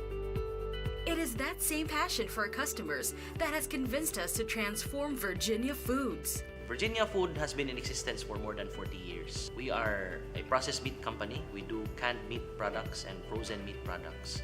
But because of our commitment to our customers, we have gone beyond just being a processed meat company, but become an ultimate food solution. This is our primary goal, to create the best food products for every household or business. We pride ourselves with our research and development team and innovation. We can actually create different products for different market segments. Our core strength is product innovation. Virginia Foods aims to deliver new products and is capitalizing on this endeavor now more than ever. Our company is grounded on 4 pillars. The pillar of product, supply, service, and relationship. The pillar of product is represented by our research and development and quality assurance. We guarantee that nothing leaves the plant without passing our standards in quality and product safety. Virginia Foods began as a backyard poultry farm in Mandaue back in the 1960s. Since then, the company has grown to become one of the most exciting food manufacturers in the country. The pillar of supply is represented by our plant and operations. At Virginia Food, we invest in technology and innovation. Thus, we want to assure our customers that our products are produced efficiently at optimum cost. Virginia Foods serves different types of households within a broad demographic, from families in the province to the millennials in their condos. We also serve various sizes of